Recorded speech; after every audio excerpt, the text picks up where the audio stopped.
what you say. Yeah, I'ma do shit my way. So you can go kick rocks, I'ma stack bricks up, build what I want to make. Yo, I got a lot of shit to say, so I'ma do this every day. I'll be writing things until I'm fucking buried in my grave.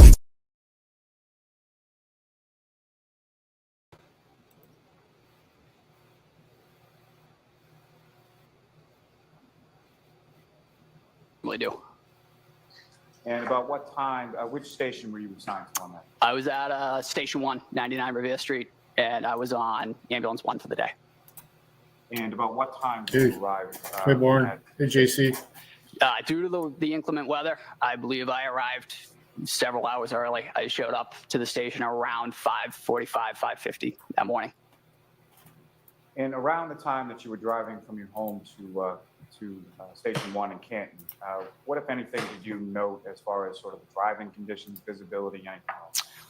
The snow was starting to accumulate. The roads, I drove through several towns, but the roads were starting to be treated, but they weren't pristine. There was obviously a buildup of snow starting on my ride, which was part of the reason I left early, just either to relieve people if they needed to get out before the storm really hit, or just to help them with snow removal. And to that point, when it comes to sort of snow removal at the fire station, what, if any, sort of duties and responsibilities yourself and the other firefighters have in relation to snow removal around the station? So we're responsible around the station to keep what we refer to as the apron clear of snow. The apron is where we back our fire trucks into and out of the station. So we remove all that ourselves. We have a plow truck. However, we'll also shovel walkways and stuff for the public if they need to get in. So that was one of the primary. For the crew was actually outside removing snow when I pulled in to the station that morning. And it may be pretty self-explanatory, but as far as the apron itself, why is it so necessary that the apron remain clear as far as snow is concerned? Just to maintain a path for the emergency apparatus to get in and out in a timely manner. Now,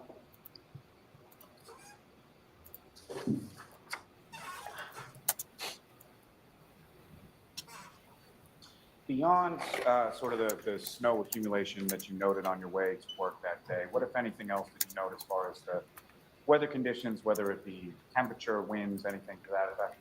They were approaching blizzard conditions. It was windy. It was still very early in the morning, so it was quite dark, and it was windy and snowy. So we were approaching blizzard conditions, like I said. And when you arrived there, did a call come into your station sometime around or shortly after 6 o'clock in the morning on the 29th? Yeah. I've seen that. As I previously I popped said, in there. around 5:50. I had put my gear, We don't firefighting speak up. structural gear, out with Ambulance 1, just in the event that there was an emergency. And as I was doing that, the emergency tones went off for a medical. Do you recall what was the report in regard to, what was dispatch in regard to as far as the medical was concerned? The overhead dispatch came in as a unresponsive male in a snowbank at 34 Fairview Road, outside. Unclear any further information. So when that came on, we had one of the paramedics that morning and one of the firefighters who was a relatively new firefighter. I made the decision to step onto the ambulance to provide an extra set of hands as one of the more senior paramedics in the station at the time. And correct me if I'm wrong, when you step onto the ambulance, you're essentially still sort of getting your gear on and getting dressed, right? Correct. I was, as the tones were going off, and because I came in so early, I was still in civilian clothing. I had a Canton Fire t-shirt on. So I actually donned my turnout gear for that call. And as far as the other individuals on that ambulance one that were going to that call as well, who were they? So it was firefighter paramedic Anthony Flamati and firefighter EMT Matt Kelly. And Mr. Kelly, he was sort of the less experienced one at that time, is that correct? Correct. So you get into the back of the ambulance and start going to the scene. Now, as far as other sort of vehicles or apparatus, who, if anyone, or what, if any, other sort of vehicle dispatched on this call as well? The initial dispatch was Canton Engine 3 and Canton Ambulance 1. Due to the severity of the call, depending on how it comes in. The shift commander, which is car 5, he will usually respond to any significant incident. So he also added himself to the call, just as a senior officer with us. So the final dispatch, I believe, was car 5, engine 3, and ambulance 1. You know who was on engine 3 and who was in car 5? Car 5 was Captain Robry. Engine 3 was Lieutenant Greg Woodbury, firefighter Frank Walsh, and firefighter Katie McLaughlin. As far as the ambulance 1 that you were in, obviously there's somebody driving and there's somebody in the front passenger seat, correct? Correct. So who was driving and who was in the front passenger seat? I don't want to speak out of turn. I honestly can't tell you who was driving. All right, it's fine. I was in the back. I was in the back patient compartment of the ambulance. Looks like extension 5 still has. Just because there's only 2 seats up front, B, so I hopped in 5B. the back. And so when you're in the back of the ambulance and you're going to the call, what is it that you're doing in sort of preparation? Yes, for- and for if you arrival? have to, you know, So as I you have to previously stated, I rejoin was the wireless. I came in early, so I was donning my turnout gear. I The had other- all the others my are back boots up. Yeah, and when I structural firefighting just pants signed on. the number So I 2. finished putting those on, and I put the rest of my gear in the back. And as we were driving to the scene of the incident, I started prepping the gear that we were worries. going to need off the initial dispatch and unresponsive mail in the snow. So I grabbed our first aid Just bag, unplug it. which Unplug has it, plug it miscellaneous back in when medical it comes back supplies, up, make some sure. IV supplies, Yeah. and interosseous. And then just make sure it connects to the wireless the network. airway bag, which has just a bottle of oxygen, and then quite a bit of Right. airway. No, as soon as it Supplies connects to and the our wireless cardiac network, I'll be monitor. able to sign So it. I had All the all others of came those right up. prepped out and ready to go. So as soon as the ambulance was in park, we could step right out, ascertain what we had, and go from there. So when the ambulance arrived on scene, I had all 3 of those bags on my person, and we were able to, Just the same as entire JC. ambulance crew was able to step out and provide patient care. And as far as, if you know, approximately how much time elapsed between the time that you hear sort of the sound go off and you get in the ambulance to the time that you arrive on scene on Fairview? I couldn't give you an accurate estimation of the time. Like I said, I was in the back. I was trying to prep everything and get myself kind of prepped just in terms of appropriate attire. So I couldn't give you a fair estimate. And as far as when you arrive on scene, you step out of the back of the ambulance, is that correct? Yes. And as far as the weather conditions where you were on Fairview, what, if any, difference was there between the weather conditions there versus the weather conditions when you were arriving at the station? I remember, as I previously stated, I remember it was still very dark. The sun was not up yet. I remember the wind. It was quite windy that morning. The wind had, in my opinion, had seemed to have picked up since my drive in, and the snow was increased. And so when you step out of the ambulance, can you describe for the jury sort of where you go and sort of what is it that you first see when you get out? So I stepped out of the ambulance and came around with all 3 bags. I could hear commotion. I could hear some screaming off in the distance. I couldn't really tell you where it was coming from because it was still quite dark. Came around the passenger side of the ambulance, walked in front of the ambulance. And there was a small huddle of 3 individuals and what appeared to be a human form laying in the snow. So we made our way over to that and went from there. And when you come around the passenger side of the ambulance and you observe that inside from there, are you sort of turning left or right, or how are you heading when you come around the ambulance? I came out of the ambulance on the passenger side and I took a left. And you make your way over to the patient on the ground, is that correct? Correct. And as far as the other people that you observed around the patient, how would you, or what, if any, description do you have of those? There were 3 individuals. I believe they were all 3 of them were female.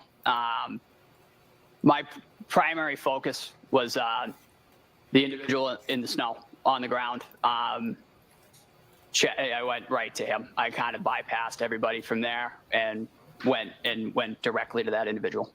Is that sort of typically how you approach a scene, is just sort of tunnel vision right to the patient? Typically on a call like that, where if somebody's unresponsive on the ground, you typically go directly to the patient and ascertain if they are breathing and if they have signs of life, because that is a time-sensitive matter. And as far as the individual, not then, but at some point subsequent, did you learn the identity of the person on the ground? It did. It was Officer O'Keefe, John O'Keefe. And how was Officer Mr. O'Keefe's body positioned in relation to the ground when you first approached? So I found him supine, laying in the snow. Immediately went to him and checked him for signs of life. We found none. We found no breathing, no pulse. So we immediately began performing high quality CPR. I was at the head of the individual, so I immediately grabbed out of our airway bag a bag valve mask and began ventilating the patient, trying to get some oxygen into him while the others on scene, like I said, began high quality CPR. And again, maybe pretty well understood, but when you use the term supine, what exactly do you mean? He was laying on his back. Laying on his back, his head sort of facing up, is that correct? Correct. And when you are responding to a call of this nature, there's you and there's other individuals on the ambulance as well, correct? Correct. And is there a certain division as far as treatment and diagnosis and things of that nature are concerned between you and the other people on the ambulance? So typically, just to use the scenario of a cardiac arrest with two paramedics, it's generally split into the airway individual or the airway monitor and the, lack of a better term, code monitor. The airway individual will be responsible for ventilation and eventually advanced airway placement. The other part of that equation will monitor cardiac status, cardiac activity. They will deliver medications and a route for those medications, and they will work together to monitor that patient throughout. As I said, I was on the head. I just happened to fall at the head. So I took the ventilation portion of that. And you use the term as far as the bag valve mask, is Yeah. that correct? Correct. Can you explain to the jury sort of what that is? All that is it's, for lack of a better term, it's basically a glorified balloon with a mask on it. When you squeeze that bag, that forces air into the airway, so you can ventilate an individual who is no longer breathing on their own. And as far as obviously with your work with the fire department, there are sort of records or reports that are written in regard to treatment of different individuals on any given call, correct? Correct. Is there an acronym that's used within those reports as far as bag valve masks? BVM. And turning back to sort of when you initially approached where Mr. O'Keefe is, if you know about how far away from, where is he in relation to, well, let me back up. Right. So you arrive at this residence at 34 Fairview Road, correct? Yep. Okay. So if I'm standing on the street and I'm facing Fairview Road, is Mr. O'Keefe's body to the left, the right, center, or something? I would say to the left of center. And what, if anything, did you sort of note or observe sort of in the general area as far as where Mr. O'Keefe was? In terms of when I got to him? Yes. So when I first got to him, we checked for signs of life, and I was, as stated, at the head. There was a small pool of blood that seemed to be underneath him. It was hard to ascertain, again, because of the conditions. It was still very dark. It was snowing, and it was quite windy. So we were able to check the area as best we could with our handheld lights. But that was one of the things that I noted. There was a pool of blood. Now,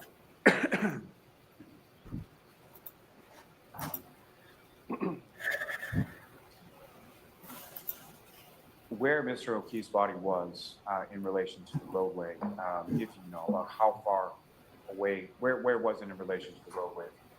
I estimated it about where the sidewalk met the front lawn of that residence. That would be my best estimation. Do you have any estimate as far as footage or anything like that? I would say about 6-8 feet, perhaps. That's approximately 6 to 8 feet from Yeah. the curb. Correct. So you indicated that sort of what are the first things that you're checking as far as when you first arrive at a patient for this kind? Sorry, guys. I'm sorry, could you repeat? That's okay. That's okay. What is this about? It's the Karen Reed trial. So as far as when you, Sorry. let me back you up. Yeah. You use the term in there as far Soft as reboot. cardiac arrest, correct? Correct. Can you explain to the jury? No, this is that term Karen Reed. based on your training experience. So cardiac arrest far, is the looks like they're trying to cessation frame this of lady whose boyfriend was a cop and stable cardiac rhythm died. But I in don't terms of think life. Typically, it's either the thing that asystole, Val's been going to. and stuff. pulseless electrical activity, or VFib or VTAC. Typically, you ascertain that, but there's no pulse. You check any of the pulses, be it a femoral pulse, a carotid pulse, or a radial pulse, you will find nothing. And when that is found, you go to life-saving measures, which is Sorry, CPR. I'm trying to. And just in reference to one other term you used in there as far as asystole, if you could explain to the jury what you understand that term to mean based on your training. Asystole, to put it as clear as I can, is a flat line. There's no electrical activity in the heart. And so you're working sort of at the head of Mr. O'Keefe, is that correct? Correct. And sort of while he's still on the ground, and what is it that you're specifically sort of doing in reference to your training? So I was, as we talked about earlier, I had a BVM, bag valve mask, and I had Mr. O'Keefe, I was ventilating him. So I had the mask on his face, and I was giving him positive pressure breaths with that BVM. And as you're doing that, what, if anything else, did you observe beyond sort of blood pooling you've already talked about, as far as any tactile observations you made of Mr. O'Keefe, any visual observations you made of Mr. O'Keefe at that point outside of the ambulance? He was dressed for the weather. He had several layers on. Other than that, our primary focus was kind of getting him extricated and out of the elements, just because it was, as stated, conditions were suboptimal, and we wanted to get him into an environment with better lighting and some heat, so we could further assess if he had any injuries and go from there. And so the other firefighters, paramedics, excuse me, that are on the ambulance with you, while you're doing sort of the back valve mask in his head, what, if anything, are they? I believe the other firefighters that were dispatched, they were getting extrication equipment. I believe we put this individual on what we refer to as a scoop stretcher, which is basically a long plastic stretcher that we can roll an individual onto and then just pick him up, just for our safety and the safety of the patient. It's just really just a long board that we can pick up and then put onto our ambulance stretcher. So somebody was grabbing the scoop stretcher, somebody else was grabbing the ambulance stretcher, and I believe that was a coordinated effort on their part.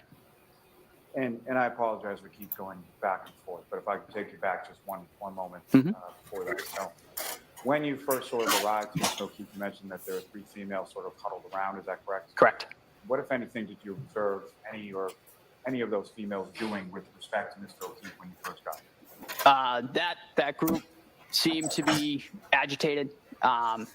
There was it was a scene of heightened emotions. As I stated, when I stepped out of the ambulance, I could hear screaming, I could hear people yelling, and it seemed just to be that group was just quite agitated.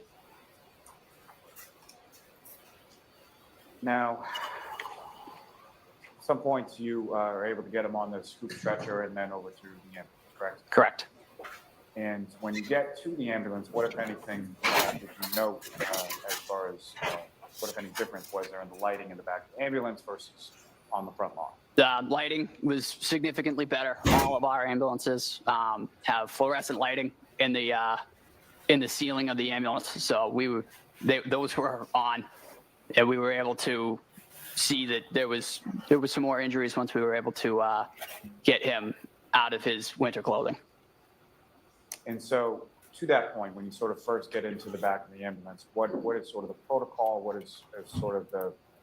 is it that each of you are sort of doing with respect to patient care at that point? So the biggest priority is continuous high quality CPR.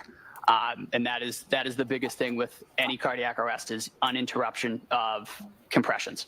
So when we got him into the back of the ambulance, we continued CPR throughout. Not sure about So that. while multiple people were performing CPR and eventually a mechanical CPR device was applied, those compressions were uninterrupted and others were removing clothing, I honestly couldn't tell you the number of articles of clothing, but I believe a winter jacket and a sweatshirt were removed, and then eventually he was all the clothing was removed, and that's protocol for any cardiac arrest or any traumatic injury is usually all clothing is removed so we can have unfettered access to the individual to see if there are any other injuries. And why? Well, I don't count, so you're actually number 9. There is, you mentioned earlier, sir, that there is tunnel vision. The absence of clothing kind of helps to remove that so you can see everything. You can assess everything. And you mentioned sort of a mechanical means of CPR. Is there a specific device that's used for that? Yes, we use a Lucas device manufactured by Stryker. And for lack of a better term, it's basically just a plunger that does CPR. It frees up a set of hands for us, and that can provide CPR uninterrupted as long as the batteries last. Now, at the time that you get him get Mr. O'Keefe into the back of the ambulance and you're removing some of the clothing, what, if anything, did you note at that time or at any subsequent time in regards to footwear? To be candid, I wasn't really looking at the footwear. I believe it was brought to my attention when we think the audio's out of sync. eventually transferred patient care at Good Samaritan Medical Center that the individual was missing. And the items of clothing that were removed from within the ambulance, eventually when you transfer that patient care to the hospital, what, if anything, happens with that? In terms of the chain of custody of the clothing, No, that it's is on typically the source. brought in either with the individual or after, and that is usually deposited on the floor of the room where that patient is, and then the hospital takes custody of it.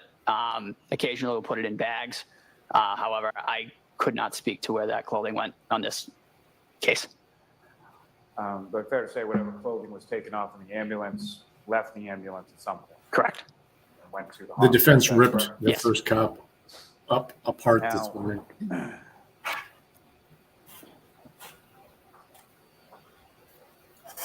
When This is you boring. have Mr. O'Keefe in the back of the ambulance and the lighting is better, Yeah, let's go back to that. what, if anything, did you observe following sort of the removal of the clothing as far as what, if any, injuries did you observe? I appreciate everybody's commute today. Took everyone, I'm sure, a lot longer than we all anticipated. But we thank you for being so confident. I do have to ask you those same 3 questions. Was everyone able to follow the instruction and refrain from discussing this case with anyone yesterday? Everyone said yes or nodded affirmatively. Were you also able to follow the instruction and refrain from doing any independent research or investigation into this case since we left yesterday? Everyone said yes or nodded affirmatively. Did anyone happen to see, hear, read anything about this case since we left yesterday? Everyone said no or shook their heads. All right, thank you very much. Could we have Officer Saraf, please?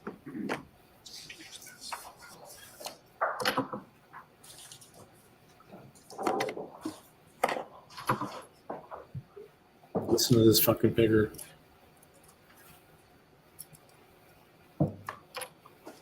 This way.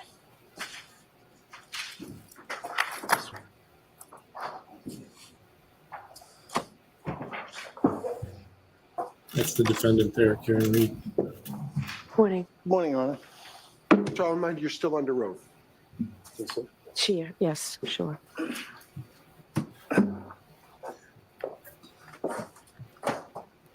All right, Mr. Jackson. Thank you, Your Honor. Morning, Officer Sheriff. Morning. Is there anything that you would like to change or amend or modify about your testimony yesterday that you thought about overnight? No. Did you discuss your testimony with any person between the time you got off the stand yesterday and coming back to the courtroom? this No. morning?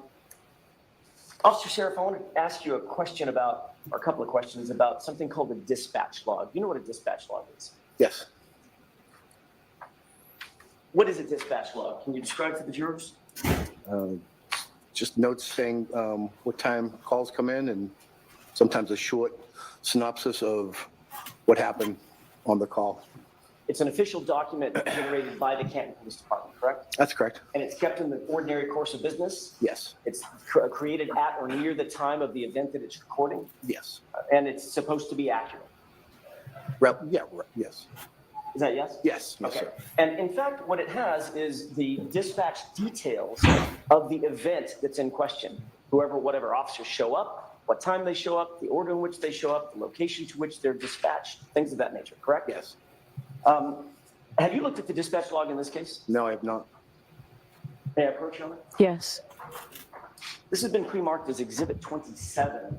Take a glance at that and tell me if you recognize that document.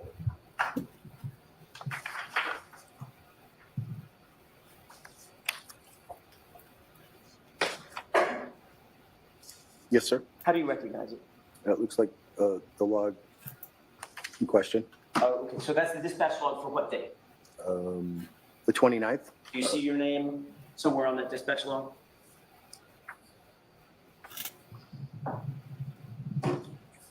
Yes. To the right, one of the three officers that was called to the scene. Yes. And that looks like the dispatch log for the call out that you were testifying about yesterday. Is that right? That's correct. May I approach you on it? Yes. May I publish this as we Yes. discuss it? That is really small font. May I approach one more time? Yes. This is not an eye contest. That I would not. Eye exam, I should say. Oh, look at that. The magic of technology. All right. You can either look up on the screen or look at the dispatch log that's in front of you. I'll try to look at the one on the screen with my eyes aren't that great either. If you look to the right, there appear to be 3 entries for the dispatch of the officers that were on the scene about which you testified yesterday, correct? Yes, sir. And in fact, it has, this dispatch log shows that you, and then Officer Mullaney, and then Sergeant Good all arrived to 32 Fairview that morning within 7 seconds of each other, correct? That's what it says, yes. It actually has Officer Mullaney arriving first at 6:09:26. You see that? Yes. And you see that it also has 3 seconds later at 6:09:29, you arriving. Is that right? 6:29 it says. Excuse me, yes, 6:09, yes. you're 6:09 and 29 seconds. Yes, I'm sorry, yep. That's okay. And then it has Sergeant Good arriving 4 seconds after you at 6:09 and 33 seconds, correct? Yep. So all 3 of you, according to the official document generated by Canton Police Department for this event, has Officer Mullaney arriving first, you arriving second, Sergeant Good arriving third, all within 7 seconds of each other, correct? That's correct. That is completely false, isn't it? Yes. Yeah, you've looked at your dispatch, your dash cam, correct? And clearly, we saw it yesterday. You arrive and there's nobody else on scene. Correct. That was at about 6:10 a.m. that you arrived, correct? About that, yes. And then Officer Mullaney actually arrives after you about 6:11 a.m. Is that right? Yes. And Sergeant Good does not arrive, according to your own dash cam, until about 6:16, a little after 6:15. Yep. All right. So right off the bat, the official Canton Police Department dispatch log, one of the first documents generated in any investigative event, that's completely wrong, right? The times are, yes. Well, the times and the orders, right? I mean, not only did Officer Mullaney not arrive first, you arrived first, and then he arrived. Sure. So that's 2 things that are wrong about just that, correct? Sure. And then it has Sergeant Good arriving 4 seconds after you, which is also incorrect.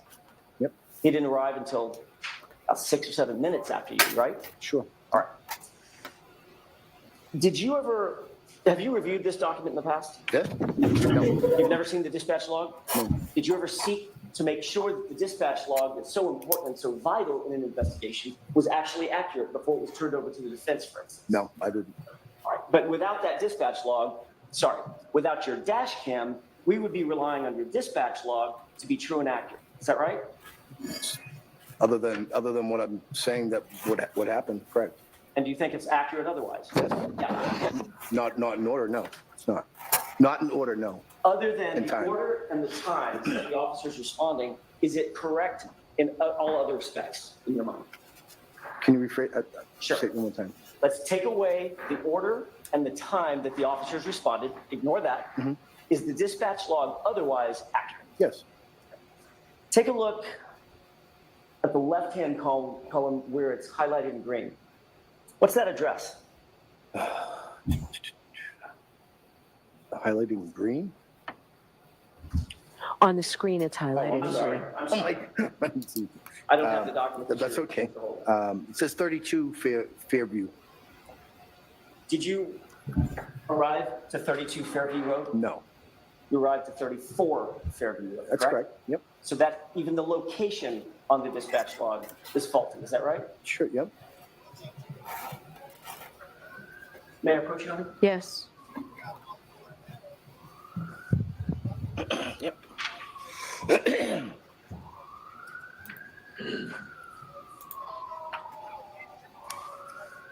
You testified at a grand jury in April of 2022, correct? I did. At that grand jury, do you remember telling the grand jurors what address you actually responded to? The lights, please. Don't recall. Probably what I said in the grand Would it jury. refresh your recollection if you took a quick glance Sure. at a copy of your grand jury testimony? May I approach you on it? Yes.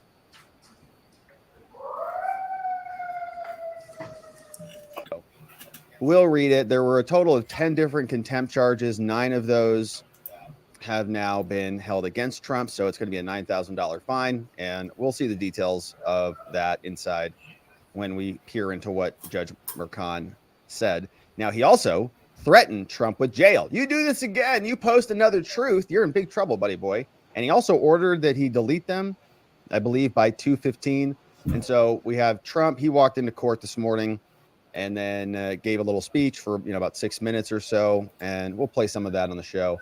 But then went in, there was the contempt stuff, then testimony started, and so they're back in session. Let's see what the AP has for us. This is what the scene looks like out there. Looks like we got some protesters afoot, and I don't know. Actually, maybe these are not protesters; these are supporters. Yeah, they look like supporters. A lot of red caps out there. And is that live? No, that was a little bit earlier. This is live.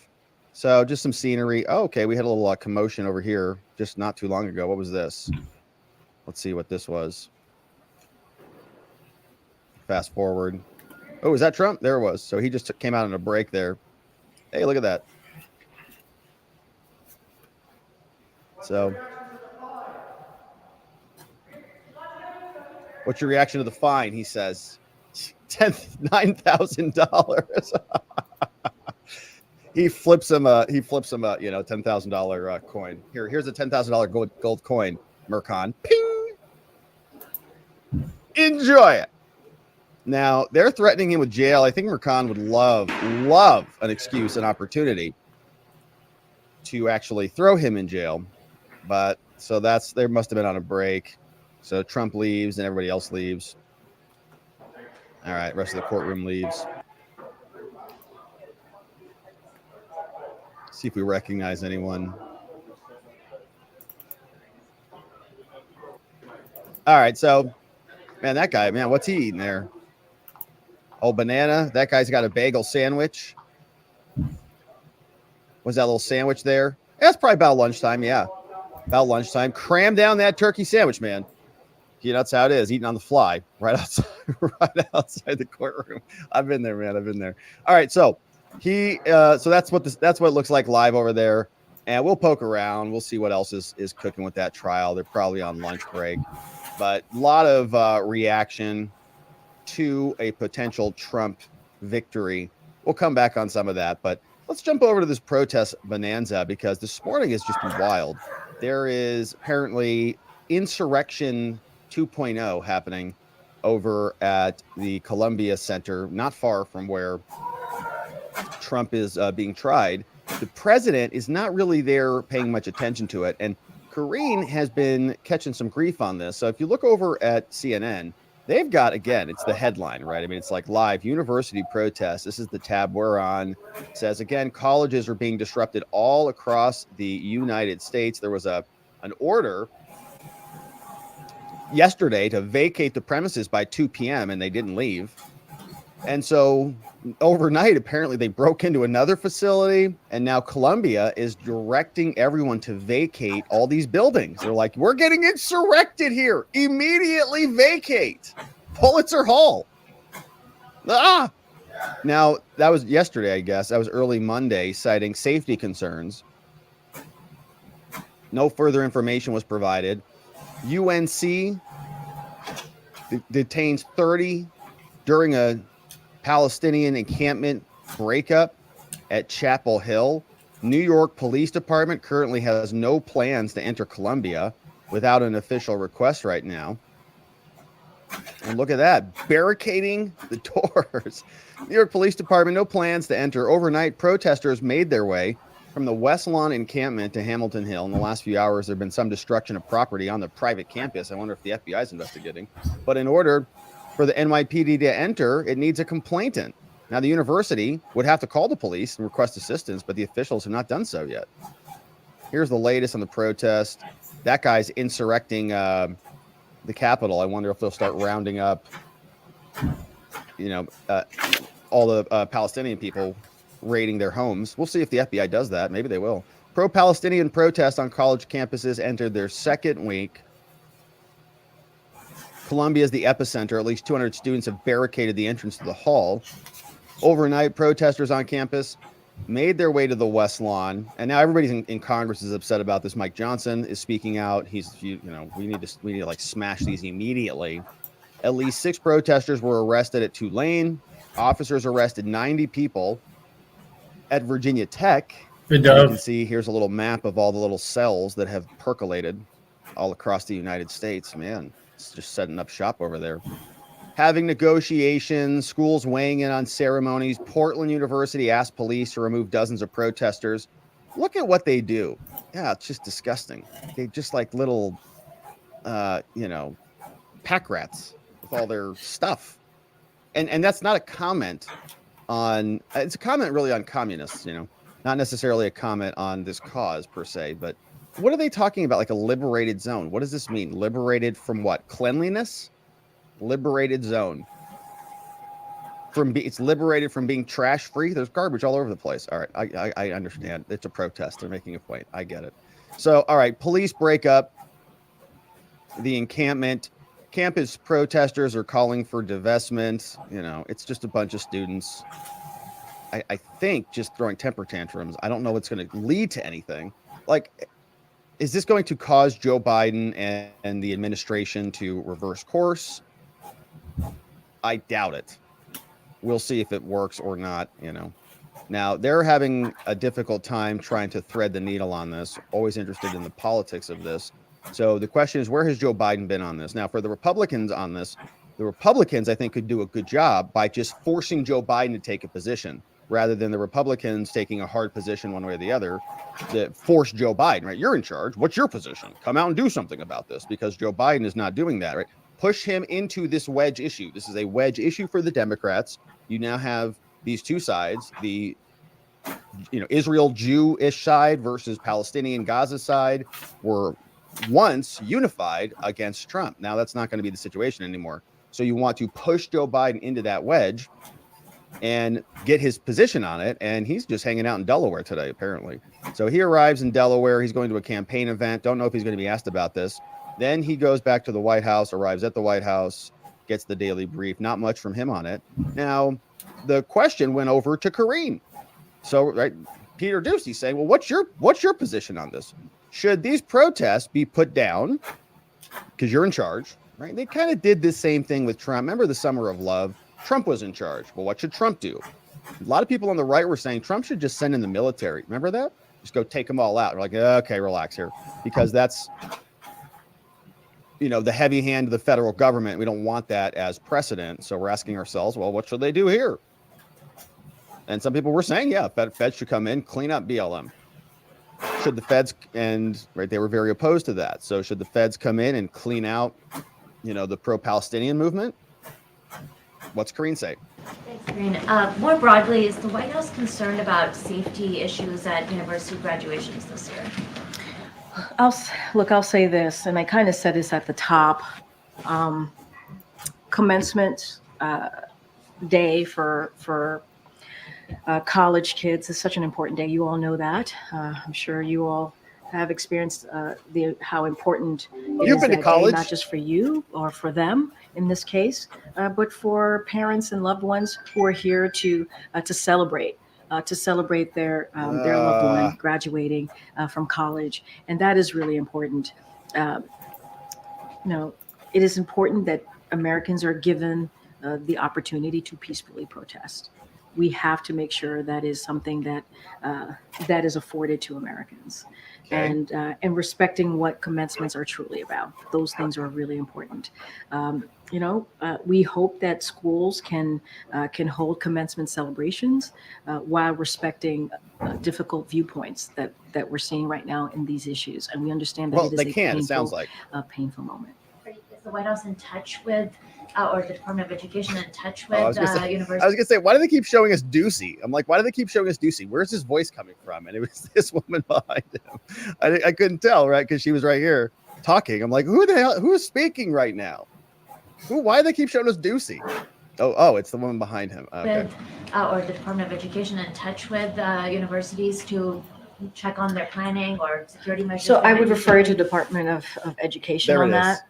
Bingo. I don't have anything Refer to you share somewhere at else. this time from here. All right. So she straddles both sides. What's your position on it? Okay, so free speech. You do believe in protests. Okay, great. So should the universities hold their ceremonies and allow these pro-Palestinian protests to continue? Or should they not do that because there's concerns about safety? And in that case, then you would quelch and squash those protests. So which is it, Karine? What is it? All right, so that's Karine. Now we've got, I know, sorry about this. That was Karine, okay, but okay, I know. Okay, we'll just get it out of the way, okay? We'll just get it out of the way. It's Tuesday, it's early in the week. We're feeling good, we got energy. We can get through it. So here is just, it's 21 seconds, okay? Here's Kamala. Kyle Becker wrote this one. I got to play this one so this clip makes sense. Let's look at these two. And it's going to be less than a total minute of Kamala, all right? Less than one total minute. But look at this. What's happening right here? It's called personal space. We need some separation here. So I want to just share this with you. We have to understand what's happening with these people. Here's 21 seconds of Kamala. We'll be okay. We're going to be stronger for it, trust me. Everything is in context. Okay? My mother she would give us a hard time sometimes, and she would say to us, I don't know what's wrong with you young people. You think you just fell out of a coconut tree? You exist in the context of all in which you live and what came before you. Okay. We did it. Hey, you just fell off a coconut tree? Her mom probably had a lot of wisdom. She's like, what the heck is wrong with you kids? Especially you, Kamala. Is your head a coconut? Her head was a coconut back then. When she was like 8 years old, her mom's like, my kid has a coconut brain. Oh my gosh, she just fell out of a friggin' coconut tree. Nothing's changed. It's been 50 years. Still coconut head. Okay, so here is now this exchange with Drew Barrymore. Now, I don't know if these people are on drugs or what the deal is, but look at this. What's happening here? That's way too close, okay, right? Is this a normal thing for women? When ladies go out to dinner together and the dudes aren't around, is this how they talk to each other? I don't think so. I've been out and I've seen other women, and this feels a little bit unusual to me. A little bit too close for comfort. What the heck's going on here? Back away, Drew. Get away. Apparently, some people love to talk about the way I laugh. Yeah. Oh, yes. Okay. I love your laugh. Well, let me just tell you something. I have my mother's laugh. Oh. And I grew up around a bunch of women in particular who laughed from the belly. They laughed. They would sit around the kitchen and drinking their coffee, telling big stories with big laughs. I'm never going to be, that's just, I'm not that person. Okay. All right. Okay. We're done. We did it. We made it. That was less than 1 minute of Kamala. But it's weird, right? Did you see that? It's like overacting or something. You see that? Oh, your mom. Oh my gosh. Your mom laughs too. Was that before or after she said you fell out of a coconut tree, Kamala? I don't know. All right. So anyways, this is our government. She's the vice president of the country. So just so we know what's going on, talking about her laugh, it's campaigning. All right. That's the latest update over there. We've got Karine. Now, as this goes on, this was an interesting video thread. I'll just share this with you, just kind of get some scenery here. This came over from this person called Anna Giartelli. Oh, looks like a great follow from the DC Examiner. She says, here's a video thread of what happened. This was at UT Austin. Okay, so in Texas, they're not really playing around here. So dozens arrested, police were being assaulted, pepper spray being deployed, profane chants at police, state troopers, all that in this thread. Okay, so there's some actual violence going on. And of course, when we go through this, we need to distinguish between peaceful protests and violence, clearly, and distinguish between the two so that one does not get lumped in the other, because we do have free speech in this country, but you do not have the free right to be violent in your free speech. And so where do those lines get crossed? It's a good question. Now, if you're a J6er, if you're a MAGA person, the line is very, very in favor of the government, meaning if you just look at somebody wrong, you're on an FBI watch list, you're getting arrested. But if you're, BLM, for example, you can kind of start burning down third precincts of Minneapolis and get away without much consequence. So here's some more scenes. I don't know. This person looks like they got a leg blown off or something. Did their leg get blown off? She's one of them, though. Wait, they're walking, basically. Their legs must have gotten blown off. It must just be footage or something. Oh, cover that person up. They're dying. Yes. Okay, good. Get them off the battlefield. Yes. Hopefully they recover. Prayers for that person's family. Good Lord.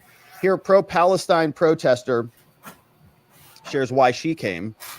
Not going to listen to that one. Here's one from Arlington from Seraphin. Drove down to Austin to protest in support of Palestine, but was outside the encampment where dozens of students were arrested. And listen, as I said, I was a college student once, and I sort of have empathy for this. I mean, not necessarily for, the violence and the,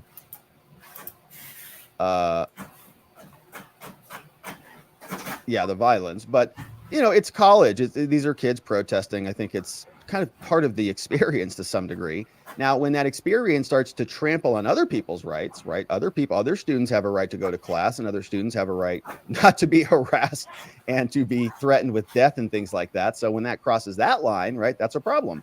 And so each one of these is its own little, I think, microcosm of problems. But at some places, I'm sure there's regular protests happening, and they protest and call it a day and go back to class. But other places where it spills over into, being an actual legitimate threat towards other students, in this particular case, Jewish students, that's obviously a problem. So it's interesting what's happening. Looks like Brian Albert's house is 34 Fairview Road. No. All those are just mistakes. Yes. Over and over and over. Yes.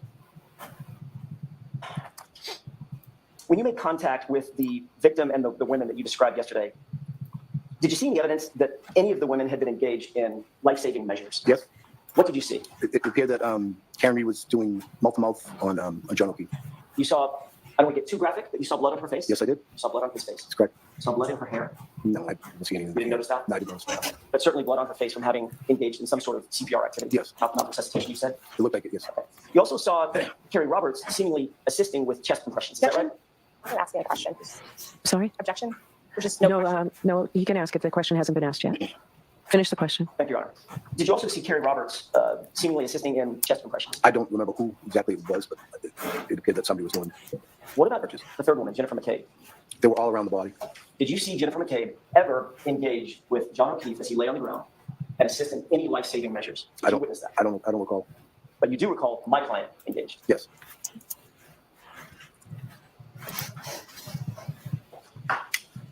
Isn't it true that Jennifer McCabe pulled you aside while my client and Carrie Roberts stayed with John O'Keefe and began engaging you in conversation. Yes, And she was providing some sort of a narrative to you, correct? correct. While the other two women are trying to save John O'Keefe's life, she's talking to you For brief seconds, I would say. for brief seconds. Yes. You saw the dash cam video. There was several minutes on the dash cam video where she's standing and having a conversation with you. Are those the brief seconds? I don't know what time frame you're talking about. Right after you got there. Right after I got there. Correct. Did you ever see Jennifer McCabe do anything physically to help John O'Keefe? No, I didn't see anything. Did Jennifer McCabe offer to you during that brief seconds that you described, this narrative that she was having, this conversation she was having with you, did she ever offer the fact that she was standing in front of her sister's house? No. Did she ever offer the fact that her brother-in-law, who lives in the house, is a first responder? Objection. Sustained. Were you apprised at any time while you were out there that the homeowner was a first responder? Objection. Sustained.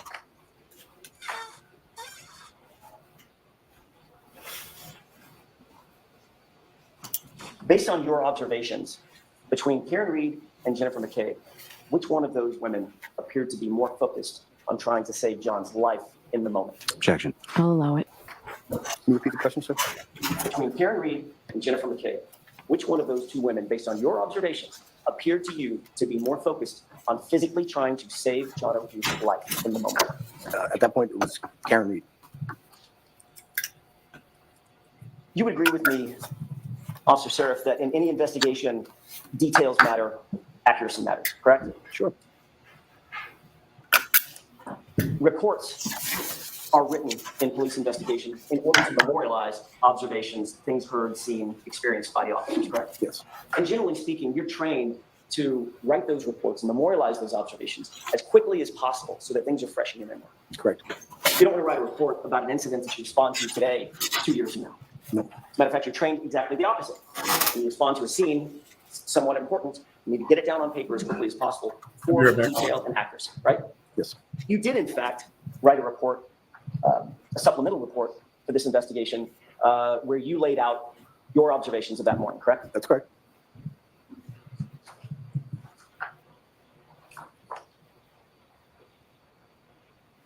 These are called incident reports, correct? Yes. I'm holding what appears to be a multi-page document that is entitled an incident report. May I approach? Yes.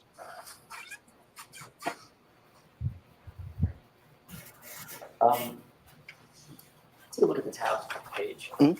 And tell me if you recognize what's on that page.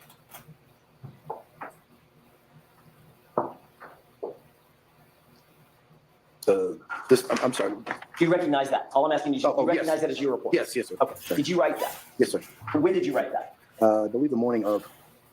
So that would be January 29th, That's correct. a little bit later in the morning after you left the scene. Yes. And you were reflecting back on what had just happened minutes or hours before, correct? Yep. And you were trying to be as truthful as possible, correct? Yes. You were trying to be as accurate as possible, Yes. as comprehensive as possible, Yes. and as thorough as possible. Yes. You wrote in that report, quote, Karen Reed kept screaming, "Is he dead? Is he dead?" She was severely distraught and not able to tell me what happened. Correct? That's correct. That approach? Yes.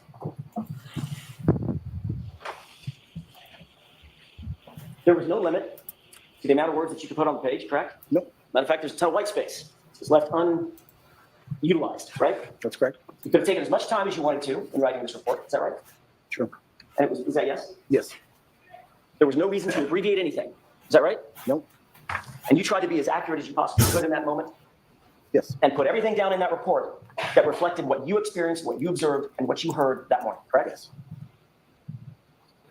And the only statement you attribute to my client on that morning, just hours after the incident or minutes after the incident, was she kept repeating, "Is he dead?" Right? Yes. You were interviewed by Michael Proctor the next day, weren't you? I don't know what day it was. But Refresh your recollection, take a look at the report. Sure. May I approach you? Yes.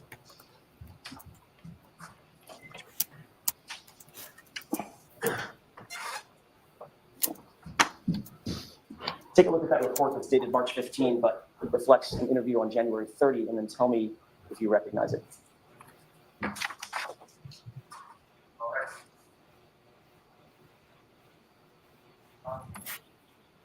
Looks like it's his report.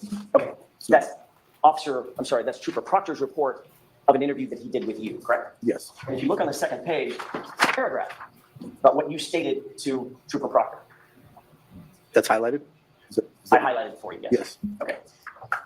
Did you tell Trooper Proctor, let me withdraw that, ask it a different way. Were you trying to be as thorough and comprehensive with Trooper Proctor as you were in your own report? Yes. You weren't holding anything back in that interview, correct? No. You wanted to be as truthful and as honest as you possibly could? Yep. And as comprehensive as you possibly could, correct? Yes. You told Trooper Proctor that you could, quote, hear Karen Reed continually state, "Is he dead?" as the paramedics treated the victim. Officer Seraph then seen Karen inside her friend's vehicle, correct? Correct. So the only statement you attributed to my client the day after, and it was those two words, "Is he dead?" which you continually repeated. Is that right? Yes. Thank you. May I approach? Yes.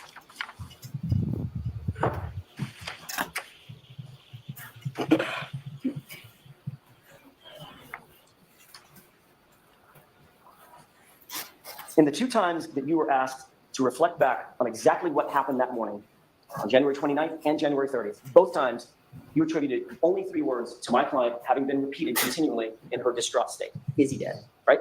Yes. And she wasn't saying that calmly, I'm assuming. Hey, you In got fact, you used the word she was severely distraught. Is that Was right? it That's correct. tell When you, you say severely distraught, you saw part of that on your dash cam. what they tell you as far as you can return full? Yes. Upset, Yes. focused on John, Yes. trying to save his life, Yes. and asking. Usually they tell, She asked whenever there's an injury from work, Is he dead? they drug test you and stuff? and over, and over, correct? Correct. Then you were asked to testify. Did you tell them it was an on-the-job injury? 2022, April 14th of 2022, at a state-run grand So jury. you told them it was an on-the-job injury. But It's not Mr. Lally really was anywhere the here. fine prosecutor who was asking you the questions, correct? Yes. Between the time you wrote your report on January 29th and you gave a statement officially on January 30th, between that time and when you testified in April of 2022, do you have any meetings with anybody from the Massachusetts State Police? No. Do you have any meetings with Mr. Lally? No. Did Mr. Lally put you on the stand without talking to you first? No. For this trial? Nope. I'm just, the dates in question are up to April 14th, 2022, at grand jury. Don't recall. You don't recall if you met with either Mr. Lally or any of his contemporaries, discuss your potential testimony? Not. I don't recall Worst meeting hospital with him I've ever for that. seen. No. One time I met with him in his office was a couple of weeks ago with this. In preparation for this testimony? Correct. But your testimony now, that he didn't meet with you or you did not connect with him to discuss your testimony before the April grand jury? Yeah, but for our insurance company I to don't pay them, they When you did don't testify- realize that by them not doing this, they open themselves up to not getting paid for this treatment. All right, I'll just scan it with your papers. You changed your story, didn't you? No. You believe you testified completely consistently at that grand jury as you had in your report? I testified when I remember what happened, sir. I see. Is your memory better in April than it was well, minutes or hours after the event? Is it better? Was it I better gotta or find worse? out what the insurance company wants. I don't know. You Anything think on your the memory gets better as time goes on? Not usually, no. Usually it's the opposite, isn't it? Yes. Memories get foggy and fade. Yes. Which is why you write reports the day I might of have the incident, if you can, correct? connections right across the street. Do you remember what you testified to at the grand From jury the 360. in April of Yeah. 2022? The little clinic there. The whole thing? No, Exactly. sorry, that was a bad question. That's not more right. Just as it relates to statements attributed to my client, Yes. Well, I mean, what was your exact testimony in April of 2022? I'd have to look. Did you get off at what, Refresh 3:30? your memory if you saw a copy of your Sure. grand jury transcript. May I approach? Yes.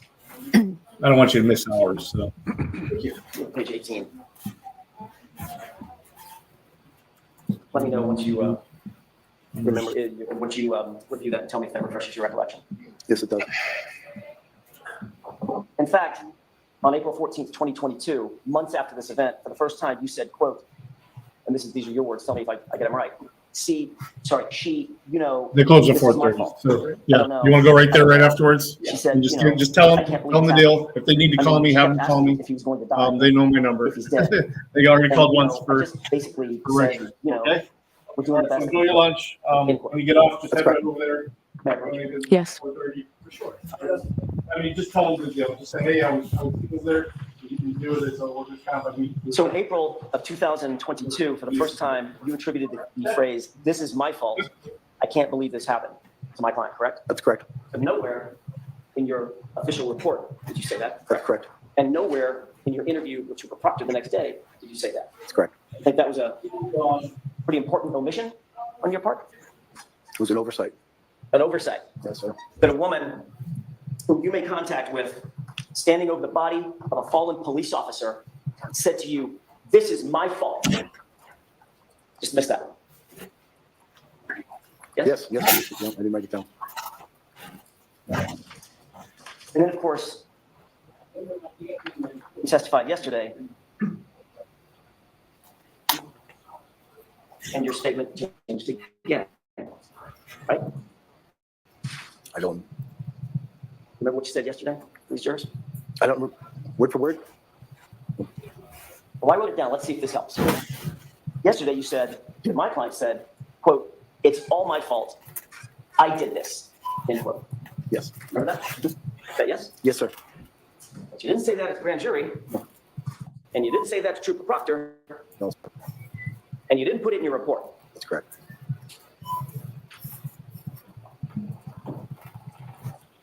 If you were to testify in another 2 or 3 weeks, I think your statement would just keep evolving. Objection. Sustained.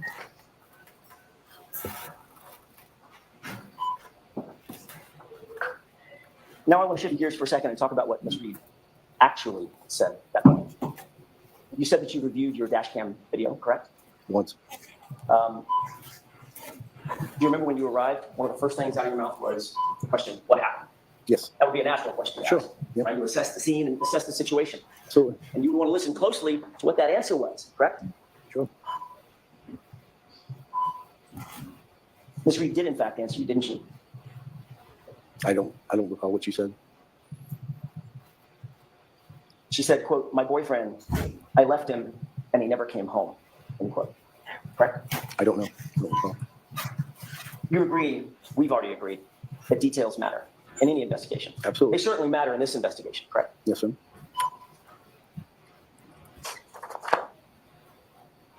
I'd like you to take a look at what's been pre-marked as Exhibit 26.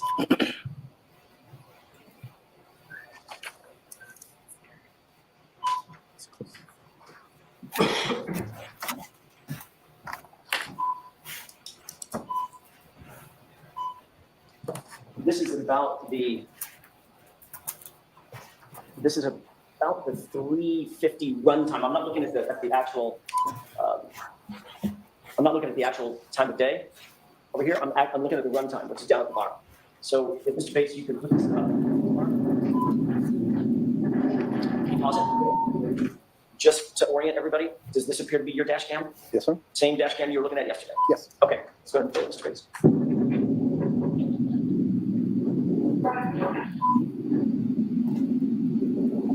And pause it.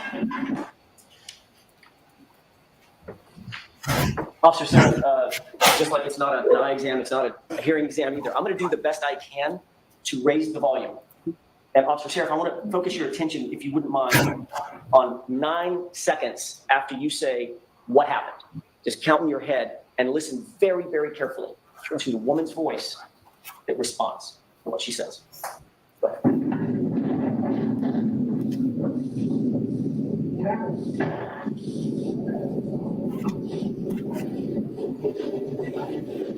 The girl, the camera.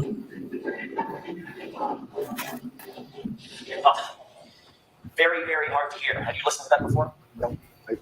Does it appear to you that she said, "My boyfriend, I left him and he never came home"? I couldn't understand anything. Okay. Let's replay it one more time.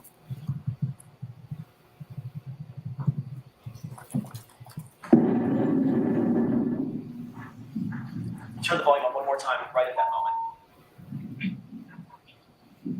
Listen for a woman's voice just under. Sorry, I was asking Officer Seraph, please listen to, there's a din of noise, obviously, road noise, wind noise, etc. It's your dash cam, the audio from your dash cam. Once you close the door, listen very carefully, about 9 seconds after you say what happened, for a woman's voice, and see if you can make out what that voice says. Sure.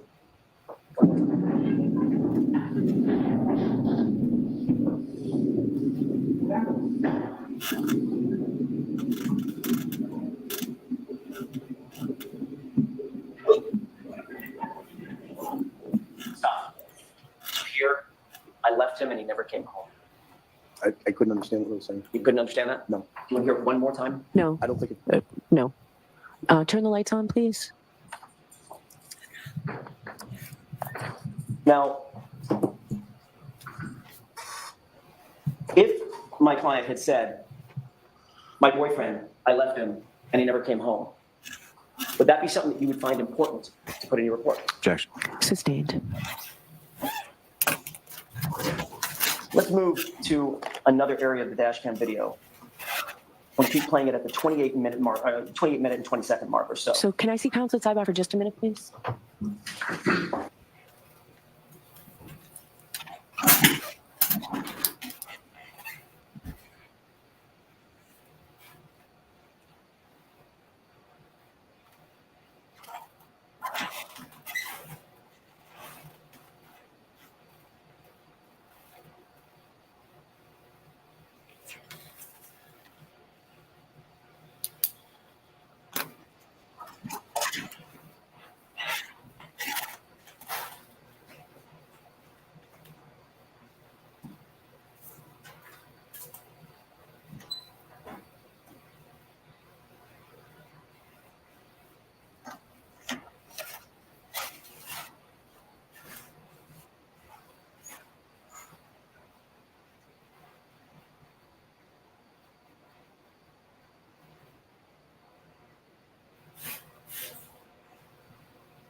Do you recognize your dash cam video being on the left of the screen?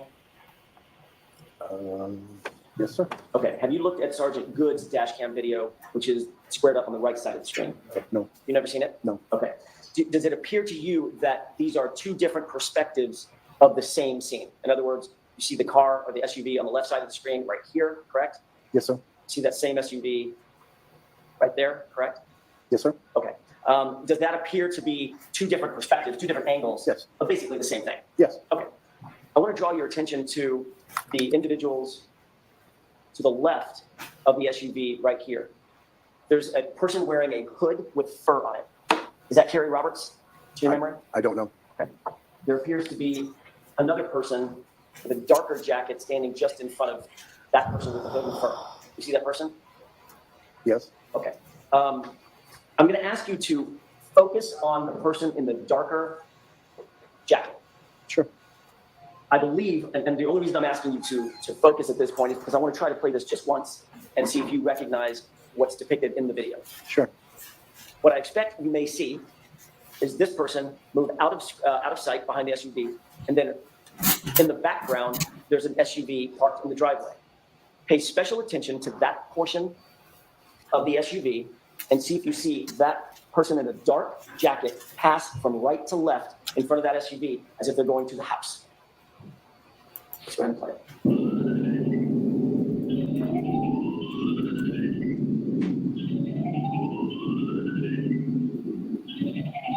ahead and pause it. Have you seen the person in the dark jacket leave the view? Yes. Did she appear to go behind the SUV? Yes. Okay. Go ahead and play it.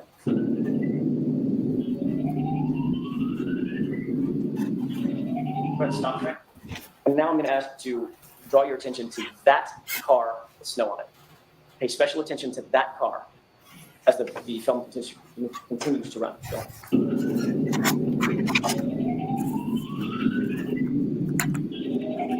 Pause. Do you see a person standing in front of the car?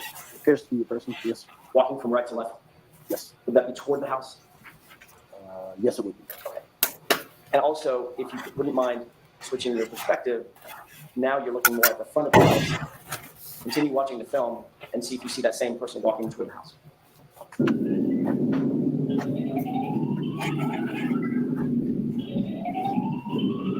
Stop. Did you see that? No, I didn't see. Oh, yeah. Yes, I saw the shadow, yes. Right. Shadow of a person walking toward the front of the house. That was Jennifer McCabe going into the house, wasn't it? I have no idea. Was it a person going into the house? It was a person, yes. Did you give anybody any permission to go into the house? No, not my own. Would you think that a witness at a homicide scene, go ahead and raise the lights, thank you. Would you think that a witness at a homicide scene being allowed to go into a house to make contact with other witnesses? I didn't know it was a homicide scene, sir. If I could finish my question. Do you think it's appropriate for a witness at a potential homicide scene, an unconscious person scene, or a crime scene, Yes. to make contact with other witnesses and begin discussing the situation unsupervised? Can you rephrase that question, sir? Do you think that's an appropriate thing to have happen?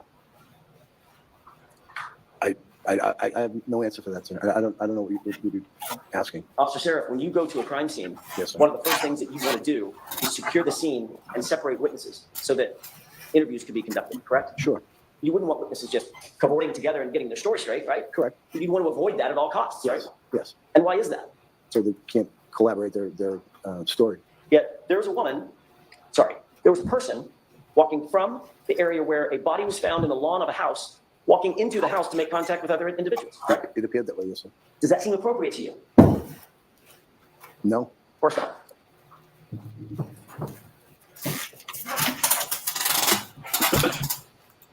We've talked a bit about what you did and didn't hear at the scene from my client.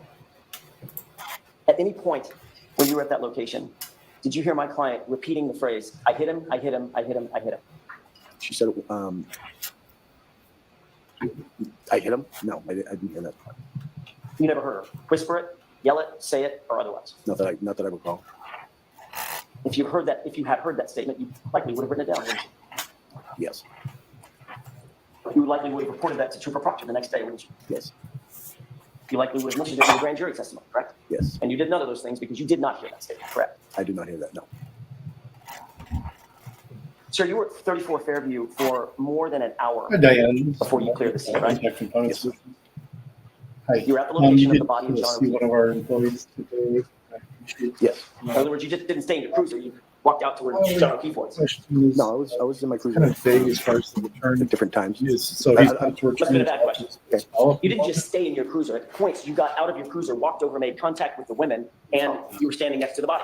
Yes. And you were obviously looking around. You noticed some footprints, Yes, and you even noticed some lack of footprints. that's correct. So you were being observant at the area of the body Yes. and the area adjacent to it. Yes. You were looking for anything that might have been out of place, Yes. anything of any evidentiary value, correct? Yes. But he did place. You never saw or otherwise observed, I mean, that's located a single piece. that's good enough for us not to No. be able to, because with You they certainly didn't see 45 so. pieces of broken plastic or tail light material, did you? No. You never located or otherwise observed John O'Keefe's missing shoe 5 pounds. or any other clothing of his. I didn't. No. Officer Sharaf, did you ever think to look inside the house No. for that missing shoe? No. That never crossed your mind? No. You think that might have been a smart thing to do at the time? Objection, Your Honor. Rephrase the question. I advised him that if he wants to get to work faster than Dealing with 7 the body laying on a lawn that is partially unclothed, to look inside the house of the to lawn. work. No. You didn't think that would have been an appropriate protocol No. for you or anybody else? No. Mhm. Obviously, you did not conduct a Okay, search of the that's house, what Nope. that is what I told him. and you're aware that to this day, So no law enforcement officer ever conducted a search. yeah, if you I'm not could. aware I don't have it. Yeah, just a moment. Yes. You have an email.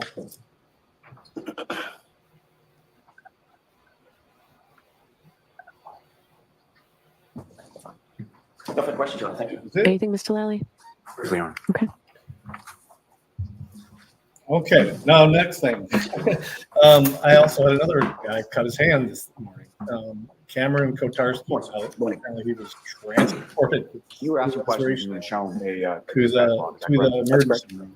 And where they didn't do dispatch log any as far as the campus workers. department is concerned. Are you aware of sort of how or when or who creates that? Yes.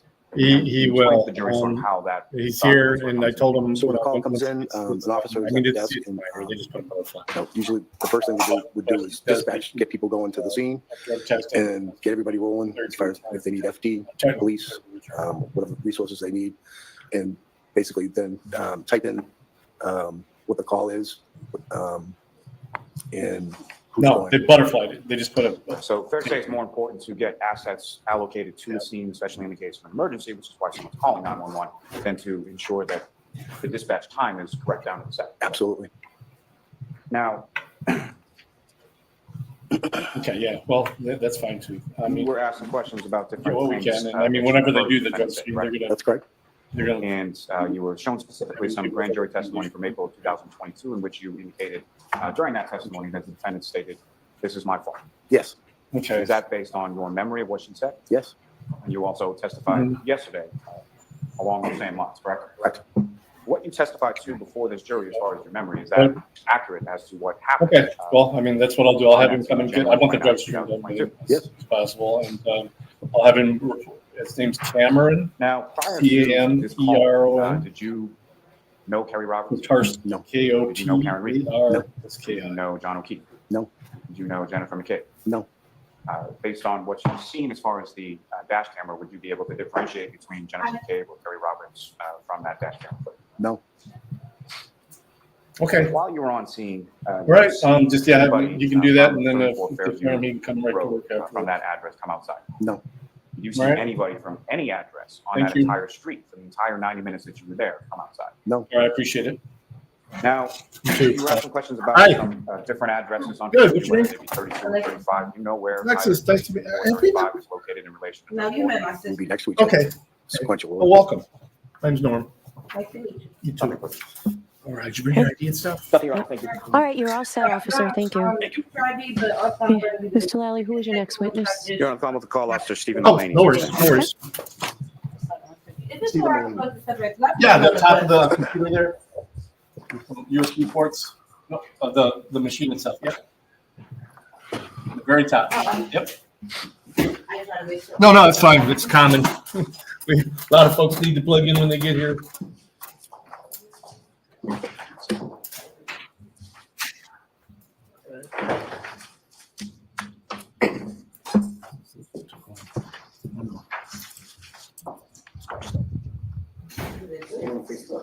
Raise your right hand. Do you solemnly swear the evidence you give in court and during the case now and hearing should be the truth, the whole truth, and nothing but the truth, so help you God? Yes. You can stand or sit, sir, whatever is more comfortable. Just make sure you speak into the microphone, please. Hey, whenever you're ready, Mr. Lally. Thank you. And either. Morning. Could you please state your name and spell your last name? Stephen Mullaney, M-U-L-L-A-N-E-Y. That's just the updated date. I am employed by the Canton Police Department as a patrolman. How long have you been a patrolman? Since July 2020 and a full-time officer since August 2021. And if I could call your attention to the evening of January 28th, 2022 into the morning of January 29th, 2022. You working on that occasion? Yes, I was working the 11:45 p.m. to 7:45 a.m. patrol shift. We're rolling now. And were you dispatched to a call shortly after 6 a.m. on the 29th? Yes, I was. And where were you dispatched to and what was that in regards? 34 Fairview Road for a unresponsive party. Now, if I could turn back just for a second, as far as when you're assigned as far as a patrolman with the Canton Police, are there different sort of geographic sectors within the town which you're assigned? Yep, I was assigned to the east sector. And it's Fairview Road within that east sector? It's the west sector. So you were assigned to the east sector, but dispatched to the west sector? Correct. Okay. Yes, east. The east sector backs up the west sector. I mean, that's the main facility. This is just the next plant here. Prior to this, on the 20th, Much more new. going into the This 20th, building's were you- Why don't you hold on a minute for them? This was built in Okay. 1840.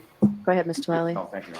So on the 20th, going into the 29th, what, if any, awareness did you have as far as the weather forecast or sort of what was The state's gonna stay. I believe around midnight it began to snow. and that's while you're on shift, is that correct? Yes. When you're on shift and you're on patrol, particularly when there's a weather situation as far as snow or something like that, what is it that you're doing on patrol? Well, I stayed in the parking lot that shift, so didn't get stuck anywhere. And as far as the snow, I was predicting the snow that fell. How much precipitation, what kind of a So you, storm was it? let me double check, but I think you took care of all Well, the by the morning morning, it was stuff. pretty heavy snow. And by the morning, by You're what allowing time? the, About around 6 a.m. the food By the safety. time that you were dispatched to that call, we were talking about the snow was picking up. The basics. Yes. And You have kind of an idea what the job as you entails were, though. if that was you were at the station when you received the dispatch, is that correct? Correct, yes. And where is, well, how far away is Fairview Road from where you were at the station? Mile and a half, 2 miles. Also, And can you describe the journey, sort of the route that you took from the station? Yep. I took a right onto Washington Street from the station, and then I took a right onto Dedham Street from Washington Street, a left onto Cedar Crest from Dedham, and then a left onto Fairview from Cedar Crest. So Fairview Road runs sort of between two other major roads. Fair to say? Yes. You mentioned Cedar Crest, is that correct? Call, or if he hasn't worked with us before, you can just go to the website and So apply. I don't think he had to work here, because when I said the name of it, he was looking at me like. So when you're coming, Everybody in Monroe. We are trying to be trained. about how We just far moved into out here. I used to work in 2 houses down on the right. so the house would have been on your right, is that correct? And in addition to yourself, who, if anyone else from your department was dispatched to this call? Officer Sarif. And who, if anyone, arrived first? Officer Sarif had arrived prior to my arrival. And Officer Sarif, as far as which direction was this cruiser facing? Same as yours, directly at yours, or something? I don't recall. Put your middle name. Recall seeing Officer Sarif during your en route time, sort of between the station and arriving on the scene? I do not know. Now, as far as when you're driving from the station to the scene, what, if anything, do you recall about sort of road conditions, visibility, and Visibility was difficult. I don't exactly recall how far you could see, but it was definitely coming down. And at this point in time, on January 29th, just after 6 a.m., what is sort of the lighting conditions? Has the sun come up yet? Is it dark out, or what's going on? It was still dark out. And if you recall, what was sort of the vehicular traffic on the roadway between the station and your arrival on Fairview Road? I don't recall there being any traffic. Good. Now, as far as when you are coming to the scene, do you recall whether or not you had to activate sort of your lights or your sirens or anything like that? I believe I would have used the blue lights. Do you recall using sirens? I do not recall whether or not I used sirens. And if you know, about how much time elapsed between the time that you received the call and the time that you arrived on Fairview? Whatever, all the forms you do, I have to hit a 3 little minutes, button to verify. And when you Longer arrived bit- there, It takes longer to do this than it does. So Officer Sarif towards like the front lawn, Okay, we'll get to kind of surrounding. You did do it. the victim. There's a couple other people as well. And the fire department was on arrival right about the same time. and so You have beyond something yourself and to Officer your Sarif, from Scan Police, are there other sort of town assets that we dispatched this call as well? The fire department. And when you say the fire department, how many sort of vehicles or what was their?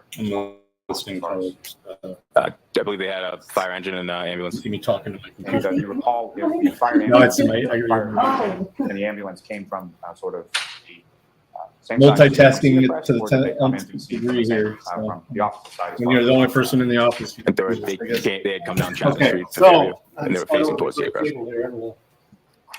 Now, so you arrived there, you see Officer Sarif and people from the fire department, correct? Yes. And You say it smells good? indicated that you saw. It's, let me see what scent it is. My wife gave it to me, this wax thing. Person on the ground, is that correct? Yes. And just for clarity purposes, at It some smells point cold. subsequent to this, you were able to identify the person That on the looks, ground. smells is that kind of like correct? the leather That was smell. John O'Keefe, is that correct? Yes, sir. And where the other people that you indicated were there, where were they in relation to Okay, John? so this right here is basically your hand. I think I don't really recall where everybody was upon my arrival, but I think everyone was kind of like in the vicinity around the curb to the street. Now, as far as when you're first arriving and pulling up to the scene, were you able to see Mr. O'Keefe on the ground at that point, or did? I saw people around him, but I had to get closer before I saw the victim on the ground. And so the other people that you saw around him, were they kneeling down, standing up, or something? I believe Officer Sarif was still standing up. I don't recall anyone else. And so fair to say you saw Officer Sarif standing up near Mr. O'Keefe before you actually saw Mr. O'Keefe, correct? Yes. Now, this particular area where you saw Officer Sarif standing up, Mr. O'Keefe also on the ground, what, if any, sort of additional ambient lighting did you observe in that area? Was there any street lights or anything like that around? Not that I recall. Now, in addition to Officer Sarif, at some point did you encounter some other individuals or civilian people on scene? Yep. Miss Jen McCabe. And in addition to Ms. McCabe, were there any other female parties there as well? Yeah. They do request that you don't wear In those. addition to Ms. Roberts, was there any other female parties there? Yes. Miss Reed. And just to be clear, you see Ms. Reed in the courtroom today? Yes. Could you identify where she's seated or an article of clothing she's wearing? Black Goes dress. over a lot of other things That's a record of that you'll be able to peruse because you Yes. get this. Now, The last page here is just kind of an overview of the job itself. The prior address, to the name, this call, did you have any prior sort of familiarity with Karen Reed? No. With John O'Keefe? No. With Jennifer McKinney? There's 2 shifts. No. Did I go over that with you? And when you arrive and you make those sort of initial observations, where is it that you go? What if anything? Now, if you do it- Fire department began their life-saving measures, and at one point we were able to get him onto the stretcher, or onto a backboard, I believe it's called, and then onto a stretcher. And so, And what, if any, involvement did you have with that? I assisted the fire department in placing him on the backboard and then helping get him onto the stretcher. Perfect attendance. Now, as far as you mentioned that You have a bad week, you have a bad day, it resets. where you came and located Mr. O'Keefe, you recall sort of what position his body was in when you first observed him? He was lying face up, this was back on the ground. Every shift goes from 3:30. And you recall where he was in relation to the roadway itself? Yeah, he was on the front lawn. I didn't know exactly where the curb was, but I would think about, approximately 10 feet from the curb. And so you mentioned that you couldn't tell exactly why. There was snow on the ground. So the snow sort of covered the curb at that time. Yes. That's the same number. Which you approximated it was about 10 feet. You don't call it off, you just ask. And the snow on the ground that you observed that time when Every you day. first arrived, about how much snow had accumulated on the ground? I'd say at that point approximately 6 inches.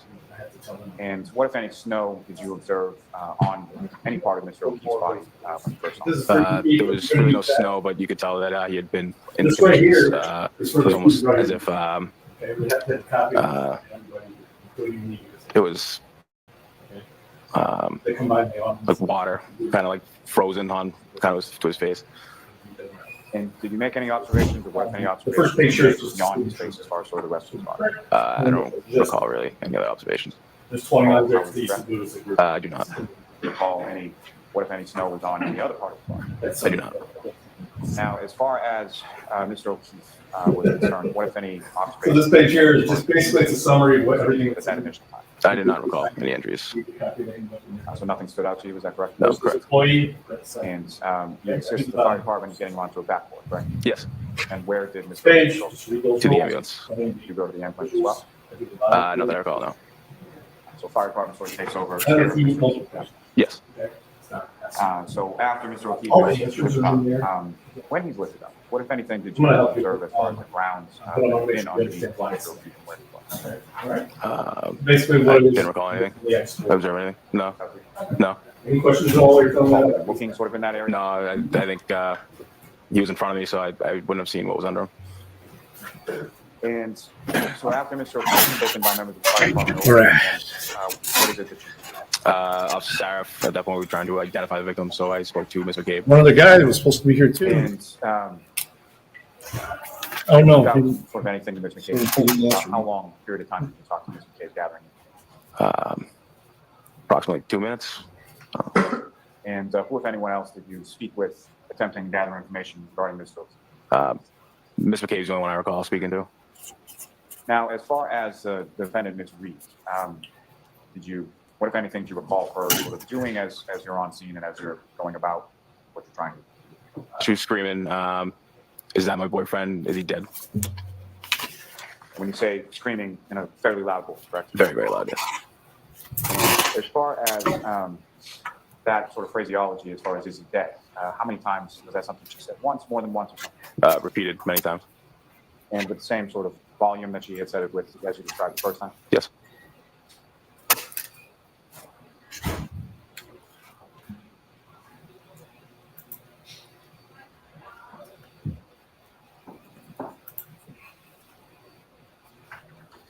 And as far as, if you know, about how long was the ambulance on scene before it left to go to the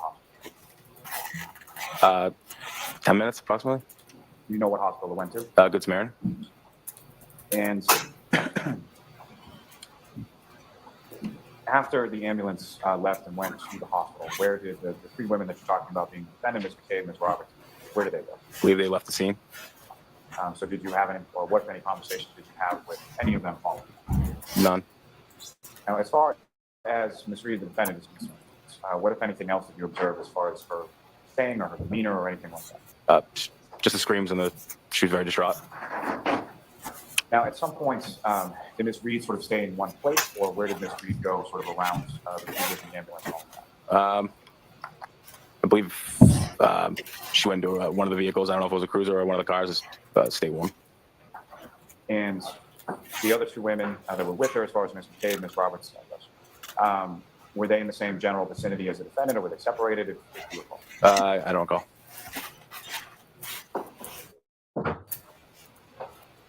Now, at some point after they had left the scene, what, if anything, were you advised by your dispatch in regard to Ms. Reed? We were dispatched that, or Can't Control had advised us that she's making suicidal statements.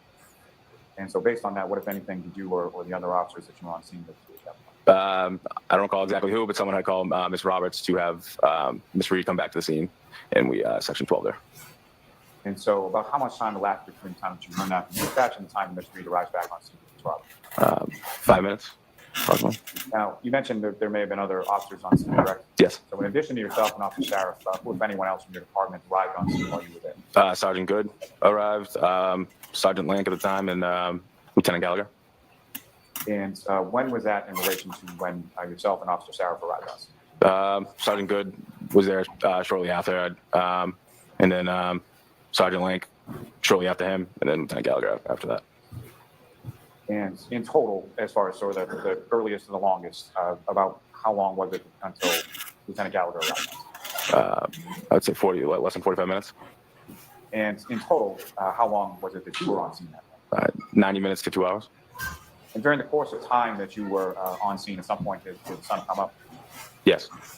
And during the time that you were on scene, as far as the conditions, and let me ask just a little bit more about that.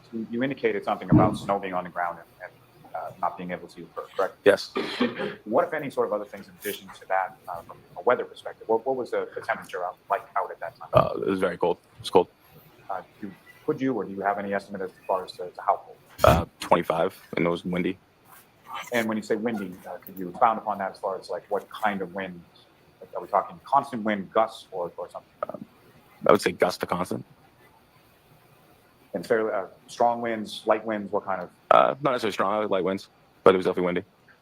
And during that sort of total time, about 90 minutes or so that you were on scene, was the weather consistent throughout that entire period that you were on scene? That I recall, yes. Now, in the area where you first observed Mr. O'Keefe's body on the lawn, after his body was removed by the fire department, what, if anything, did you observe sort of in that general area? Nothing.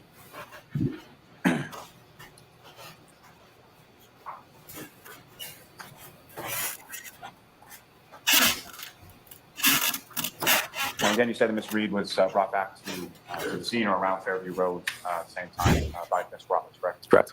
You know where she went? She was transported to Good Samaritan. Different ambulance than had taken Mr. Correct, different ambulance, yep.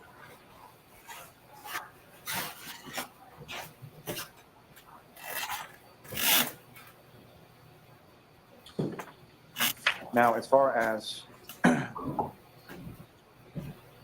Mr. O'Keefe was concerned, you assisted getting him onto the backboard, is that correct? Yes. Did you also assist getting him onto the stretcher? Yes.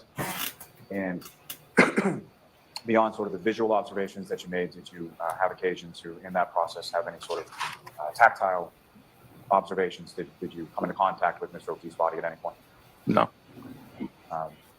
Beyond what you've already testified to, did you make any other observations at any point of Mr. O'Keefe, his body or any injuries? No, not that I recall.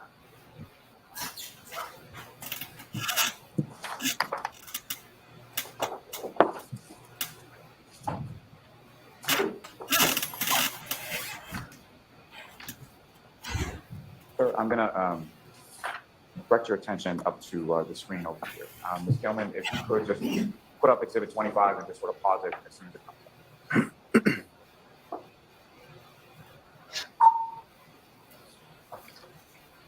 So, Officer Mulaney, I'm directing your attention to the screen what's been marked as Exhibit 25. Generally speaking, what's depicted up on the screen here, is that consistent with what you recall as far as the conditions when you were responding to Fairview Road that morning? Yes. Thank you. And if I could ask for exhibit number. Oh, I'm sorry. Exhibit number 9.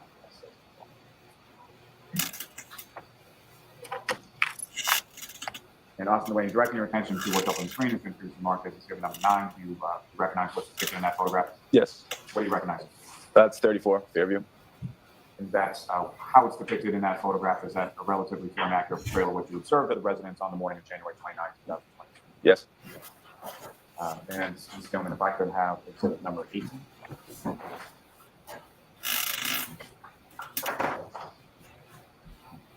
And again, Officer Mulaney, what's up on the screen? Do you recognize what's depicted in exhibit 8? Yes. And what do you recognize that? That's 34 Fairview. Sort of a difference, is that correct? Yes. Now, with regard to the residence, if I'm standing on the street and I'm facing the residence, as in the previous photograph, the area of the lawn where you first observed Mr. O'Keefe laying on his back with his face up, would that be to the left of the residence, the right of the residence, or dead center or something? Left. And what, if anything, did you observe sort of in that general area as far as any sort of landmarks or things that were in that area? A fire hydrant and a flagpole. And may I approach the witness room? Yes. So, sir, this is a laser point, because we can push that button there. Okay. So, officer, if I could ask you, using that laser pointer directing, if you could direct the jury's attention to where in that photograph, if anywhere, you recall Mr. O'Keefe's body being located when. Right in this area. Thanks. If I may have one moment, Your Honor. Yes. And officer, you can. Thanks.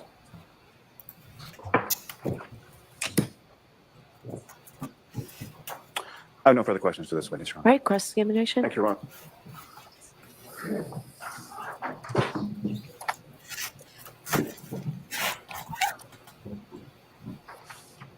Good morning, officer. Good morning.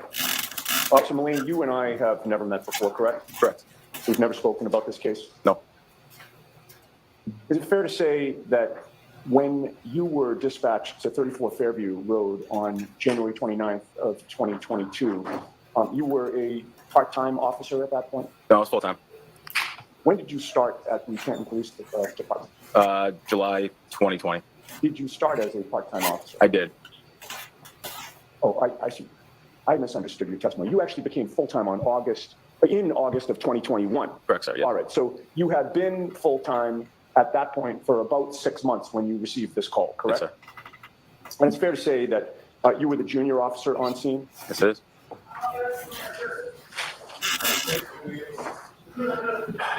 You had testified that you approached Fairview from the Cedar Crest side, correct? Yes. 34 Fairview Road is much closer to the Cedar Crest side than it is to the Chapman side, correct? And when you take a left on Cedar Crest to enter Fairview Road, 34 Fairview is the second house on the right. Does that make sense? From Cedar Crest, yes. Yes. And you were quickly surmising that whatever action was taking place there was taking place on the front lawn of 34 Fairview, correct? Yes, sir. And one of the first things that you saw was there appeared to be a woman giving CPR to somebody on the ground. Yes. You didn't know who that woman was at the time, correct? No, sir. But you later learned her identity. Yes, I don't recall which female it was that was given CPR though. Okay. So you don't recall that it was Karen Reed who was giving CPR to John O'Keefe? I don't know who it was. At some point in time, you came in contact with Karen Reed, correct, while you were on scene? Not direct contact, but I was on scene when she was there. You were there until about 8 a.m., correct? Yeah, yes. And you were dispatched shortly after 6 a.m., correct? Yeah, sir. You were there for approximately 2 hours, correct? Yes. You were there when Karen Reed was there when you showed up, correct? Yes. She left and she came back to the scene, correct? Yes. And you were there when she came back, correct? Yes, sir. So with regard to your contact with her, she certainly was within eyeshot, correct? Yes, sir. And you actually at some points were closer to her than you are to me right now, correct? Yeah. How close did you get to her? 10 feet. All right. With the court's permission, I'd like to walk toward you and have you stop me when I'm at the point when you were at your closest to Karen Reed. What can I do that, Your Honor? Okay, go ahead. Thank you. Right there. Okay. And When you were this close to her, and you're estimating this to be about 10 feet, correct? When you were this close to her, was there anything blocking your view of her face? Not that I recall. All right. You noticed, obviously, that she had blood on her face, correct? I did not notice that. You didn't notice that she had blood in her hair? I did not notice that. You did notice that she was absolutely hysterical? Yes. She was completely distraught?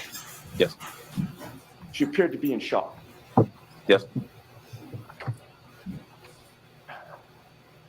And there was a contrast between that demeanor that you observed with regard to Karen Reed and the demeanor of one of the other women on scene, Jennifer McCabe, was there not? Can you kind of explain further? Sure. Karen Reed was screaming, correct? Yes. She was yelling, correct? Yes. She was hysterical and distraught, correct? Yes. Jennifer McCabe was not. Correct. And you actually had more contact, direct contact with Jennifer McCabe that morning, correct? Yes. And you spoke to Jennifer McCabe for a good 2 minutes, correct? Yes, sir. Face to face. Yes, sir. You were closer to Jennifer McCabe than you ever got to Karen Reed, correct? Yes. You were able to observe her demeanor. Yes. You were able to hear her tone of voice. Yes. You were able to hear how loudly she was speaking, correct? Yes. You were able to hear how quickly she was speaking. Yes. During those 2 minutes that you were face to face closer to Jennifer McCabe, she was not screaming, correct? Correct. She was not yelling. Correct. She was not hysterical. Correct. She was not distraught. Yes. She was calm. Correct. Objection, Your Honor. I'll allow it, but let's move on. Jennifer McCabe didn't have any blood on her face, correct? No. And you didn't see any blood in Jennifer McCabe's hair, correct? No. Now, with regard to what you heard Karen Reed scream that morning, I just want to make sure I get your testimony correct. I believe on direct examination, you stated that she kept repeating two phrases, one being, "Is he dead?" and the second being, "That's my boyfriend," correct? Yes. And how many times do you think that she repeated those two phrases? Quite a bit, more than 10. Like almost too many times to count, really. Yeah, yes, sir. And each time she said, "Is he dead?" what was her tone of voice? Screaming very loudly. Each time she said, "Is that my boyfriend?" what was her tone of voice? Same.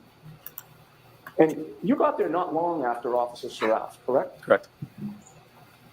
In any of the, during the time that you were on scene and you heard Karen Reed screaming and yelling in this distraught and hysterical manner, you never once heard her say, "I did it," correct?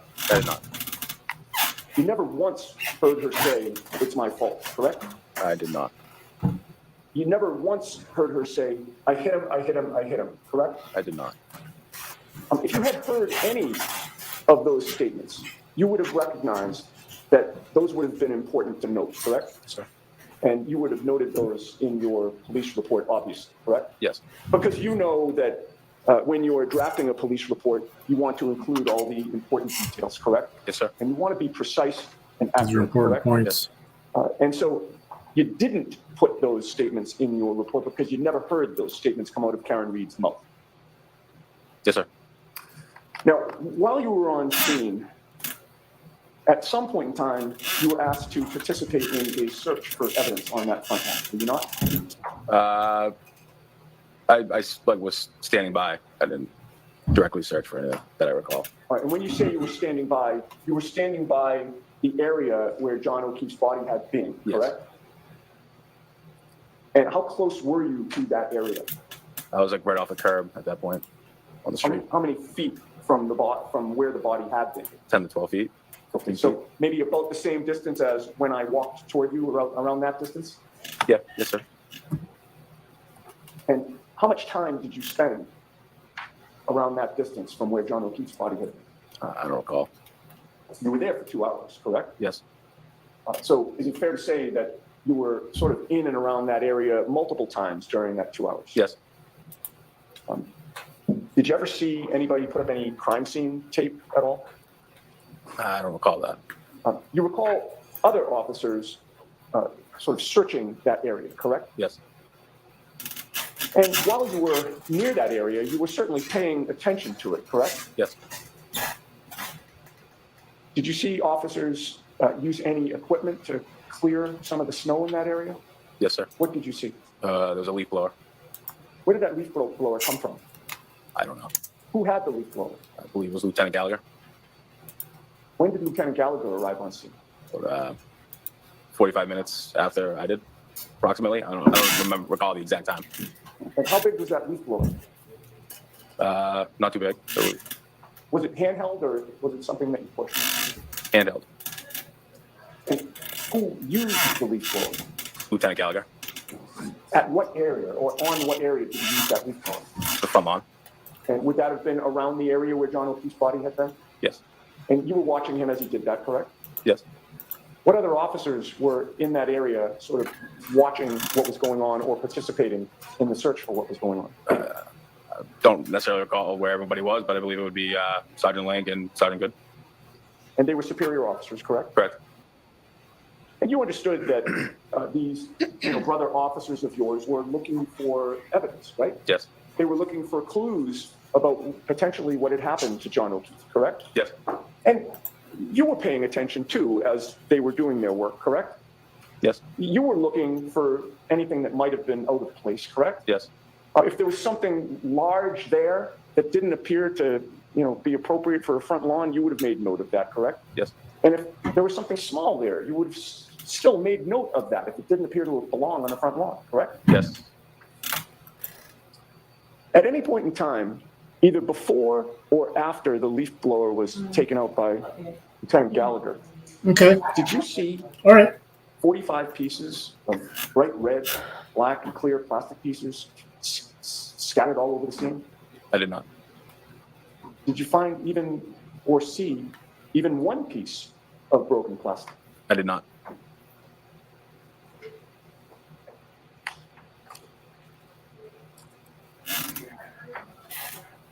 Now, when you came to the scene, John O'Keefe was still lying on the ground, correct? Yes. Did you see whether or not there were any blankets on scene? No.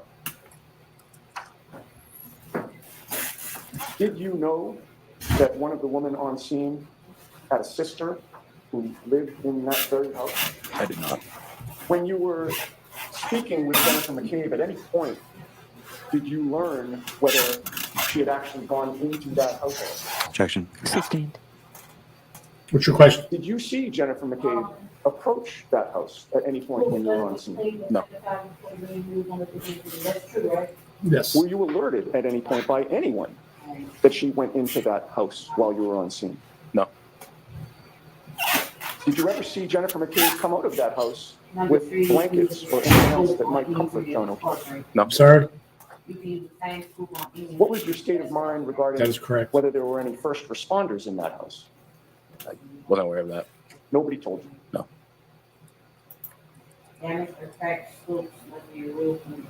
True. You testified that at one point you saw Karen Reed True. being escorted into a motor vehicle, Yes. and that was one of the women on scene, her motor vehicle. Yes, it was either that or a cruiser. All right. Both kind of the same area.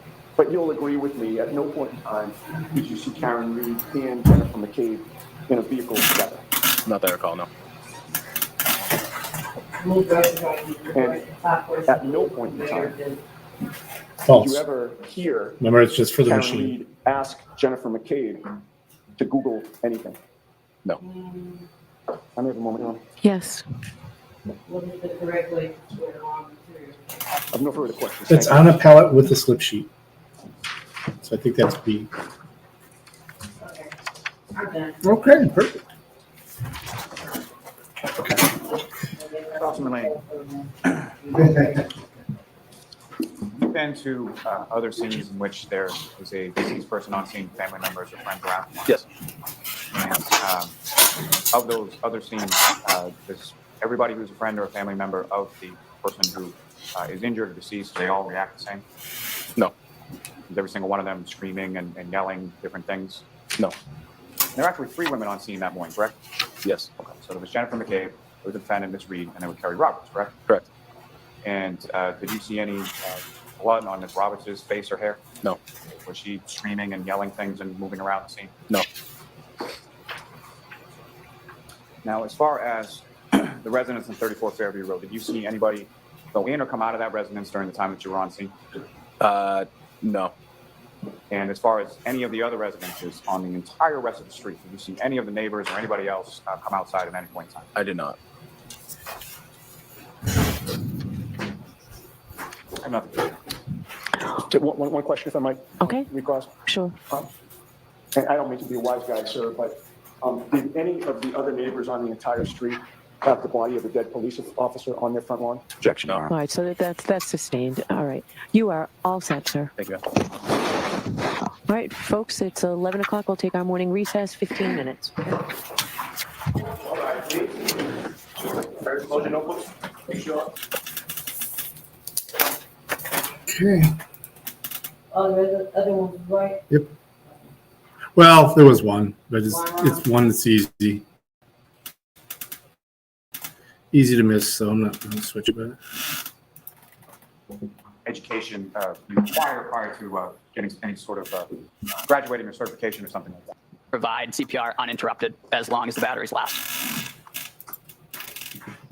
Do you recognize that, sir? I do. Or what do you recognize that? This is what I believe to be the enter's report written by Captain Robery and the patient care report written by firefighter Flamati.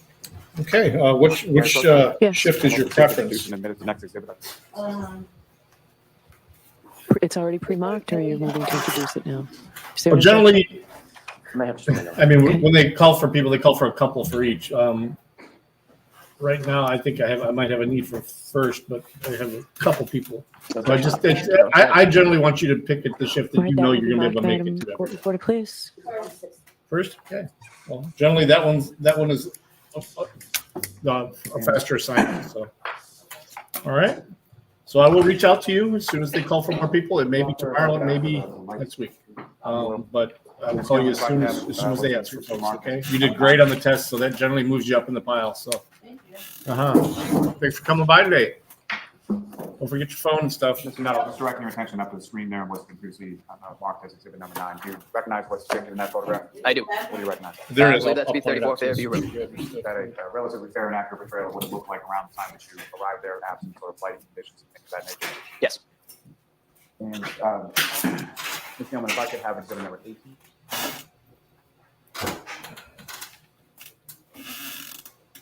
May I approach the witness, Your Honor? Yes.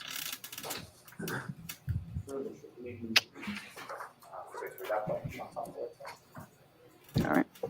And Mr. Nuttall, if I could ask you, using that laser pointer before you, well, first let me ask you, recognize what's up on exhibit 18? Yeah. Again, 34 Fairview Road. And the area where you first observed Mr. O'Keefe supine on the lawn and the 3 females around, you see that area in this photograph? I do. If you could, using that laser pointer, just direct your attention to where in this photograph. I would say right around this general area, right about here. And lastly, Ms. Gilman, if I could have exhibit number 14. And again, sir, do you recognize what's up on the screen as exhibit number 14? I do. What do you recognize that? That I believe to be is where we found Mr. O'Keefe. And as far as the pooling of the blood that you observed around Mr. O'Keefe's head, you observed that area within this photograph as well? Yes. You could, again, using that laser pointer, just direct your where in this photograph you observed that. They're right around in this general area. There. Thank you, sir. Mr. Officer, we can have the lights back up. You want to make that approach just to retrieve that? Yes.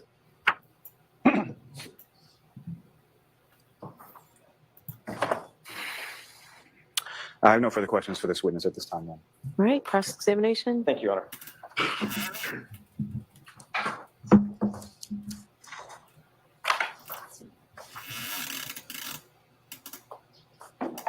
Afternoon, Firefighter Nuttall. Sir, how are you?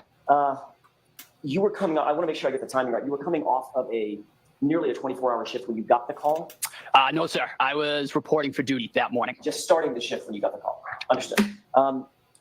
I want to ask one quick question that you mentioned just a couple of seconds ago under questioning by Mr. Lally. With regard to the clothing, the normal protocol for clothing that's removed from a patient. Yes. You said it's oftentimes just sort of discarded onto the floor. In terms of in the ambulance or at the hospital? Either one. Yes. Okay, both? So typically, when we remove clothing in the back of the ambulance, it's generally done with trauma shears. So we will expose and then kind of fold over. That clothing is then usually left in place. We'll do a quick roll just to check the back of the patient, and then he's usually rolled back if there's nothing found, and it's typically left there. In terms of like big puffy jackets, if you cut a puffy jacket, it just makes quite the mess. So yeah, exactly. It's a disaster. So typically those bigger jackets are just removed, and that is when we removed that type of article of clothing. That's when we noticed that his hands were quite rigid. So that's what happened in this case. Correct. You removed the big heavy jacket, discarded it, got it away from the body so you could better assess the injuries. Correct.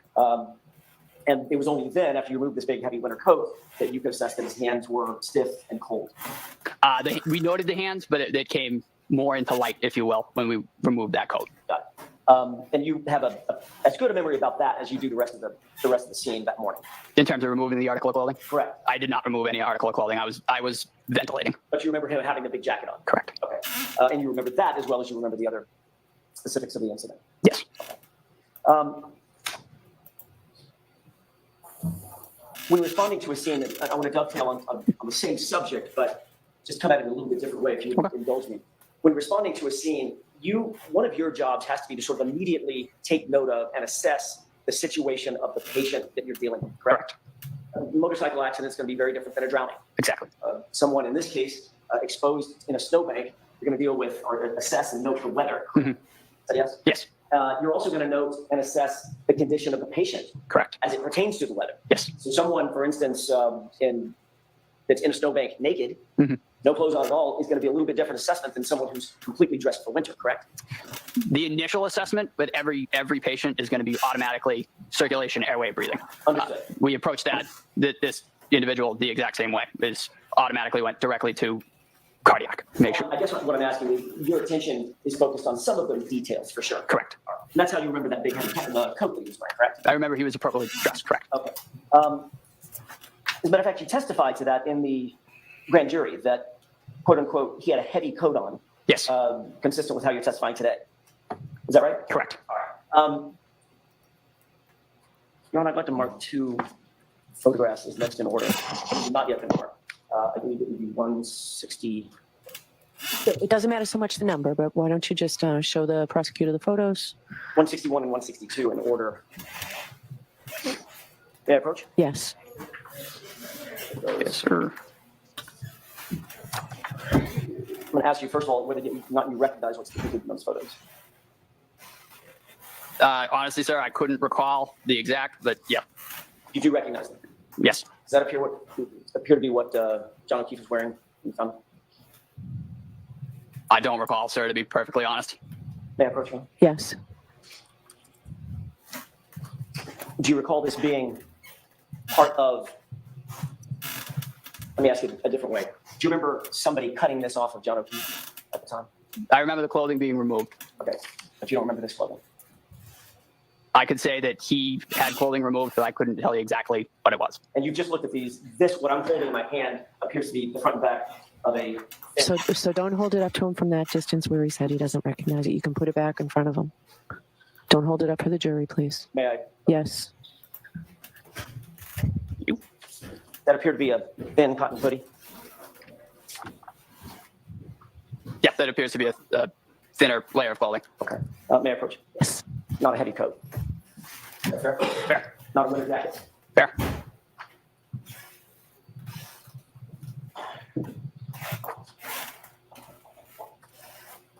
Is it fair to say you had a lot on your mind when you were out at that scene, correct? In terms of just saving a man's life. Correct. That's your credentials are impressive. You were there focused on one thing, and that is trying to make sure that a man did not die. Correct. Would you agree that that was your primary concern and your primary focus the entire time you were at the scene? Correct. You weren't necessarily worried about what other individuals were doing, correct? No. If I asked you right now off the top of your head, tell me exactly the number of law enforcement officers that were there at the scene, probably couldn't tell me, could you? No.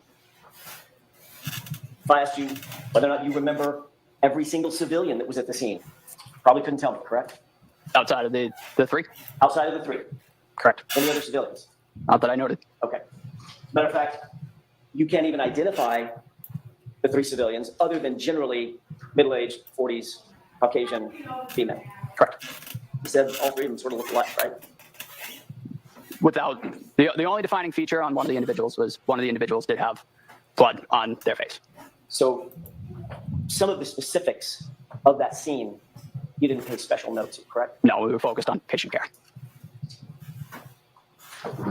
Is it fair to say that, specifically as it pertains to what the victim was wearing, your memory might be a little faulty where that's concerned? Sure. I mean, nothing wrong with that. You were focused on something completely different. Correct. You did notice certain injuries on Mr. O'Keefe's person, correct? Correct. And you indicated on direct examination that once you got him into the back of the ambulance, you, as you put it, you had a quote-unquote much better picture of what you were dealing with. Is that right? Correct. You testified at the grand jury that you noted that once he was in the back of the ambulance, under better lighting, you were able to tell that he had trauma to the right side of his head.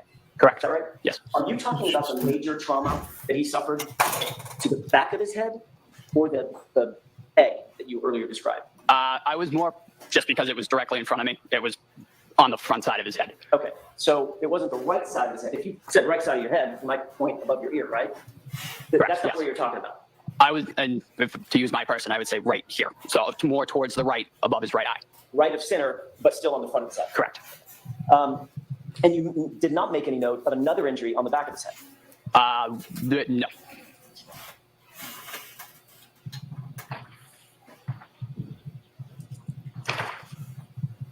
You talked about the injuries to the right side of his arm, correct? Correct.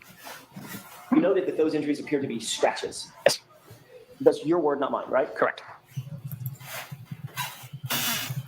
You didn't say that those were blunt force trauma. No. You didn't say that they were abrasions. Scratches and abrasions, in my point of view, seem to go hand in hand.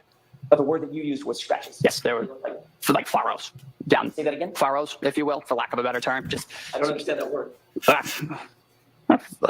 So if you remove something, like you create a furrow in the skin, is that? Furrows. Yes, there you go. Sorry, excuse my accent. No. I'm on your turf. Fair enough. It's my accent. I'm so sorry. Oh, boy, that one. It's going to be a meme somewhere. Hey, my cousin Vinny. Yeah, got it. All right. So when you said furrows, you made your hand in almost like a claw and drug it against your right biceps. Objection. Sustained. Can you repeat the movement that you did for the jurors when you said furrows? Objection. Sustained. Just move on to the next question, please. You would agree that a very common cause of a hematoma over one's eye is being hit or punched. Correct. Is that right? Yes. You said that Mr. O'Keefe did have such a hematoma over his right eye, correct? Yes. Did you also see a laceration under the eyebrow but above the lid on his right eye? I don't recall. Did you see a laceration on Mr. O'Keefe's nose? I don't recall. You did note that there was some blood on his nose, correct? Correct. That came from a small laceration. Yes.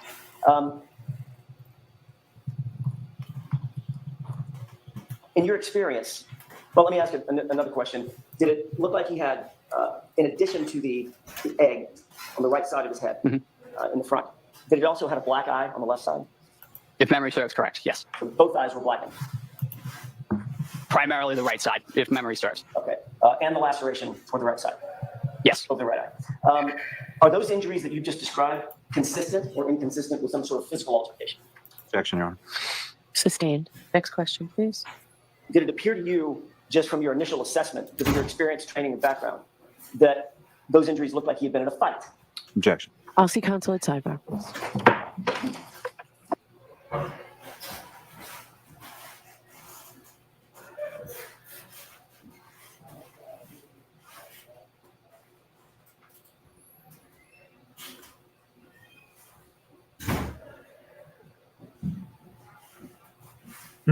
Interesting.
Thank you.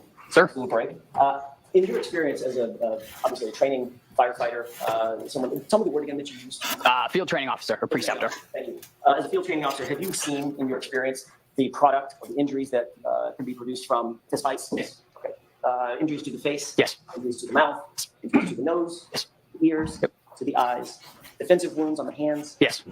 Did you note we've already talked about, I don't want to go over all this again. You've already noted what the injuries to the face were that you saw Mr. O'Keefe having suffered. Yes. Were those consistent or inconsistent with a physical altercation? I couldn't say. Were they consistent or inconsistent with being in a fight? I couldn't say. Was that egg over his right eye consistent or inconsistent with him having been punched or hit? I couldn't say. I thought you said that one of the common causes of an egg like that, a hematoma, as you put it, over someone's eye, is being hit or punched. There's quite a few reasons that somebody could get an egg, such as that over their head. I mean, you could get hit with a golf ball, of course, for instance. I'm not asking you to the exclusion of everything else. Yeah. I'm asking you, is it consistent? It's consistent. It could be. Okay. And the other injuries as well? Correct. Okay. Did you see bruising to the back of one or both of his hands? His hands were, as stated, they were very cold, very white. They were not well perfused. And when you don't have adequate perfusion, swelling and smaller injuries don't typically present themselves, if you will. So you may not have seen them? Correct. But the bruising may have been there? It might have been there. It just wasn't observable just due to the condition of his hands. Just made overlooked? Yes. Okay. You indicated that you were not present when your colleague, Katie McLaughlin, was questioning anybody at the scene, correct? She's tasked with that responsibility, but you did not engage with her. Correct. When I say engage with her, you weren't standing there with her. No, I was in the back of the ambulance. Okay. You claim to have heard this statement, I hit him, yes, several times from the woman with blood on her face. Correct. You indicated that she was erratic. Correct. Hysterical. Correct. You said, for lack of a better term, running around in circles. Yes. She seemed despondent or distraught. Very distraught. Very upset. Yes. Was she saying anything else that you recall? To me, I heard I hit him, and then I went back, obviously continuing on patient care, focusing on patient care. Did you hear her say, could I hit him? I heard I hit him. That's what you believe at this point? That's what I heard. Okay. Where exactly were you? I was crouched at the head of Mr. O'Keefe. Okay. You were asked that exact question at the grand jury, correct? To describe where you were and who was doing what? To my knowledge, yes. Okay. You were asked a question when you spoke to her and she said, I hit him. Were you with the other representatives, sir, there at the time? Were there other people around you? Do you remember being asked that question by a grand juror? Hello? I don't recall. Do you remember answering, no, there were other people around me. I had paramedics Flamati with me. I believe firefighter Kelly was there as well. Correct. So the three of us were all providing patient care around Mr. O'Keefe. Yes. And you indicated that we were all there together. You were kneeling and you were doing the airway while you called him Tony. Yes, that's Anthony Tony. Yes. All right. He was doing the CPR, correct? Correct. And it's absolutely clear in your mind that when that statement was made, you were knelt down over Mr. O'Keefe. Flamati was doing CPR. Kelly was with you guys, and you posed the question to her, do you know him? Correct? Correct. Okay. So I want to make sure I understand this. Correct. You said, as you're knelt down, it isn't completing the boot. It's getting through she answered your question with, I hit him, I hit him. It's getting, because we attempted to reset it because. But that's not what you told Trooper Proctor in a February interview. I don't recall what I told Trooper Proctor. Let's start at the beginning. I remember having a conversation with Trooper Proctor on February. Reloading the operating system, and it won't even complete that now. It just gets to like 90%, and then it just reboots. And that was obviously much closer in time than your grand jury testimony, correct? Correct. And years closer in time than your testimony now. Correct. Do you recall on February the Windows settings? Telling Trooper Proctor that versus to reset it. While you were rendering aid, now it's asking for a BitLocker key. Say, I hit him to another female on the scene. To another female? No, as I stated, I heard several wasn't times there I when hit they him. installed it. In terms of who that was directed towards. They set up to I mean, again, focused on patient care. Understood. My question was a little bit different. Do you recall telling Trooper Proctor specifically that while you were rendering aid, you heard Karen say, I hit him to another female on the scene, and the other female told Karen to be quiet? I do recall that. Okay. Turning off UEFI and everything. That's not what you testified to today, though. Okay. It does show the hard drive that being story there. has changed to you posed a question and she answered your question. Correct? Correct. So which is it?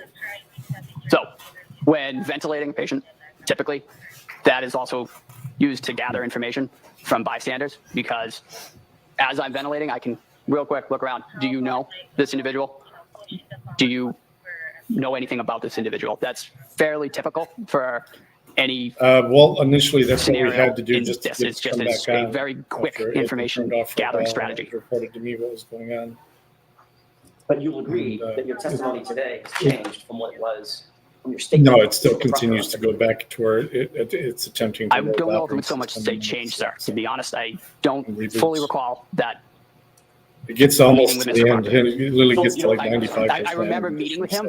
However, I don't fully remember what was discussed. So it's fair to say that your memory is a little bit faulty as it pertains to that time frame. Absolutely.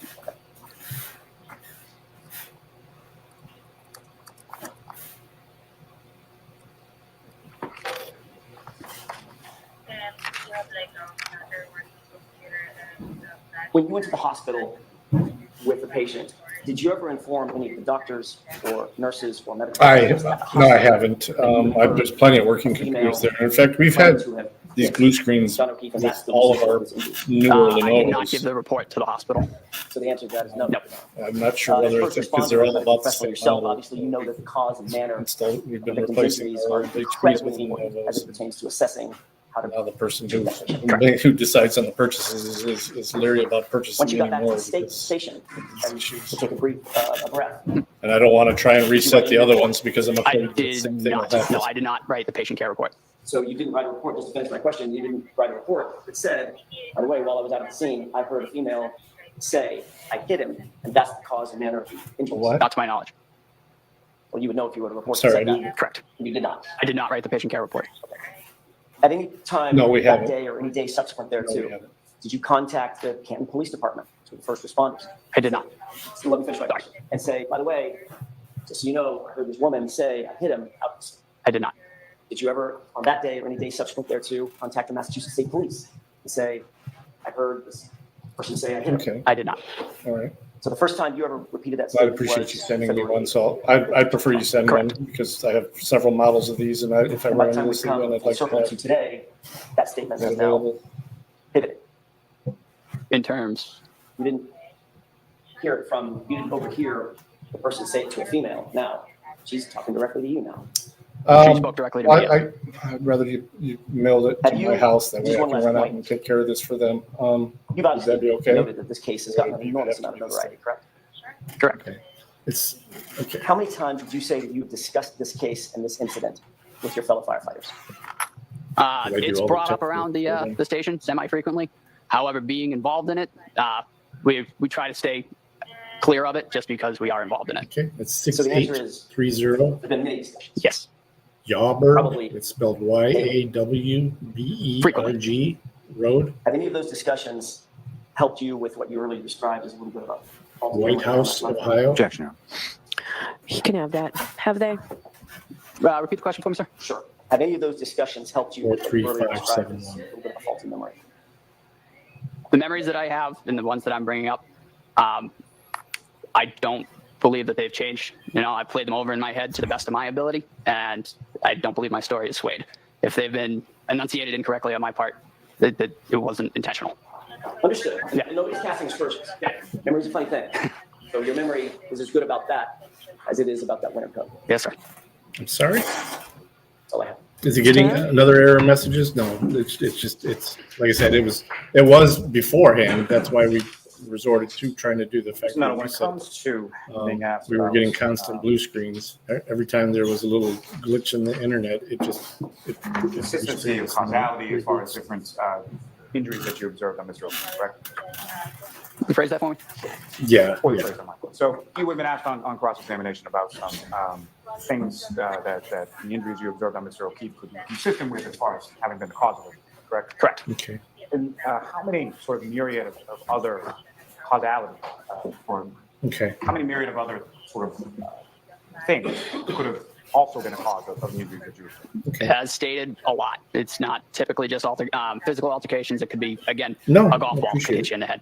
That could No, cause thank you. similar I injuries. mean, well, actually, I'm Just sorry. for I'm sorry. purposes, when you were asked, Is any about, idea why all these new ones particular are timeframe, were you encountering talking these about blue screens? the Because, timeframe I of mean, January it's, 29th, or were you talking about the timeframe of February? we have 8th? literally 120 Sorry, so rephrase that for devices me. on this. It's a Let me large withdraw that and move on scale to something else. So Wi-Fi when- system. Again, for clarity purposes, when And you were it's asked just these about newer some statements Lenovo's. that were these attributed to you to Proctor during the meeting, correct? ideas Correct. centers that are, And so whenever there is, with regard to a reboot in the Wi-Fi, every you one would of those call computers different, gets a blue screen. is it a statement that If they lose their internet, person, they the female go with to a blood on blue her face screen. made to you, or the Is that statement of something the that other you've female telling that person to be quiet? encountered? So as stated, Quick fix for that? real quick, down and dirty, I asked, "Do you know this person?" To which I hit him, and then in the background, I remember hearing over and over, "I hit him." That was kind of pushed towards the back, and patient care took priority. Okay, well, if it that answers your happens question. whenever I'm doing, after the flash drive, if Do you recall that specifically at continues, this time, I'll the just other reach out to you statements guys. that you were asked about as far as whether or not the other female told that female to be quiet? I do remember that, correct. And the other statement as far as the female with blood on her face, and again, Okay. that was the differentiating character between the two females. I appreciate it. There, correct? Correct. And the memory of that statement is, I hit him, correct? Correct. No, I appreciate that. Thank you. All right, Mr. Nuttall, you are all set, sir. Thank you, everybody. Do you have another witness, Mr. Lally, to start? Yes, sir. You too, bye. Your Honor, the Commonwealth will call Mr. Anthony Flamati to the stand. Sorry.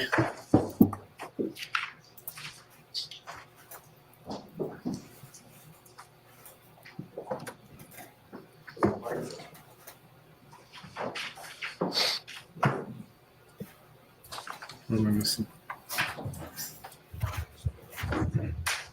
Thank you. Raise your right hand. You solemnly swear the evidence you give the court and jury in the case now and hearing the truth, the whole truth, and nothing but the truth, so help you God. I do.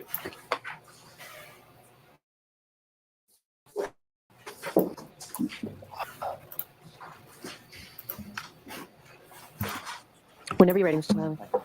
Good afternoon, sir. Are you? Could you please state your name and spell your last name?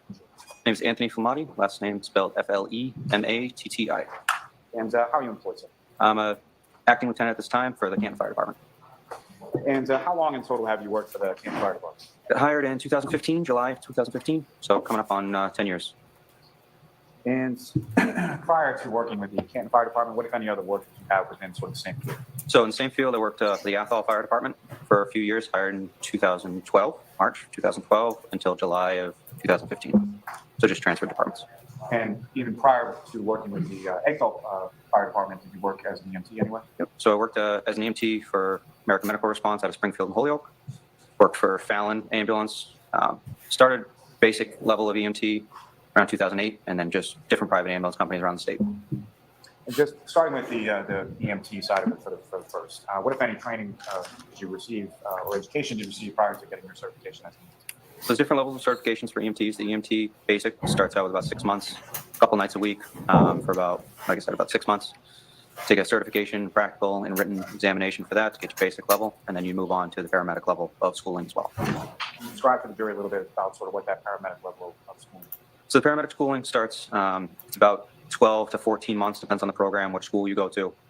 Night school, 2 to 4 times a week for about 14 months, and then you start going into a clinical phase where you go into the different operating rooms, emergency rooms, OBGYN, cardiac CCU, ICU. You do about 300 hours of education in that. Once you've completed a bunch of skill checkoffs under the supervision of an RN or a doctor, depending on the room, you would then clear that section of your schooling and then move on to a ride time phase, which is about 200 to 300 hours, depending on skills, what you need. That would be either in a fire department or a private EMS under the preceptorship of a senior paramedic that would kind of walk you through how to do the job and shadow you and supervise that you're doing things appropriately. You do that for about 200 or 300 hours. You write up different documentation, basically learning how to do it out of the clinical set and then more of in the field set. After that, you would, whatever job you have at that point, you would do an additional practical assessment, again, about 6 or 7 different stages of evaluation for physical skills. Then you would do a written test, again, with the state. At that time, it was the state, Massachusetts, to certify you as a paramedic. Then after that, they have another 2 to 6 month preceptorship within the department to acclimate you to the physical location that you're working in. And so there's a written portion and a practical portion to both the EMT as well as the paramedic training? Yes, that's right. And you successfully completed that and received certification in regard to both? Yes. And those certifications, are they something that is just sort of a one-time blessing, or is that something that has a continuing educational component and a research? That's correct. So every 2 years, we have to do a 48-hour refresher. So it's continuing education classes as far as national core curriculum classes that the national standard holds us to. So it covers different topics that they mandate that we cover every 2 years. And your certification is up to date at this point, is that correct? Yes, sir. You mentioned that you're currently a lieutenant within the Canton Fire Department, is that correct? Yes. And how long have you been, have you had the rank of lieutenant? I'm a temporary acting lieutenant, so I've been that since, I believe it was February, up till this time. And within the town of Canton, how many fire station or firehouses do you have within the town? So we have 2 different stations, headquarters and Station 2, that we operate out. Do you work specifically in one, or does it sort of rotate between? Depends on the rank. So as a firefighter, we rotate through the different positions or different stations. As a lieutenant, I'm the lieutenant right now at Station 1, so headquarters. And where is Station 1 located? 99 Revere Street. And with respect to each of the 2 station houses, how many sort of different vehicles and apparatus are located here? So we have, depends on what's obviously in service for mechanical issues and stuff, but we have a primary engine, a backup engine. We try to have at each station. We have 1 tanker truck, 2 ladder trucks. We have 2 primary ambulances and then a backup ambulance as well. So we try to have at least 1 engine, 1 ambulance, 1 ladder at each station, and then we'll have the backup pieces for that. And I believe our tanker truck right now, or our water truck, is out of Station 2. And Station 2, where is that located? 7th Asselmont Street. Now, as far as the sort of shift, how many people are assigned to, when you're assigned to, let me ask you this question. When you have a shift, what hours is that shift sort of concern? So for shifting or shift work, it's 8 a.m. to 8 a.m. the next day. So we're 24-hour shifts. We'd have a 24 period off from work, another 24, and then we're off for 5 days. And when you're assigned to a certain shift for that 24-hour period, are you assigned to sort of a specific duty or a truck, or how does that work? We're usually just assigned to a specific position for either the 10-hour or the 14, depending on rotations, overtime, that kind of stuff. But we're usually assigned to an individual piece or individual position for that shift, at least, whether it's a day shift or the whole 24. And so starting with just the ambulance, if you're assigned in the ambulance, how many people and what are the different roles? So the ambulance, we'd have 2 people assigned to the ambulance. We rotate either through seniority or through care level, whether paramedic, EMT. If you're both paramedics, then it would go by seniority and swap back and forth for call volume and teching, who's in charge of the call. And then we would also cross-man with the ladder as well. So depending on the call that comes in for service, we would either, on a fire call, we can take the ladder, medical call, we can take the ambulance. And with respect to the engine, how is that sort of divvied up, or what are the different roles on an engine? So with the engine, if we have a full staff of 13 members, we would have 4 people on the engine. If there's a couple people off vacation, that type of thing, we could do, it's the driver, the step, and then the lieutenant in charge of the engine. Now, if I could turn your attention to January 28th, into the evening of January 28th into the morning of January 29th. Were you working on that occasion? Yes. Okay, you were working 8 a.m. on the 28th until 8 a.m. on the 29th, is that correct? That's correct.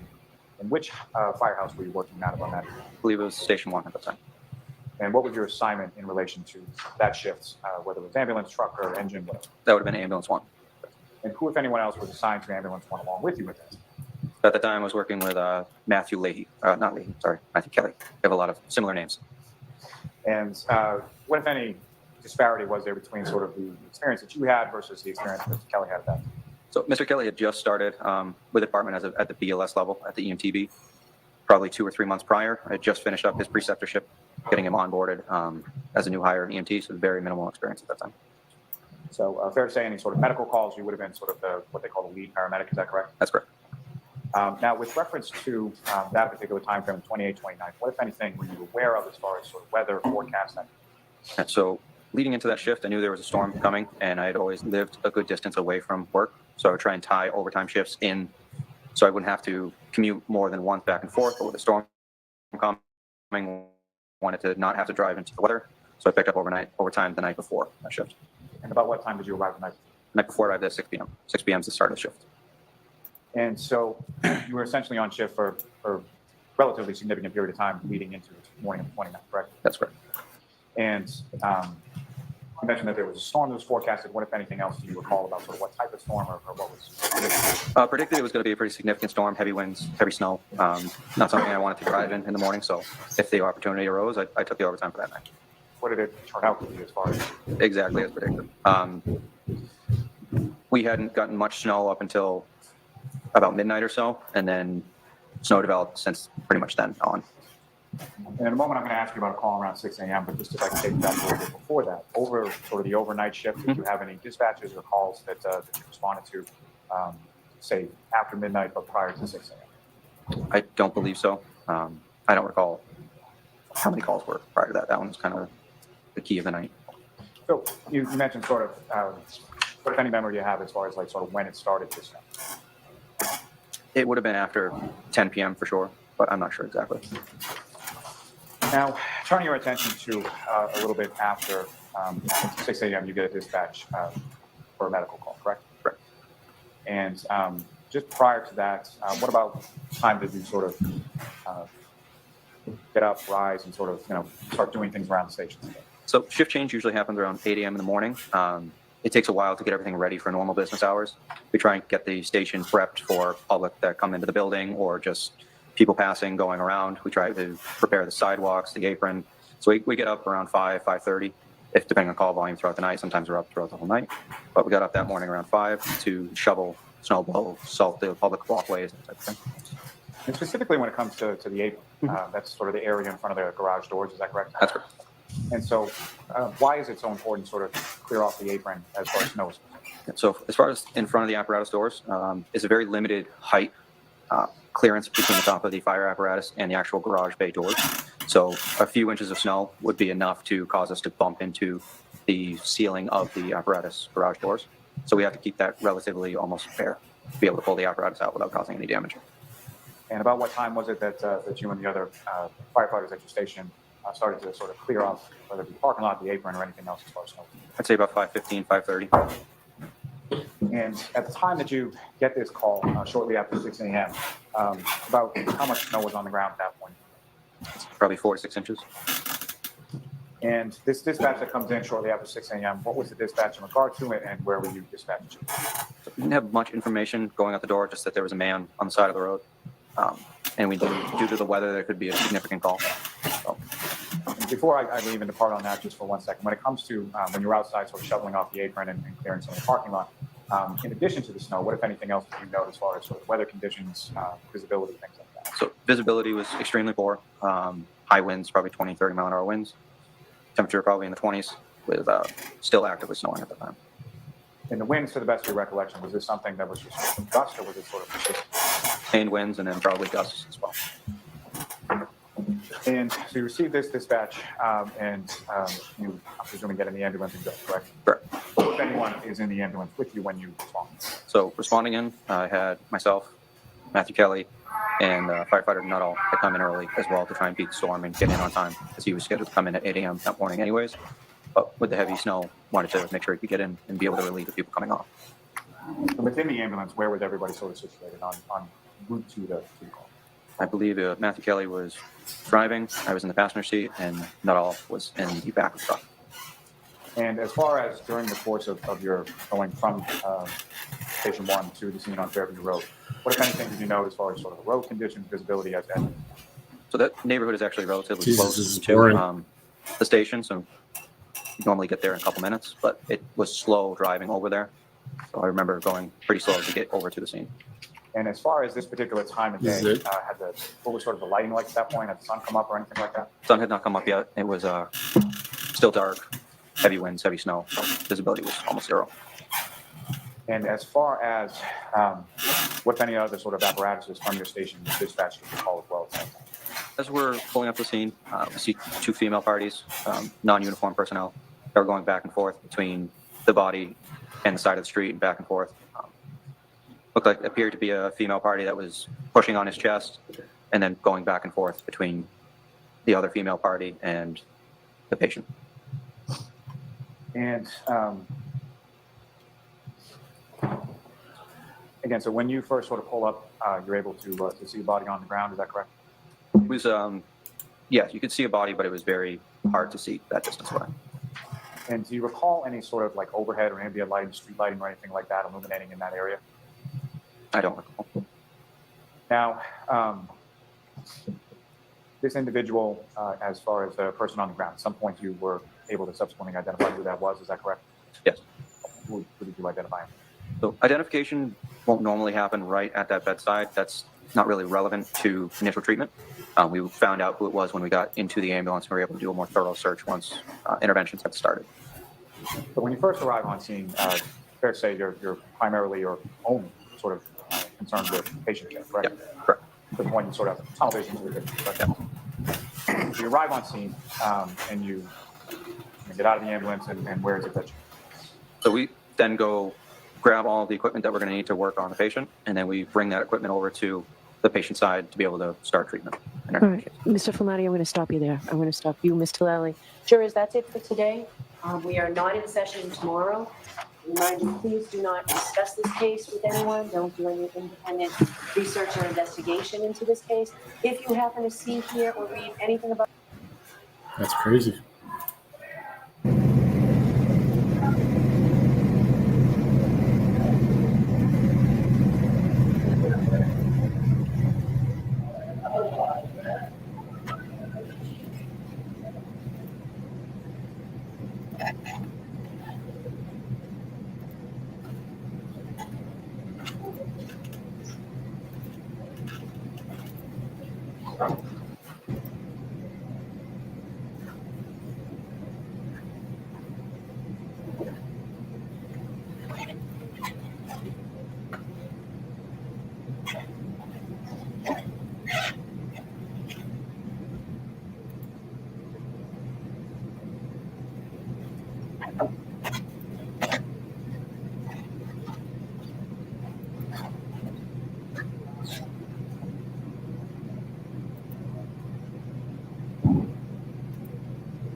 Bam, bam, bam, bam, bam, bam, bam, bam. 192 miles. We'll take a little 30-minute break. And we'll decide from there how tired I am, where I'm going to stop.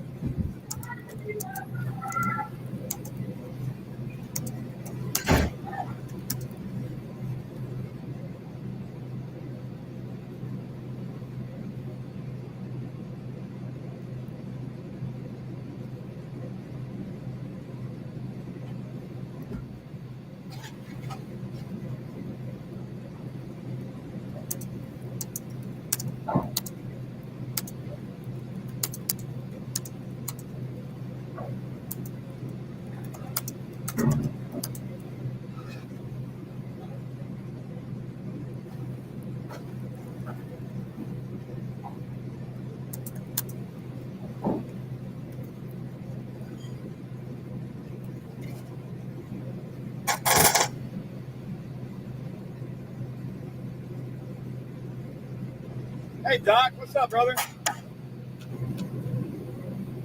Yeah, this is Menoket, North Dakota, Doc.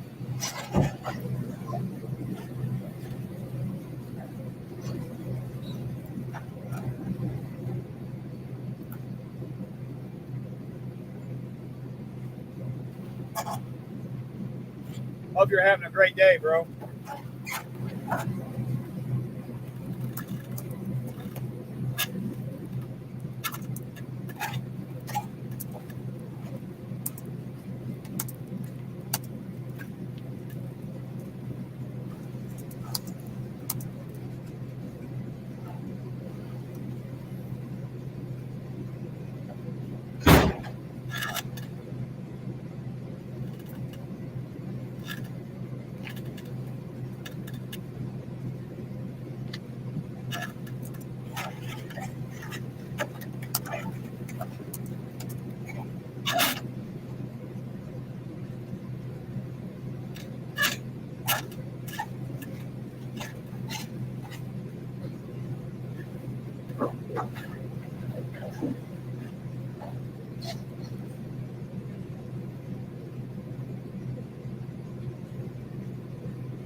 Oh, damn. Are they okay?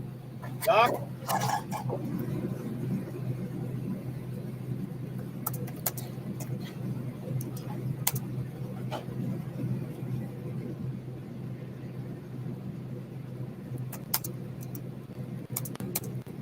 Yeah. Not a lot I can do about that, B. Hendrick.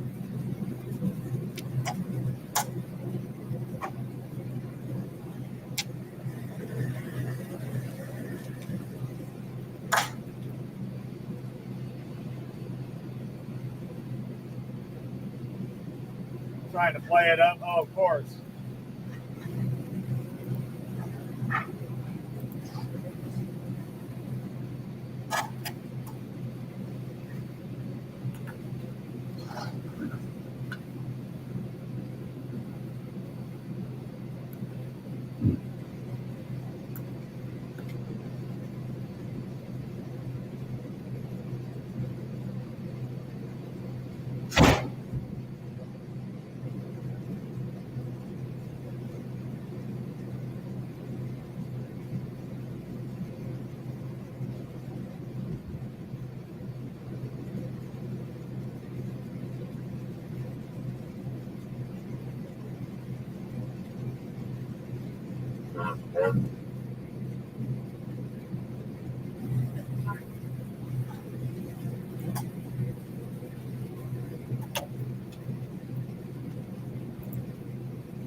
Yeah, that's everywhere anymore, isn't it, B. Hendrick? Everybody acts like they're allergic to work.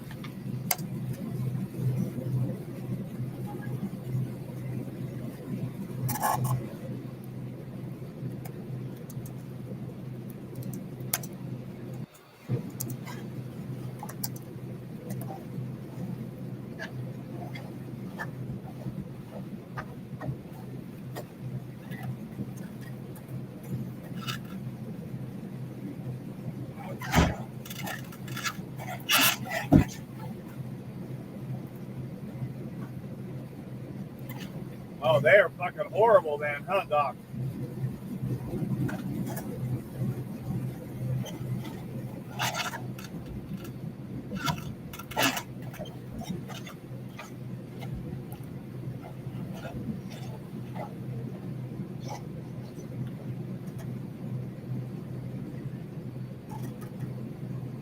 We all know how shitty the VA is.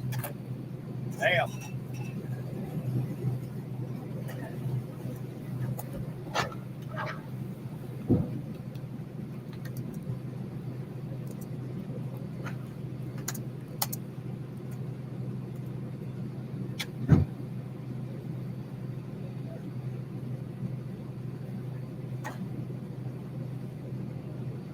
Yes, he can. He's having a hell of a time with them fuckers.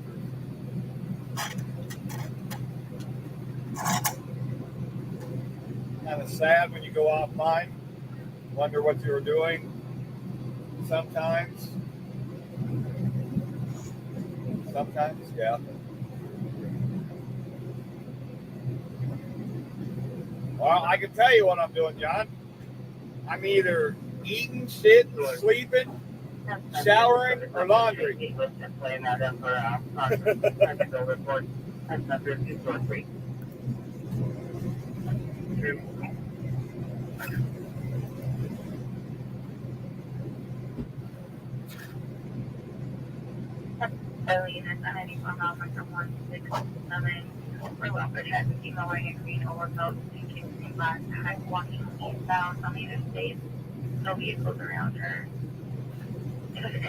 I just saw that person walking over there.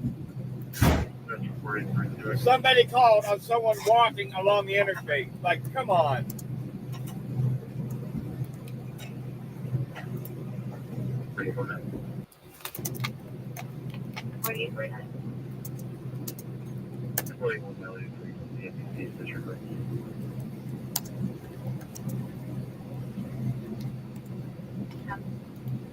as dangerous as it may be, John, it's not illegal. That's the problem.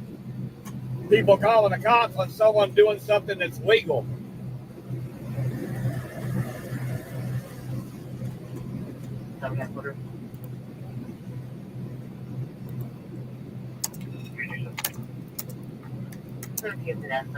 Possible injury accident. Nobody's employed unknown injury. 13 to that night. Doc, you missed it earlier. About 5-10 miles behind me, about an hour ago, there was a car doing 125 miles an hour that they were chasing.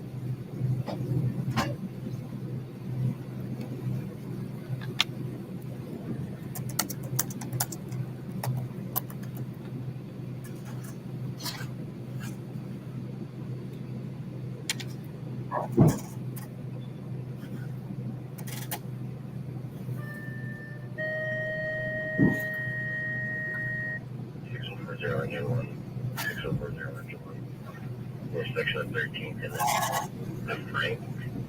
Accident with airbag deployment. Unknown injury. Green, 4 green shirt and black collar. 13 to that frame.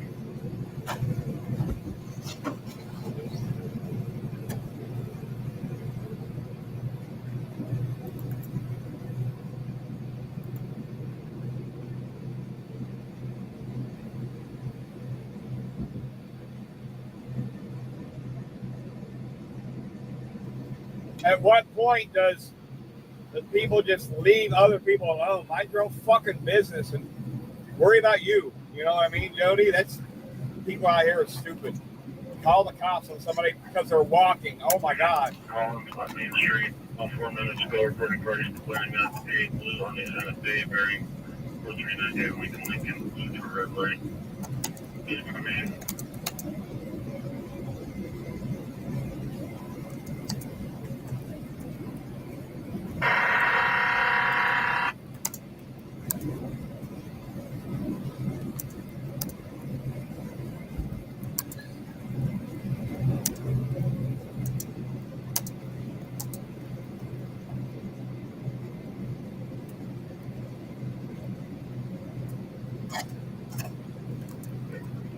That's the problem, John.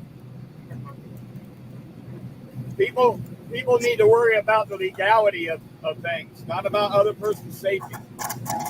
And if they were so worried about their safety, why didn't they go up and ask them if they needed a ride instead of calling the cops?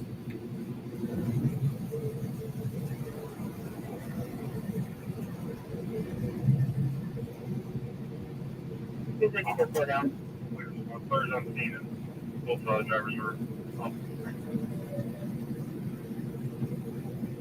Or just full large enough.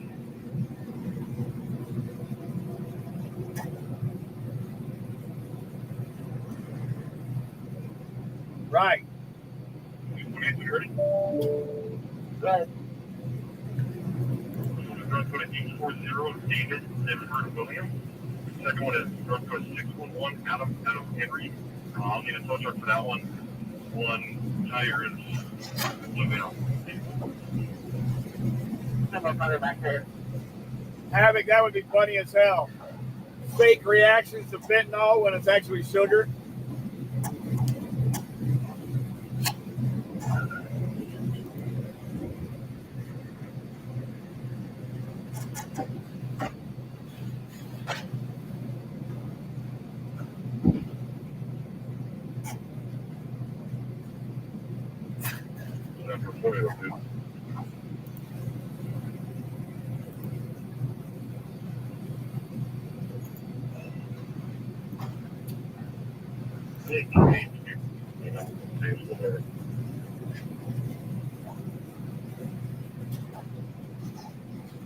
On this North Dakota 4 uniquely confused 3330.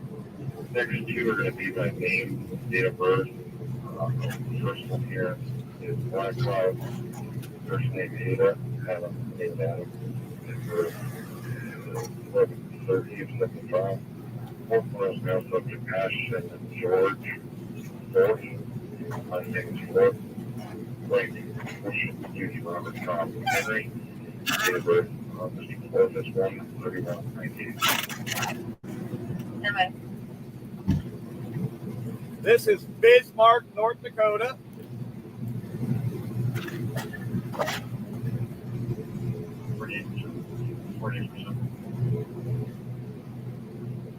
Good. I agree with that, Claiborne.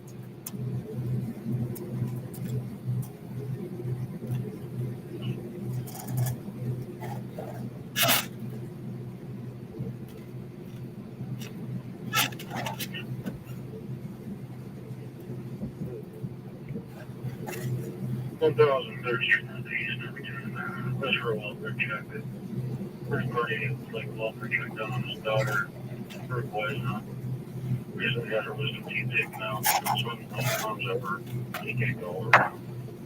1013 reduced for 10. Oh, good God. Doing a welfare check on the person who had their wisdom teeth taken out and they can't fucking get a hold of them. They're probably fucking sleeping, motherfucker.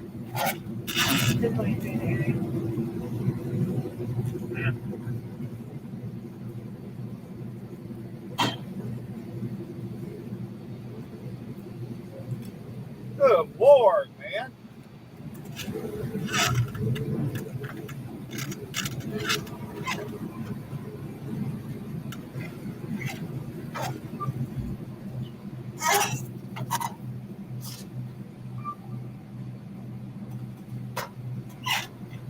It's 4843. 4843. 1658, Capital Way, number 305.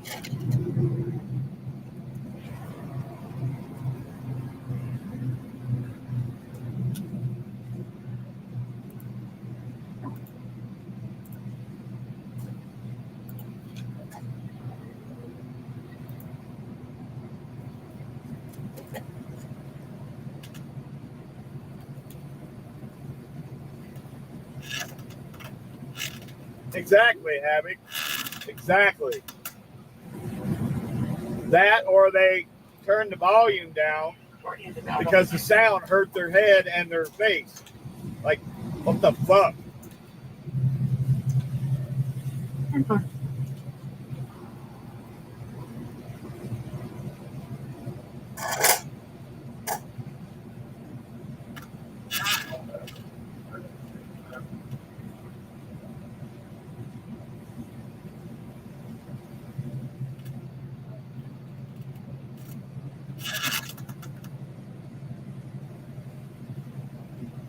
And it's the Missouri River.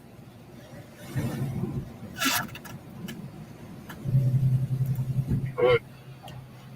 Missouri River. You should get corrective lenses, negative 29. Second, Ashton George 4, Bismarck 131 of 98. Valid ID only 8 of 29. Copy on 8 of Black Cloud.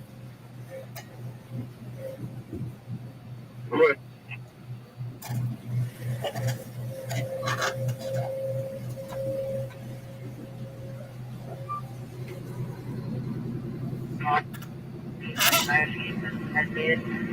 She is showing a muscle 99 out of 6.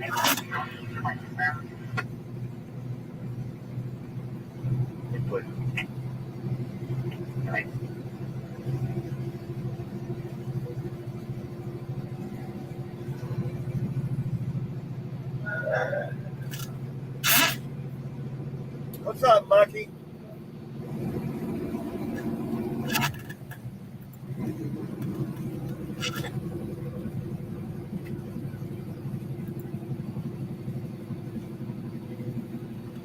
Turned into a 14-hour day? That sucks.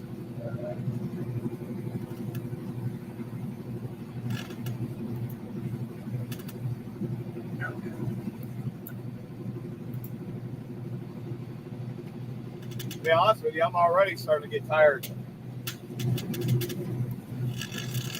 I have to try and go at least 9 hours or I won't make my appointment on the 2nd.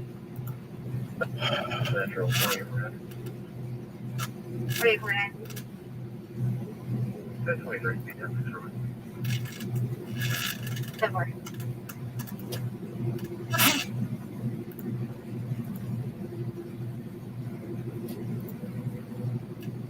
Oh, sure, yeah. I go to pass and you speed up. That's what I would do.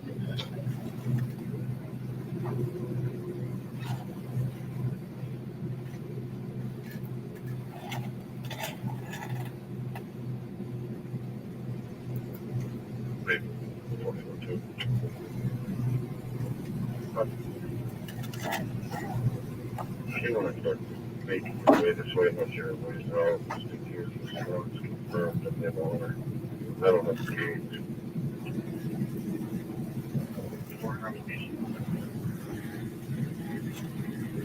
Thanks.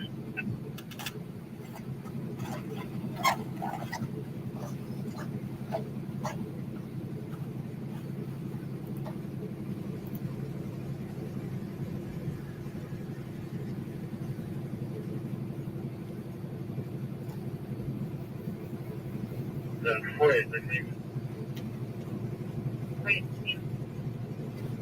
22 4802. It looks like I'm out at 10:15 to Friday 23rd.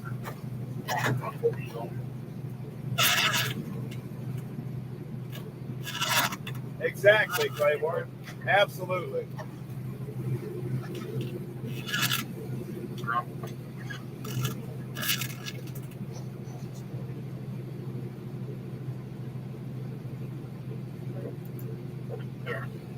See something, say something.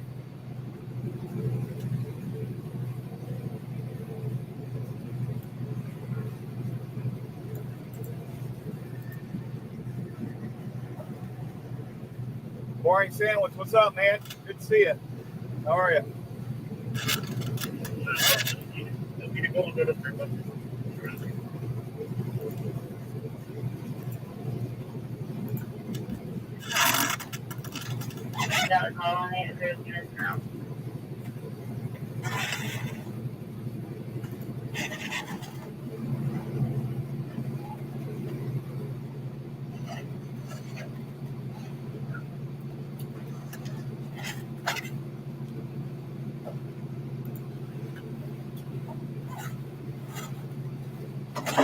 Exactly.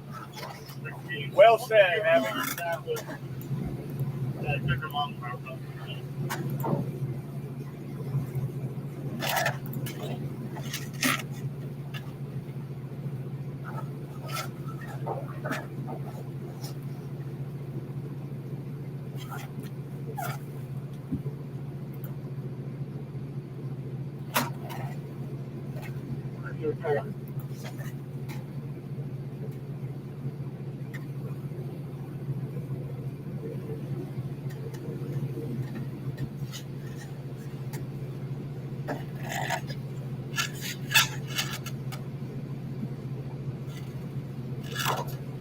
What up, Razor? What's going on, brother?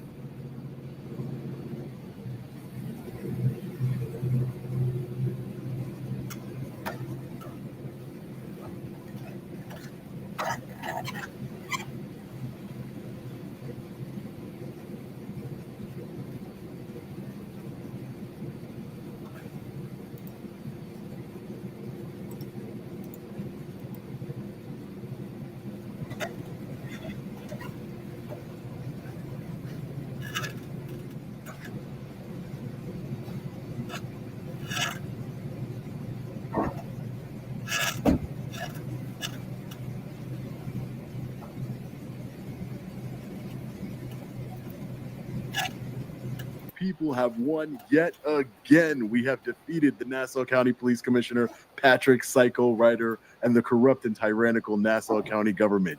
The 2 criminal cases against me have been dismissed.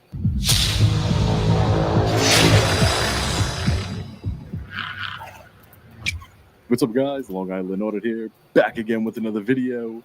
Today's video is extremely special. We are going to be celebrating our massive wins in Nassau County. Both of the criminal cases against me have been dismissed. None of this is possible without each and every one of you. Your support means the absolute world to me. This also wouldn't be possible without my friend and attorney, Jacob Uriel. Jacob, how are you? Thank you for joining me today. I'm well, Sean. It's good to see you. I'm doing well. Great. So I wanted to just get it right into it. I got my camera footage from the arrest. My property was returned to me. That's a story in and of itself, but that's for another video. So let's take a look at the couple minutes it took for me to get unlawfully arrested at the Nassau County Department of Health and Human Services. Gentlemen, so I normally don't return and do a revisit so quickly, but Officer Keller basically challenged me to come back here, that I wouldn't be able to record and exercise my constitutional rights peacefully. I told you I'd be back. Captain? How are you? Good, how are you? I'm good. I'm good. There you go. You might want to read that. What is you're not this? allowed to video here. Are you here It's a to non-public service? forum. You applying today? Well, yeah, I'm here to conduct business, correct. You're applying today? Can I get your name and badge number? You weren't here yesterday.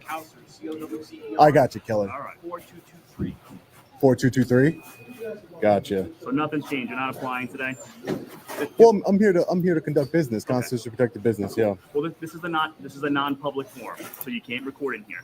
As I said yesterday. Okay? I can record in here for No, sure. You cannot record in here. I can. So I'm giving you a lawful order that you can't. If you're going to continue to record, then What would I be arrested for? Recording? no, you're going to be trespassing. Trespassing without breaking any laws. Yeah, you are. Because it's a public welfare facility, like I told you yesterday. So what is this? Is this a law?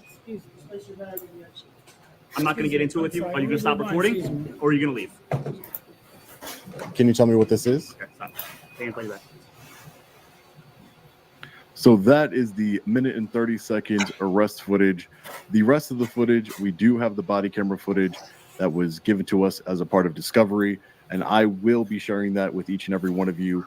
As you all know, I was under court order not to share any of the body camera footage I received. I was also under 8 orders of protection from law enforcement and government officials. Those orders have been vacated, and I did receive my property back, as I stated earlier. So let's go ahead, Jacob, and let's pull up the actual order from the court. So this is from the District Court of Nassau County. There's 2 docket numbers here because there was 2 cases. One where we just watched, I was arrested at the Department of Social Services, and the other one where I was surreptitiously recording inside of the Department of Social Services, and Police Commissioner Patrick Psycho Ryder sent plainclothes officers to my home across county lines, tried to run me off the road, and intimidated my family at my home. Speaking of that, I just released the video of the billboard truck, so stay tuned to the end where I was peacefully protesting in Nassau County. I might be facing some legal consequences as a result of that protest, but stay tuned to the end for more information on that. So let's take a look at this order. State of New York against Sean Paul Reyes. The defendant moves to dismiss the 2 accusatory instruments in these cases pursuant to Criminal Procedure Law 170.3, alleging the instruments are facially insufficient. The district attorney opposes the application. Well, of course they do. The defendant correctly points out that the charge of violating 140.10 is facially insufficient. The statutory scheme under Penal Law 140 is that the crimes get progressively more serious, beginning with Penal Law 140.05, which only requires a person knowingly enters or remains unlawfully in or upon the premises, which include a building. 140.10 requires an additional element that the building entered be fenced or otherwise enclosed in order to raise the offense from a violation to a Class B misdemeanor. People v. Moore. Here, the factual allegations do not establish each of the necessary elements to establish a violation of 140.10 in either docket, since there is no allegation that the building entered by the defendant is fenced or enclosed. In accordance with Moore, the accusatory instrument is facially insufficient. Therefore, the motion to dismiss both of the charges of Penal Law 140.10 is granted. In light of the dismissal of the consolidated charges, the remaining requests for relief are denied as moot. This constitutes the decision in order of the court, so ordered Judge David Goodsell. Shout out to Judge Goodsell for honoring his oath to the United States Constitution and New York State law and dismissing both the criminal cases against me. All right, Jacob, you've been working very hard on this case for the last 8 months. What is your reaction to this decision by Judge Goodsell? Well, obviously, Sean, I think it's the right decision. It follows the law. And I think it also reinforces the idea that for a lot of your audience, that the courts do work. I mean, we have 2 judges in 2 very different counties who both, for slightly different reasons, found that the charges against you couldn't go forward. And to me, that's reassuring.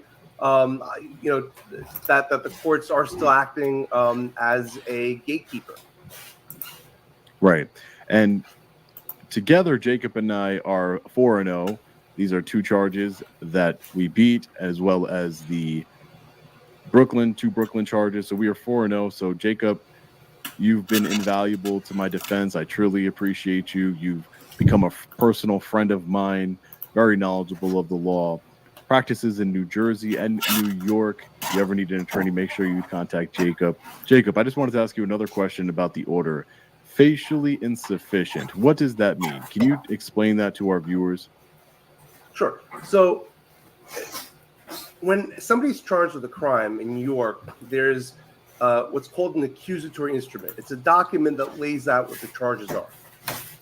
If that document doesn't actually make out a crime, then the case doesn't go forward, right? There's no trial, there are no hearings. The document is facially, meaning just on its face, is insufficient to lay out a crime. And in this case, let me bring that. Sometimes that happens because the prosecutor forgets to put information that they should have put into an accusatory instrument. In some cases like this one, the prosecutor did put as much information as they had. I mean, they had the accusatory instrument being the criminal complaint. They also had appended a bunch of supporting depositions that were very, very detailed. So in this case, more so than even in Brooklyn, the prosecutor laid everything out. So in this case, it sort of does imply that there is no legal sufficiency to that charge, even granted all the evidence that the DA did get to put in. So it's not like they just forgot something. Question. So therefore, there was no probable cause for both and for any of these arrests, were there? Well, I'll tell you this. Could there have been probable cause for the 140.05? That's still up in the air. But as for what you were actually charged with, I don't believe there was probable cause, no. Right, because I was charged with 140.10, two charges. Again, just to remind everybody out there, the first one is the video we saw earlier. The second one is when I went back to surreptitiously recording, and Patrick Ryder, the police commissioner, sent his police officers across county lines to pick me up on that warrant, and he was unsuccessful in that. So I told you earlier in the video that I released the billboard video. This has been a great week. Very successful week for We the People and exercising our First Amendment rights. More charges have been dismissed. But I did release the billboard video. I'll link it in the description where I did the billboard truck protest in Nassau County. I just want to give you guys a little update and some concerning news. So shortly after my billboard truck peaceful protest in Nassau County, where I was protesting the corruption perpetrated by Patrick Psycho Ryder and his police department, I obtained a copy of this subpoena. This subpoena was sent to the truck driver of the billboard truck. It says, "Greetings, you are commanded to appear before the Nassau County Grand Jury on Thursday, May 9th, 2024 at 9:30 a.m. as a witness in a criminal action being prosecuted by the people of the state of New York against John Doe, and that you bring the copies of the following with you: all records regarding the rental, anybody who knew about the rental, was associated with the rental in any way, details regarding payments, a copy of the rental agreement, all information concerning the time and place and return of the vehicle, copies of the driver's license, and all of the personal information that were used to secure this rental." And this was sent to the driver of the billboard truck by Dana Grossblatt. She is the bureau chief for the district attorney in Nassau. She's the one that was handling my case personally. I don't know exactly who they're investigating. I mean, if I had to guess, I would guess me. The only thing we see here is John Doe. So they're investigating John Doe in association with that billboard truck. And I can't confirm whether it's an investigation into me. I don't know who else It's just me and the truck driver there. I don't know who else it could possibly be. But in the event, I did share this with my attorney as soon as I received it. And obviously, any legal concerns, I'm going to talk to my attorney about them. And if this John Doe is indeed me and they're trying to indict me on some criminal offense, my attorney and I have submitted to the district attorney a notice to testify at the grand jury. So we will be there on May 9th in the event that this criminal investigation is into me. So, Jacob, I just wanted to talk really briefly on this. I know we don't have all the facts of this yet, but we do have some facts. We have the subpoena from the same exact attorney who was prosecuting the bureau chief, who was prosecuting the cases against me, and that was against you in court. Again, we don't have the name of the person they're investigating. It's only listed here as John Doe. If it were hypothetical, if it was me that they're investigating for the billboard truck video, the protest that I conducted in Nassau County, what are your thoughts on that? So, again, I really don't know what this is about. As a general rule, I don't say much about grand jury cases because they are secretive, but especially ones I don't know anything about. That said, in a pure hypothetical, I think that if there was any kind of criminal investigation into what is essentially political speech, then that in of itself, even if no charges are brought, does come across as retaliatory. And also, I think it does chill the expression of free speech. So, again, I'm always very cautious to make assumptions, but any type of investigation of that nature, and certainly any charges based simply on speech, would be, in my opinion, wholly unconstitutional. Right, and I know as an attorney, you're very calculated in the things that you say, and as you should be.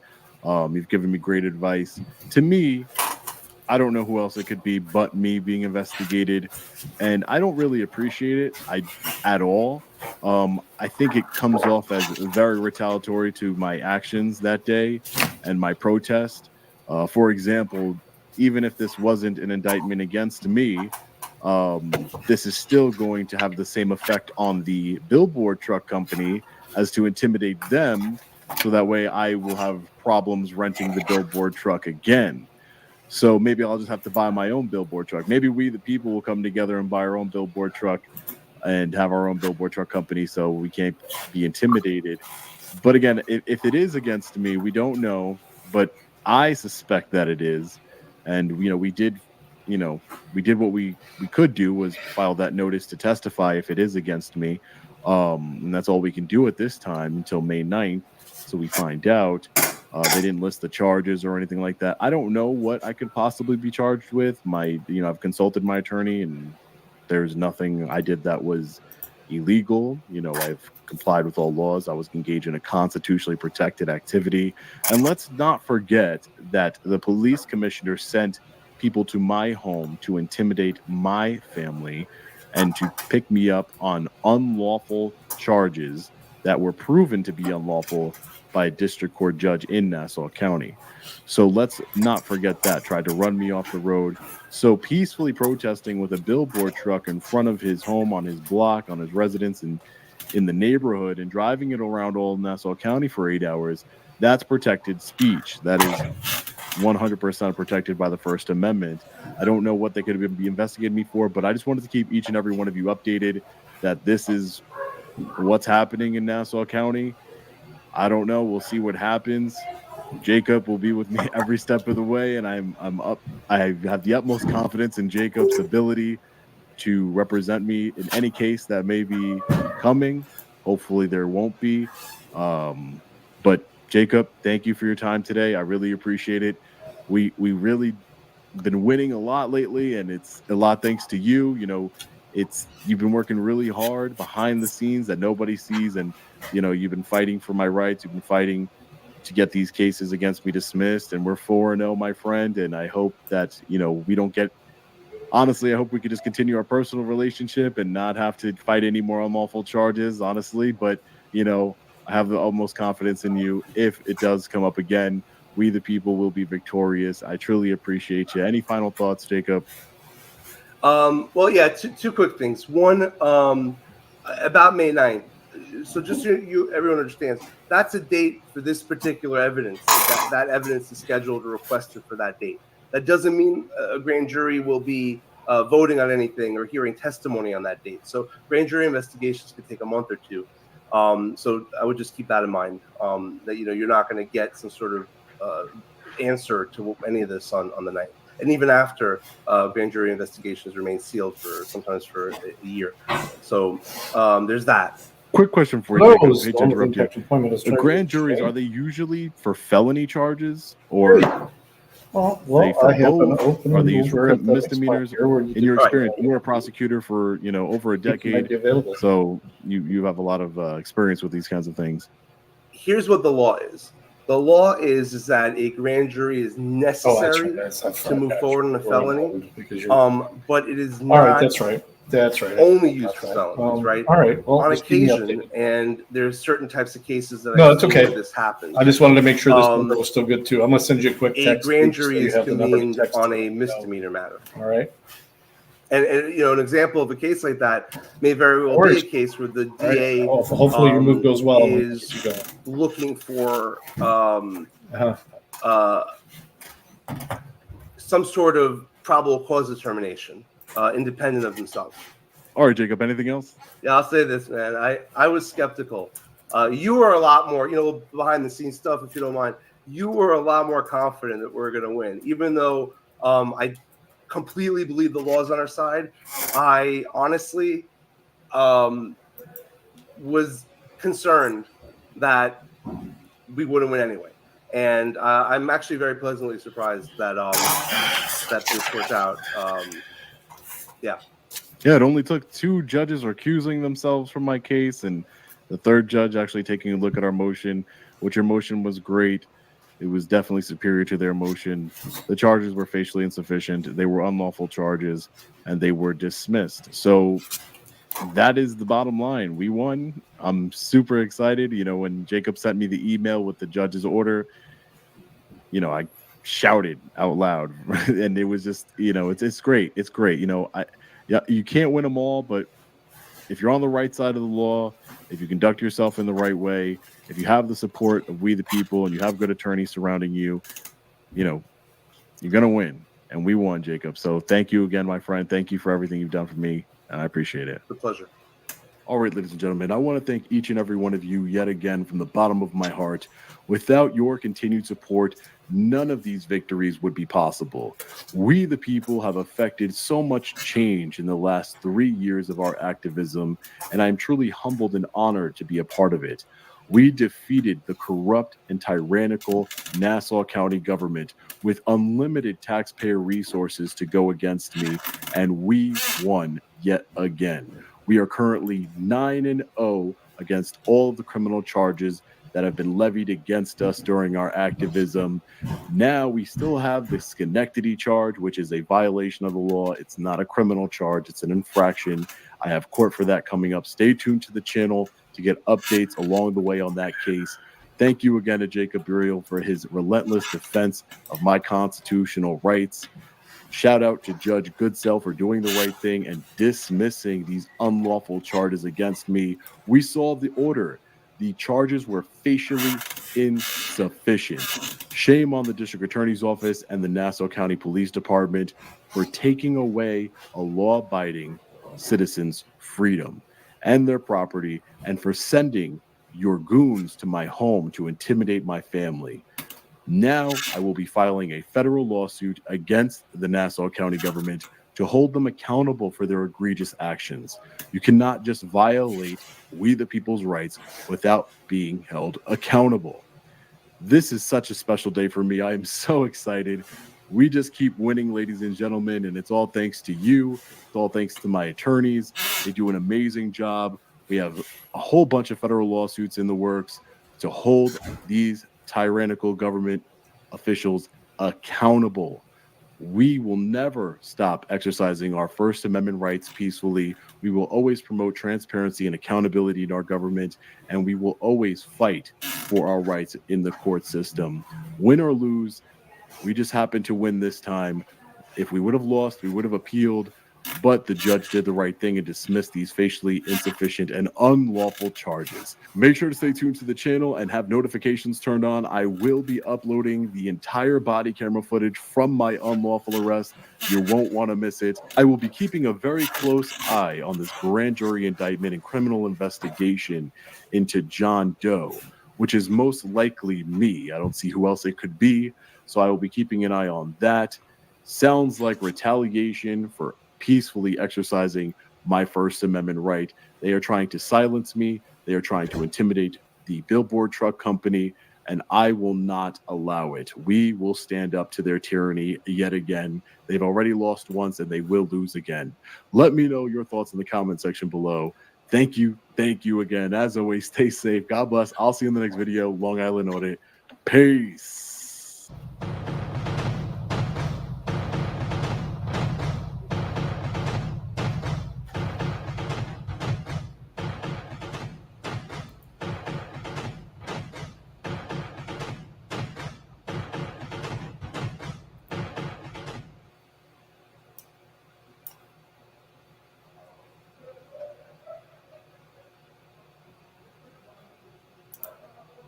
New at 6, only Channel 2 Action News is taking you inside a raid of the Fulton County Jail.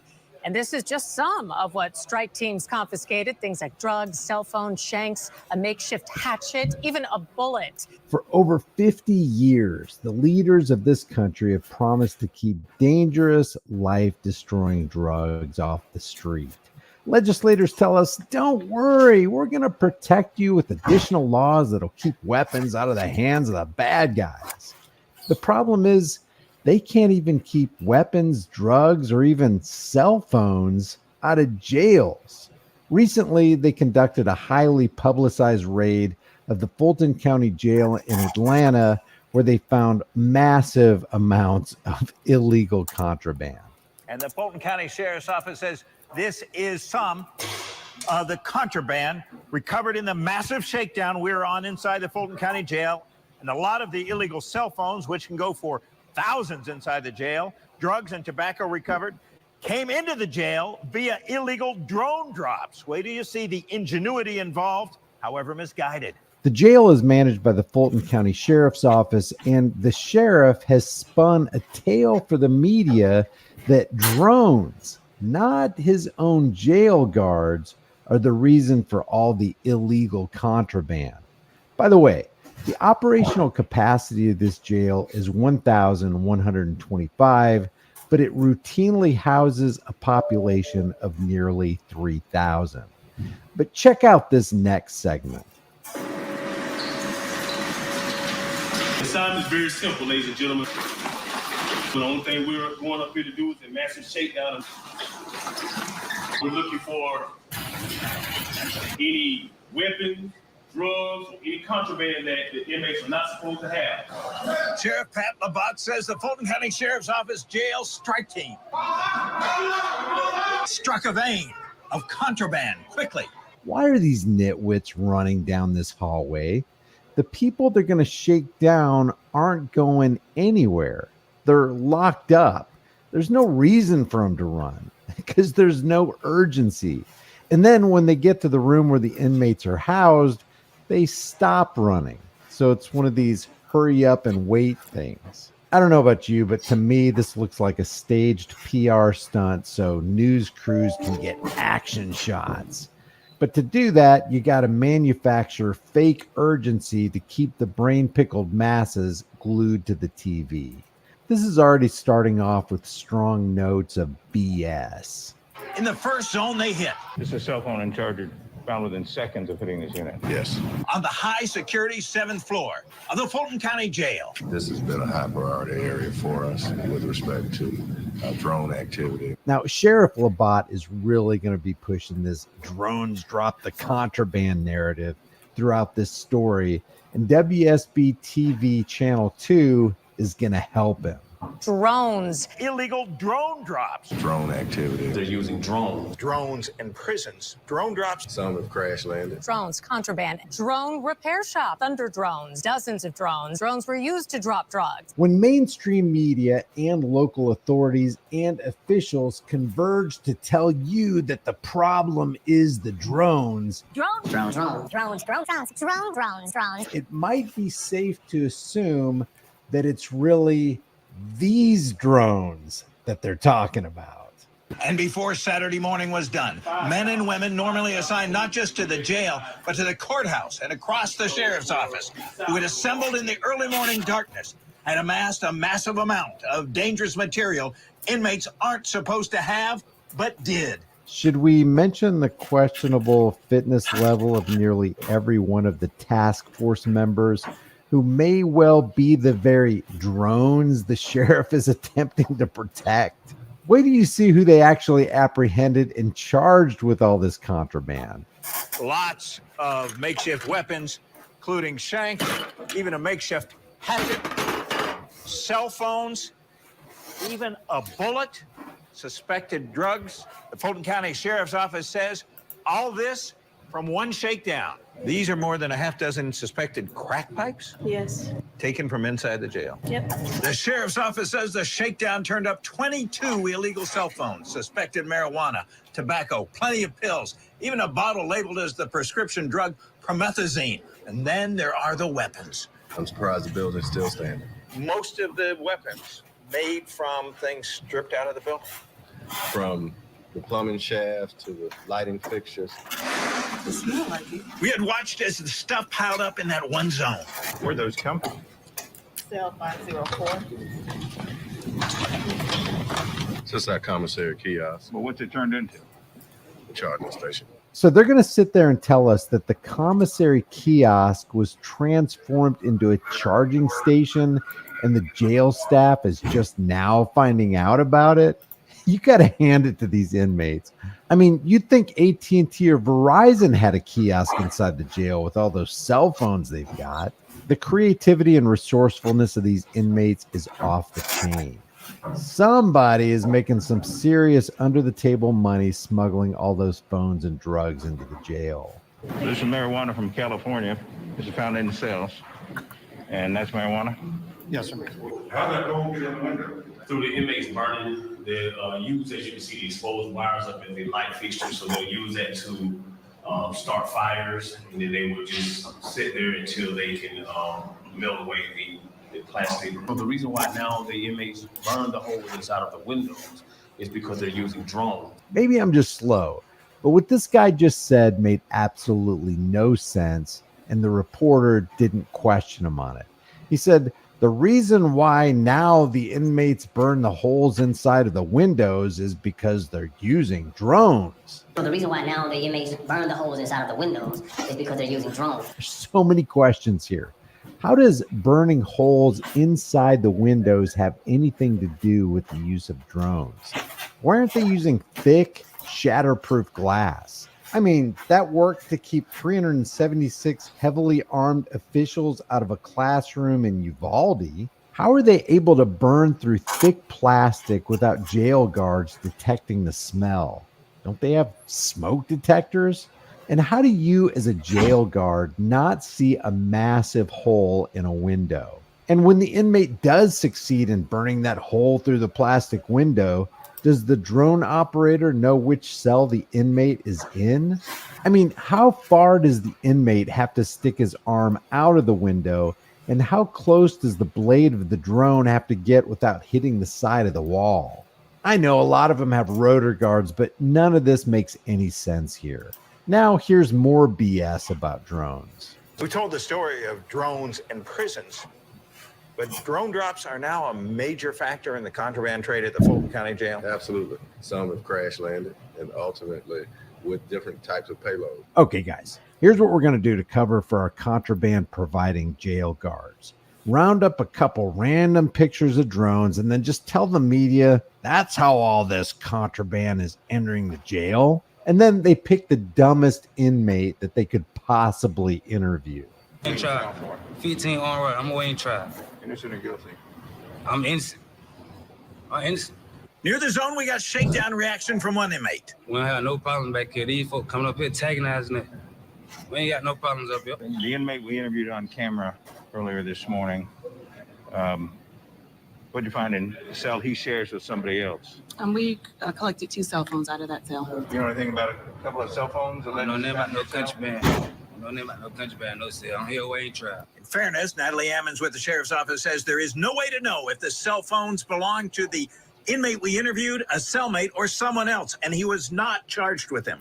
And I guess this image puts a fine point on the danger faced by staff and inmates here in the Fulton County Jail. The sheriff's office says the jail staff does smaller shakedowns on a regular basis, but the last one of this magnitude was shortly before Thanksgiving. And that gives the inmates time to set up a kiosk charging station and run a lucrative drug, cell phone, and weapons trading business straight from the Fulton County Jail.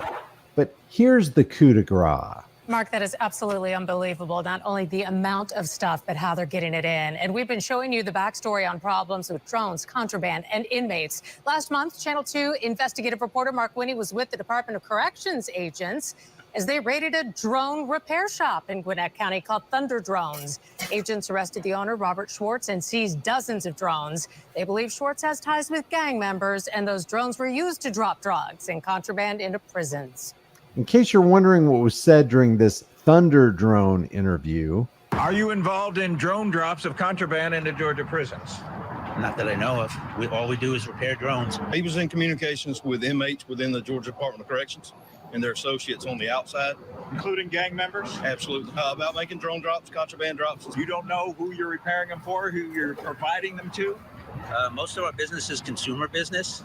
We've repaired drones for local Atlanta and interstate. We did electronic interceptions on Mr. Robert Schwartz, his business here, Thunder Drones, and inmates and associates of inmates. Have you broken the law? No, sir. Now, I'm not saying that they don't use drones to get items into prisons, but it does seem to me that this is being used as a possible scapegoat to mask the dereliction of duty and outright incompetence of the jail staff at Fulton and other jails. Or maybe it's not dereliction or incompetence, but an intentional revenue stream for those who are hired to keep an eye on inmates. Leave your thoughts about this, subscribe to the channel, grab a shirt, become a channel member, but more importantly, know what your rights are and stand for your rights. If you don't stand for your rights, you will lose them. I'll see you in the next video. I hope you get the day you deserve.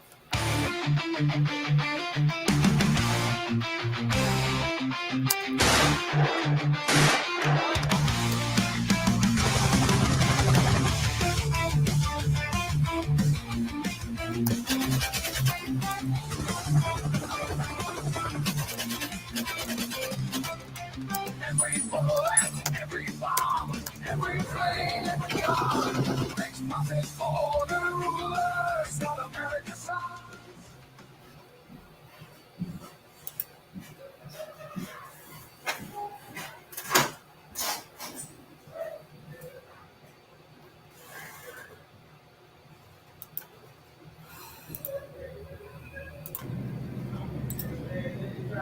Yeah, that's not a cop.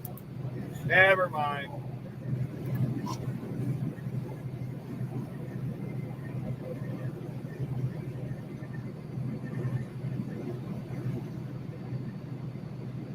North Dakota DOT.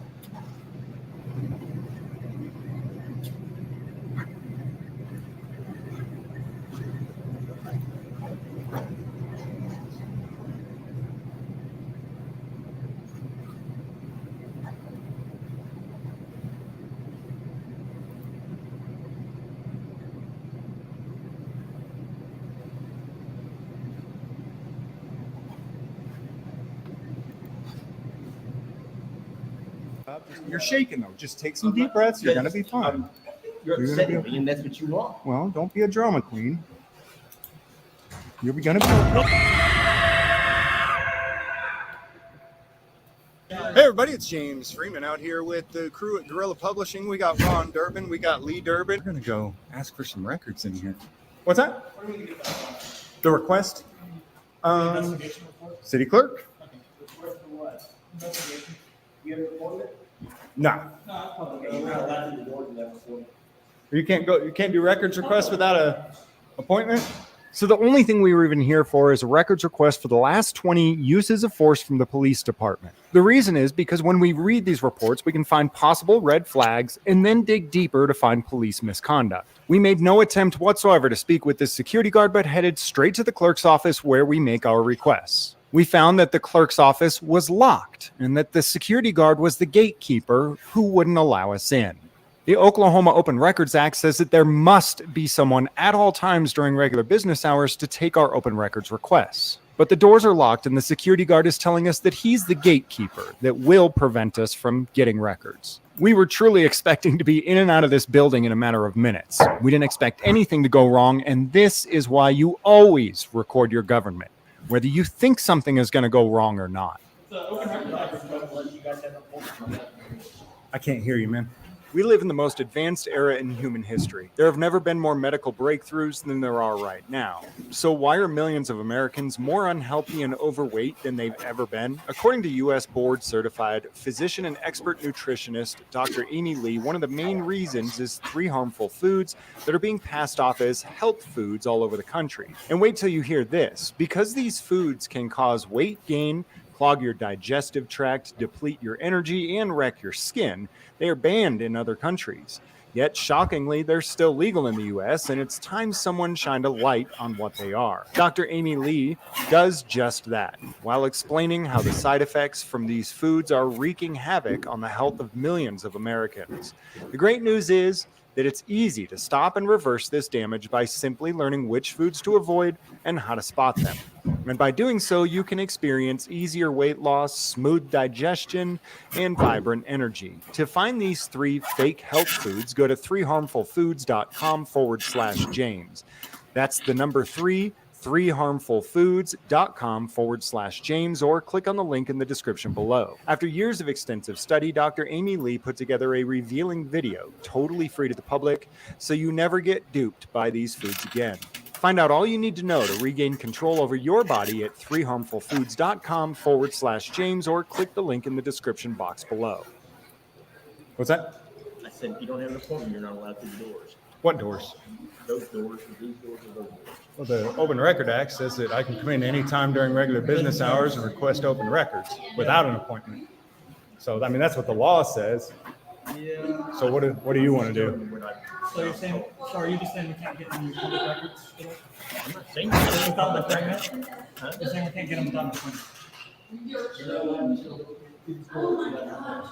So basically we can't get the records. So we can't get the records because we can't. What records do you want?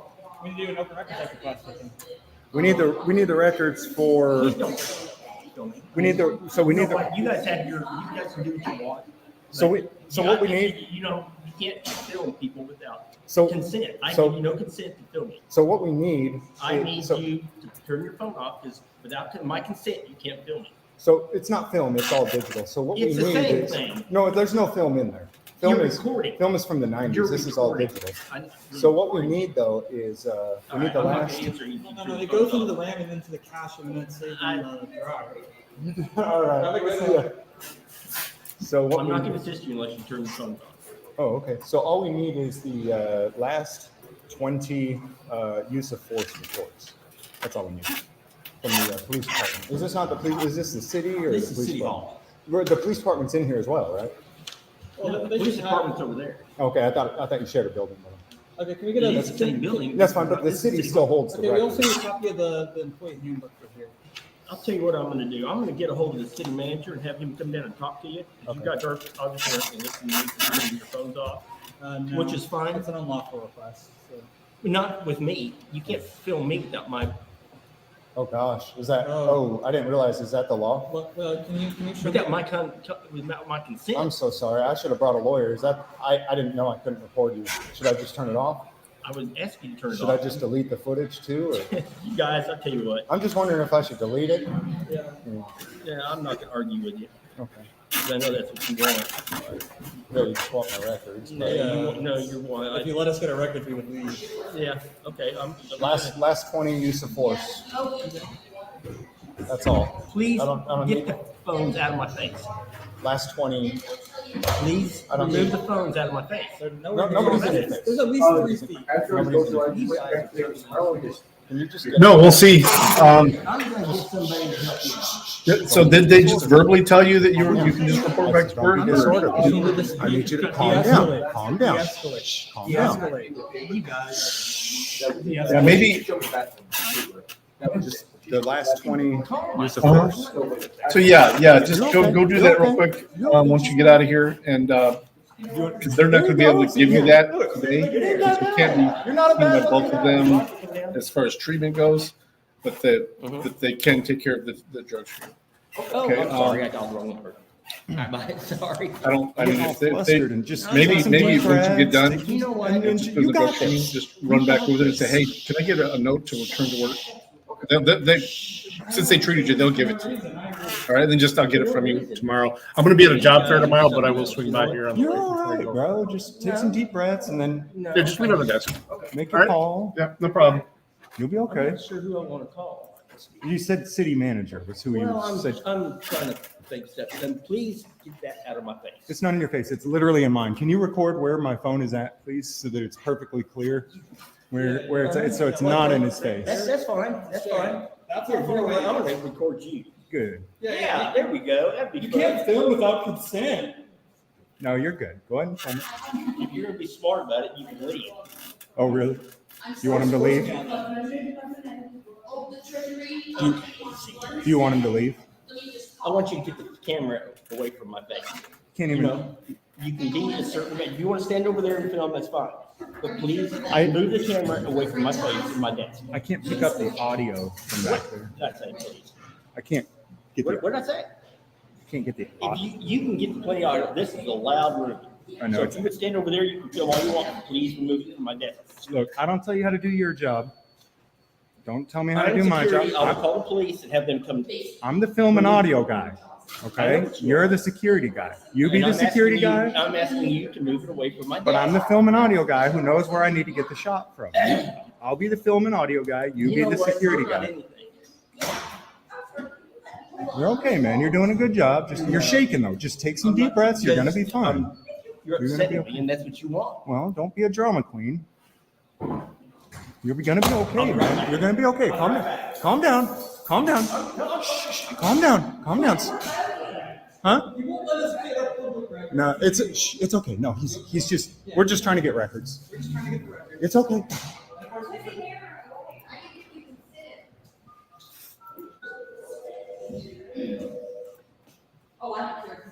You're fine, ma'am. You're a sweetheart. We're fine. So we're just trying to get some records, but And he's not letting us go in for the public records, so it's not you. It's, I'm James, by the way. Good. good for you.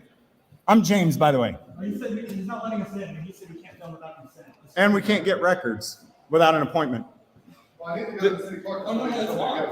The security guard just ran away. He slammed his phone down and threw a temper tantrum and left. What? The security guard's gone. I don't know what that means. You got more people on now?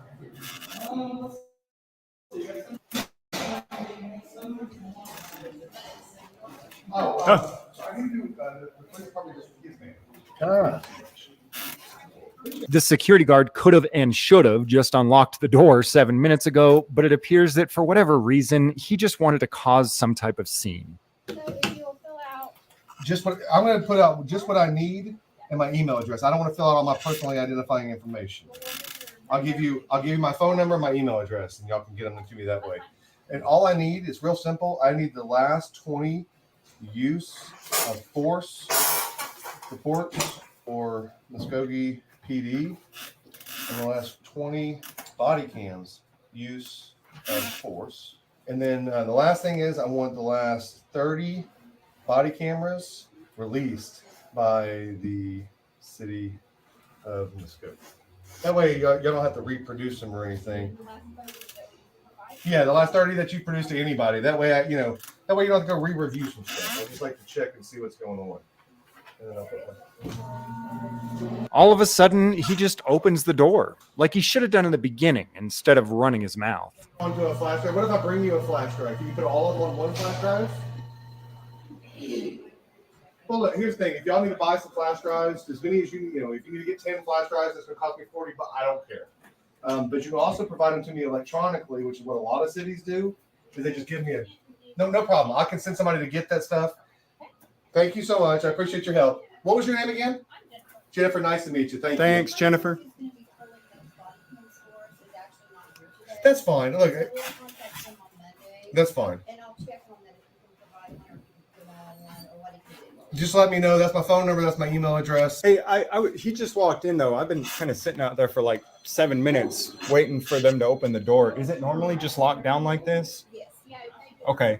Can we let the security guard know next time that when someone comes in, because he was just losing his mind on us, that we wanted to do records requests and he wouldn't let us in. I don't know if you knew that we were trying to come in. I figured you probably didn't know, and it was just him. After how nice you've been, I'm like, they couldn't have known.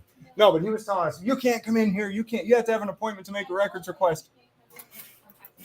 Sure. I guess that door, though, wouldn't open. Did I just have to push the button? The lady has a button by her desk and it opened it. Okay. All right. He was saying he wouldn't let us in without an appointment. So that was the security guard. Anyways, that's cool. I appreciate it. And it makes sense, but records is right. Right. All right. Thank you, ladies. Bye. And Larry, you even notice he walked you out of the court clerk's office, right? Yeah, so just so you know, the court clerks told me that we do not have to have an appointment to get records. So if you could quit telling people that lie, that would be really cool. Really need you to stop lying to people, Larry. Chan? But don't get mad again. But don't get mad again. No, they're just being harassed and they're chasing They're filming, Larry. Tell them what we're doing, Larry. They're filming in a government building. Why'd you call the cops, Larry? Of course, now that the cops are coming, I can't leave. I mean, I wouldn't want to flee the scene of a records request. Because it's not because he wants to be one. Larry, they want to be one?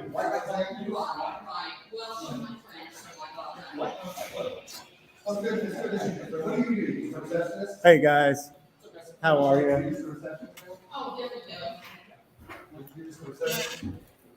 You can explain to them that we can do this, and I'll thank you so much. Thank you. The police officers console Larry and then send him back to his desk. Just make sure you guys Did you tell him that you were recording him back there? You were recording him though, weren't you? Without his permission? Did you know he was recording you without your permission back there? Who's got my permission? He had your permission? He asked you He first? asked my permission now. Well, we don't need it. It's a public place. They explain it to you though now? Larry, you just need to be I know. It's just the way you guys are going about it. Though. No, yeah. I mean, it's fine if you want to film and stuff. It's just harassing people. It's just trying to get it. Yeah, no, I just wanted records, but you wouldn't let me in. But you wouldn't let me in. Yeah, all I wanted was records. You wouldn't let me. Sat out here for 7 minutes waiting for your stupid ass to open the door. Hey, he just called me a stupid ass. He is a stupid ass. Oh my God, did you just snitch on me, bro? Heck yeah.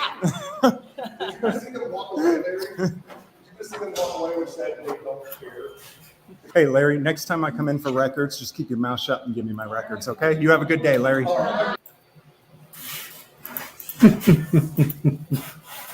Come on, Larry. Get your shit together, dude.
Impact Employment. I'm speaking. How can I help you?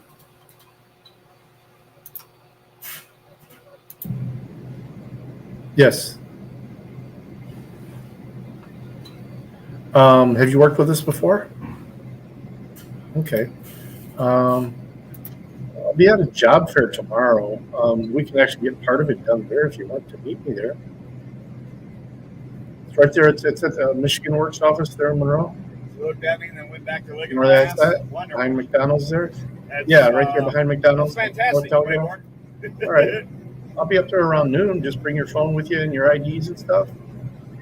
And we can, and I'll even bring the paperwork with me so we can actually do everything we would do here up there. Okay. All right. I'll meet you up there at noon. Okay. All right. You have a good one. All right. Bye.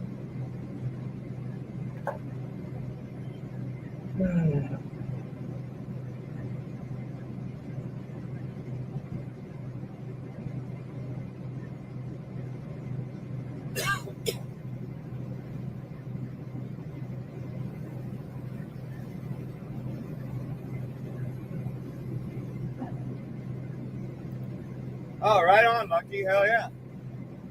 Very cool.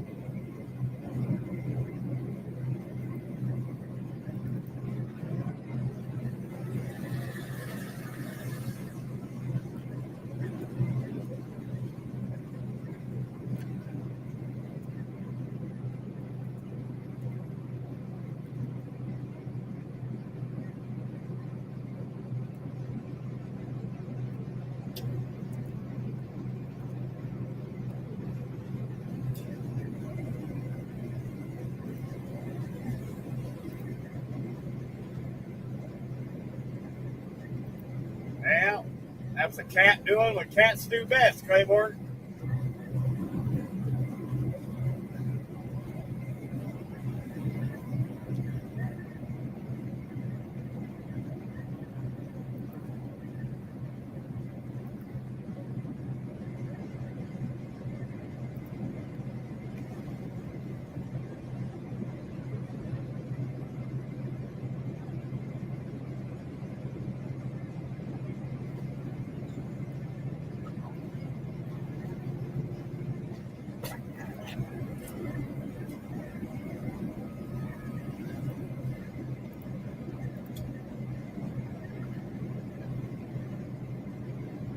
Hell yeah, Lucky. That's what's up, nigga. Mine's blue. The one I got in the truck here for places that require a safety vest it's blue and silver. I did want the traditional orange. Saw the blue one, so I was like, I'll just get that one.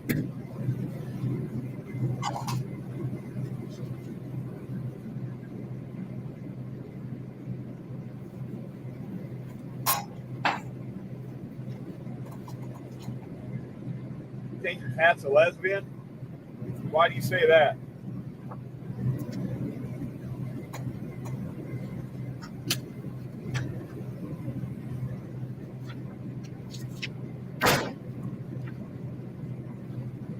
Did Cameron ever come down here and bring you that picture? All right, good. He didn't have everything I needed, but he's going to get it tomorrow. Thank you. Everyone cat likes the bus.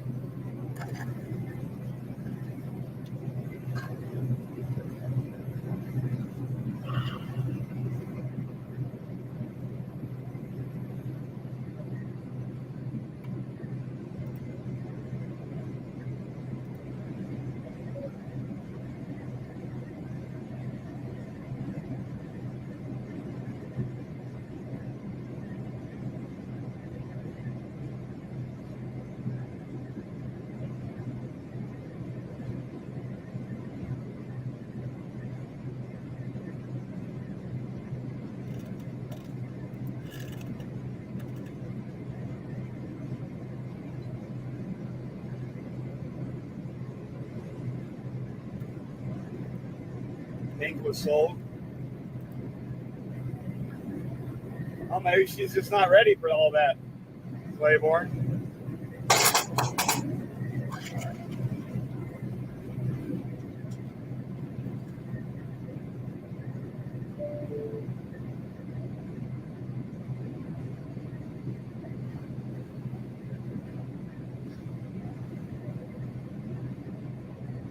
She's only, what, a little over a year old?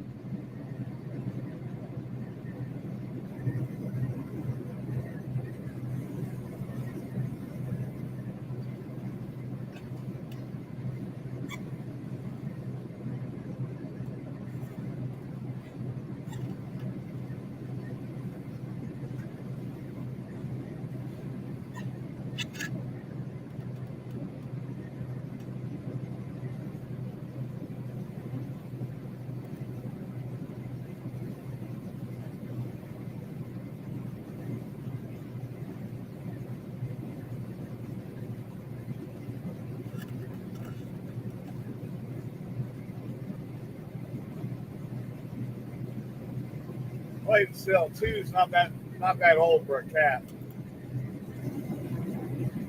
Give her another year, she'll probably hike her tail right up for a tomcat.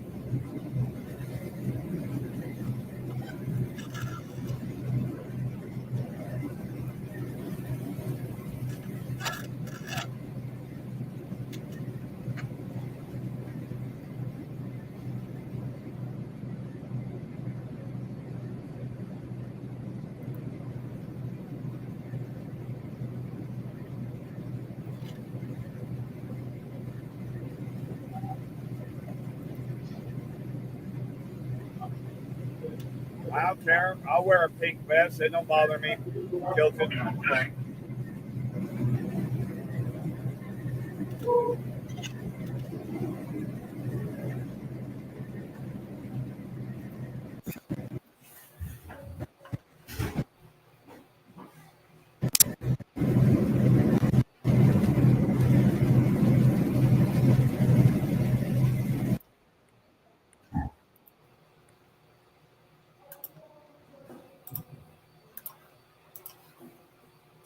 Chuck.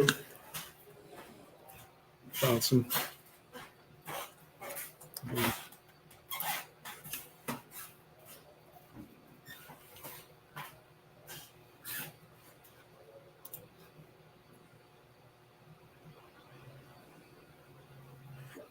Hey, Jared.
I'm just waiting.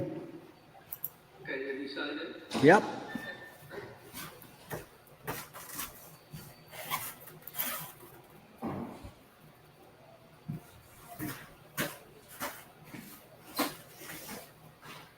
You go ahead, or you have to sign in. Oh, I've already been signed in. I've been Okay, here a while. then you're good. Are you ready? Perfect. Yeah, just put it right there.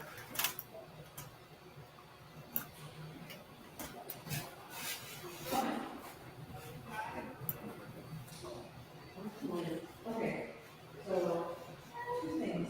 One, I have signed, I requested online, a report that was done for the house. It was done this past month, last month. This past week. Okay, well, I came in once to get one. There was two made the same day at my house. And I got the second one, which was a small one, but I wanted the big one for when I was on vacation or had a couple days off or something. So I wanted a copy of that one. But this, it wasn't. He just went and tattletailed. And then that is, oh. That's what you call transparency.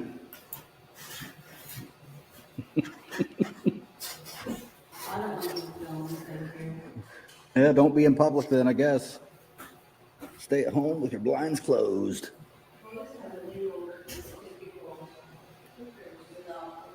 Okay. Call the cops, will you?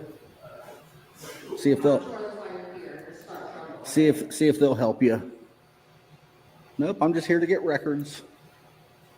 Just waiting in line.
Yes.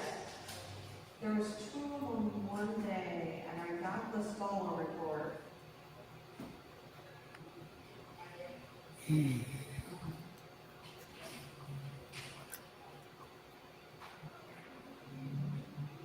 Waiting for somebody there and waiting for somebody over there.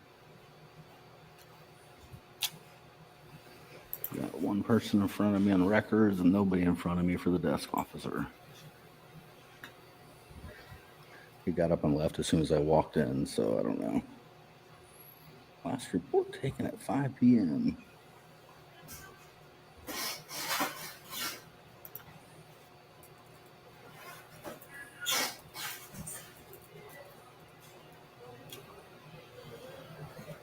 It was the last time somebody at my house, it was, there was what? There was two of them on the same day, I can't remember the exact day. I came in and I got a copy of one, which was the second one later in the day. The main one. And these are the type of bootlickers you have to worry about, you know, being on a, you know, a jury trial. I just don't get it. Don't understand. Thanks everybody for hitting that thumbs up. Appreciate the likes, people. He's having like dementia, and he was saying that, his son took his medicine from him. Yeah. But it just shows, I pay for all the videos of my house. I don't even put videos, but just what she came back with.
When he went in Tattletale, they must have said, just close your blind.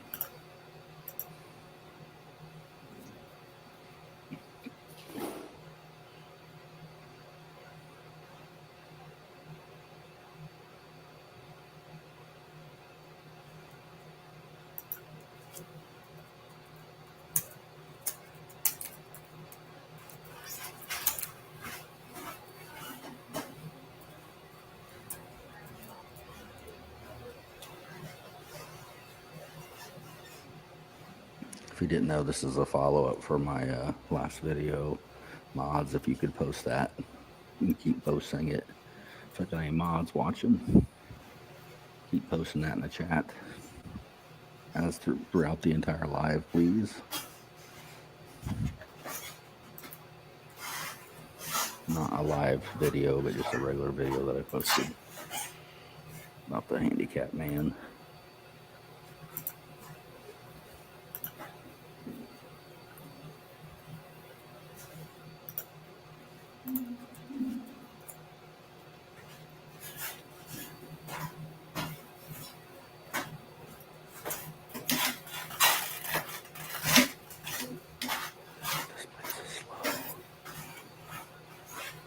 I guess they are public servants.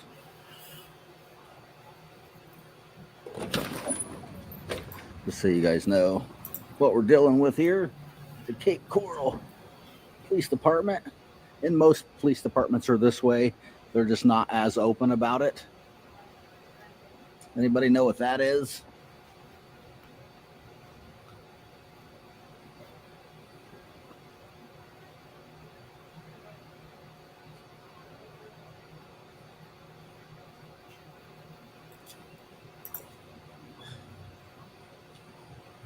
We are in the devil's lair, people. So stay tuned. Could go south.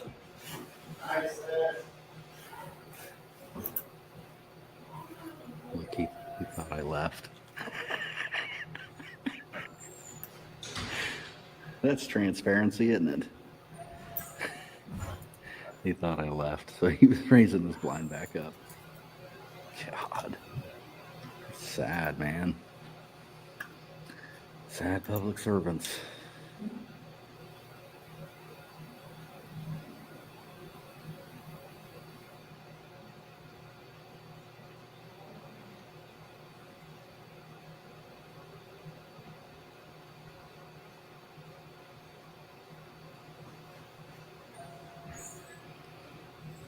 No, but it's events like these when, you know,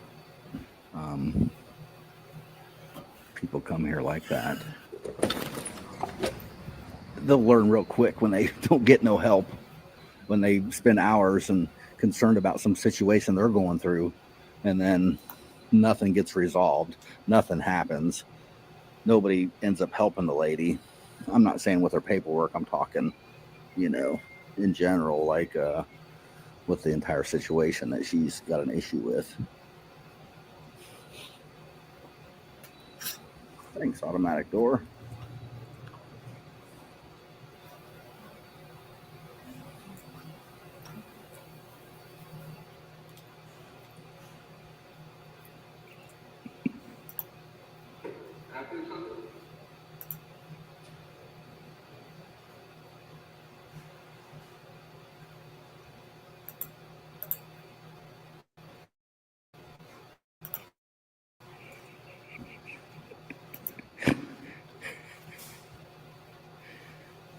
People are funny. Funny.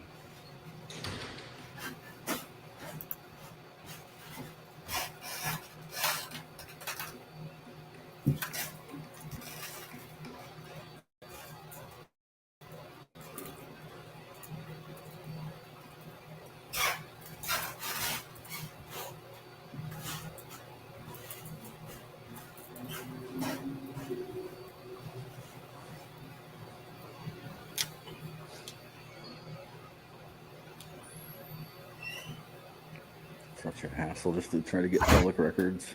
Crazy. File complaints.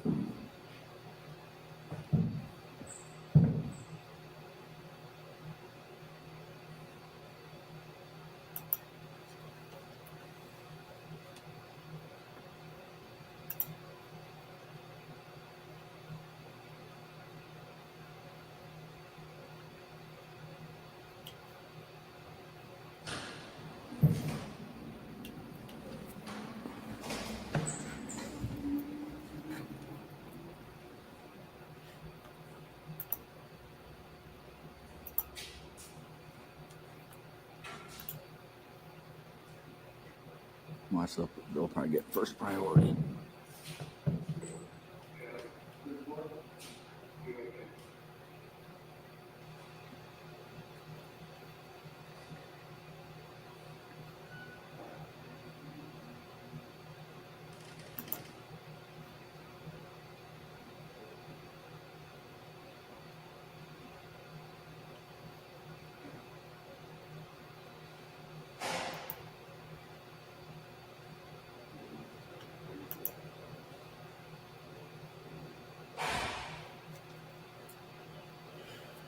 What's up, Angel? Hardcore.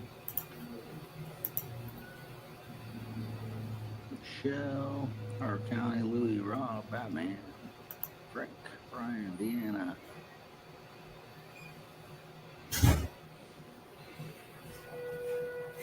Can't see on this white. The chat very well. Cammed up. Johnny, you're still alive? I haven't seen that guy. Like a year. Claudia.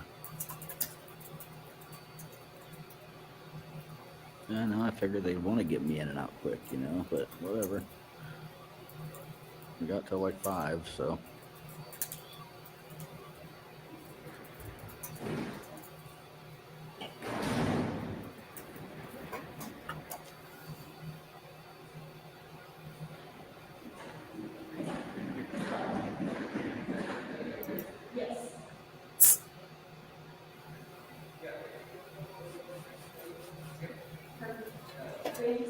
You got mail.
They're having a meeting about the same reason I'm here with the fire department.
Normally there's a cop that sits there all day.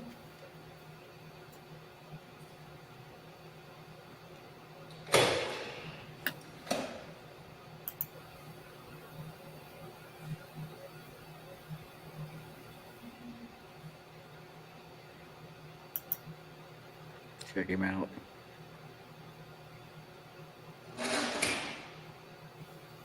I'm waving at him.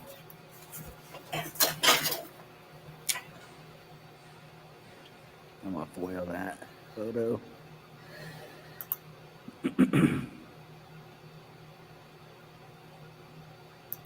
They don't realize how things are done, how that works.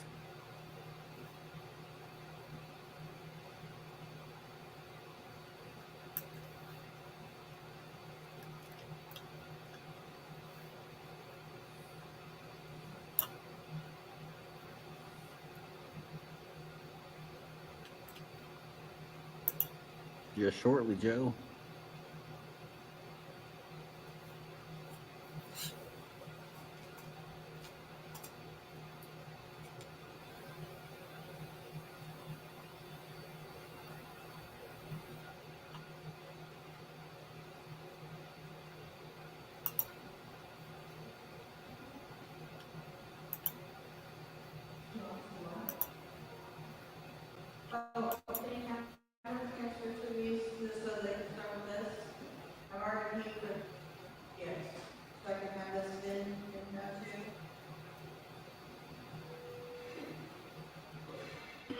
Right.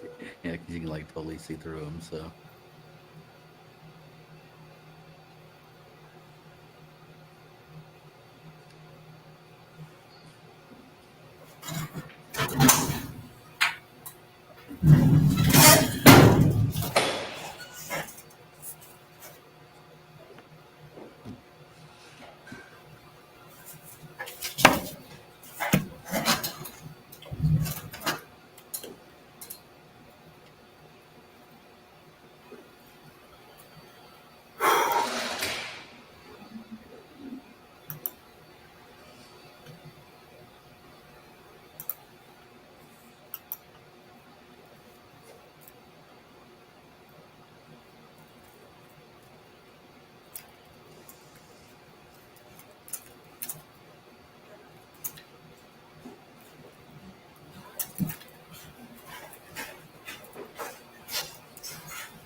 Yeah, sure is, Joe.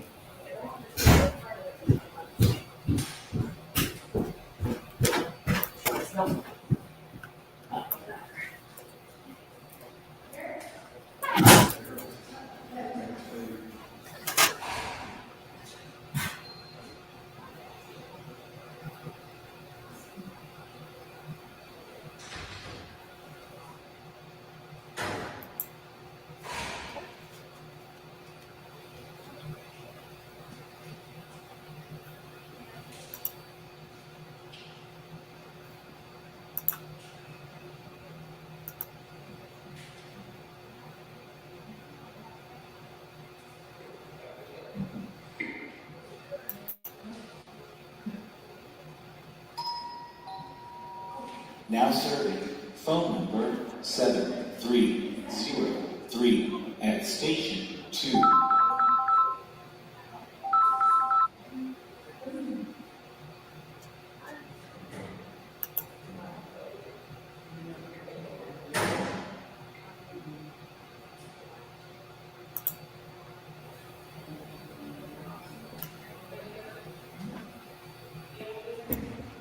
He opened the blind back up and then left.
She's like, well, I got what she's, they want you told you to see surgery right now.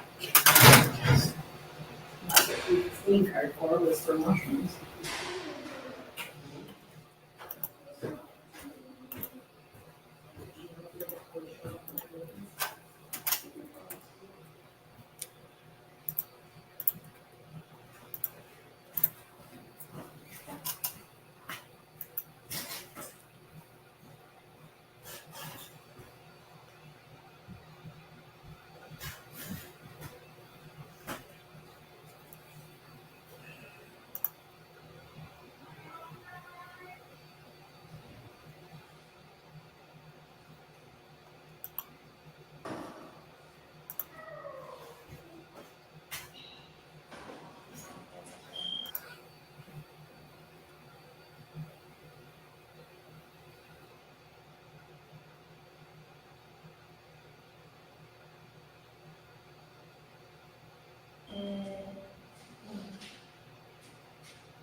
Check in. You're supposed to.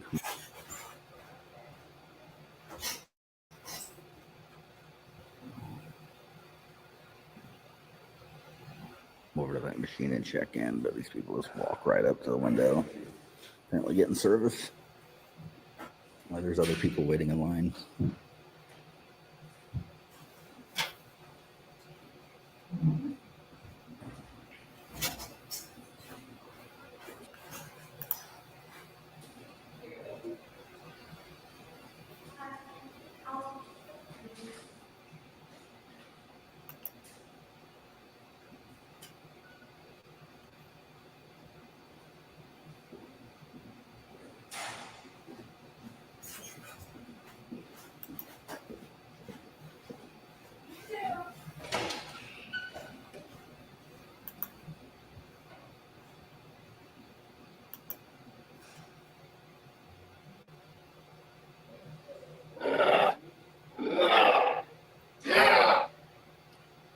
Shanna.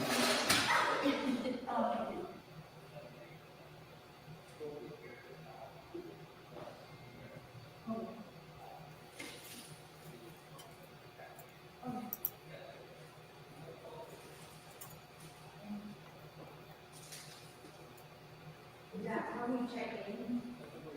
Okay.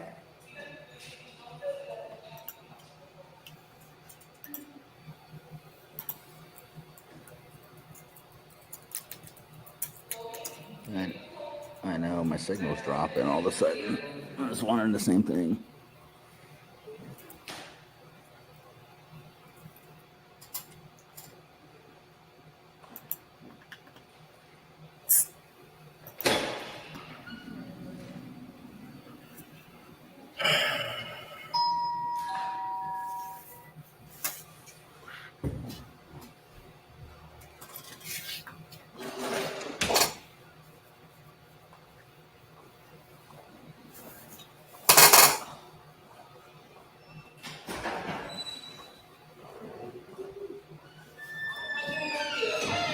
Hi. I need to do some public records requests. Okay.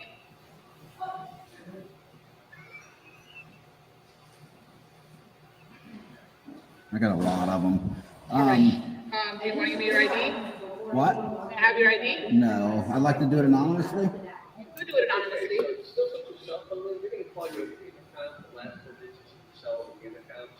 Okay. How do you want us to let you know when it's ready? Email. Go ahead. Send it to, how about Chuck Bronson? What'd you say? Chuck Bronson. Okay. 55@gmail.com.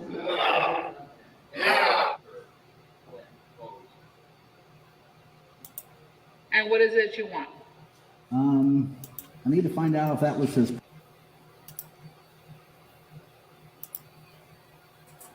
personal phone or company phone that he took a picture of me with, and then I'd like to FOIA those pictures, or sorry, public records request those pictures off of his phone that he took while on duty.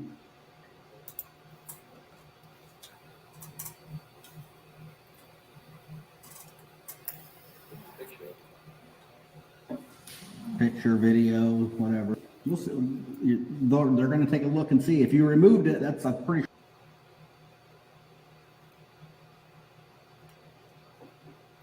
sure it's a felony. Good. Okay, is there anything else that you want besides that? Yes, I also need a incident report number Okay. for an arrest of a guy named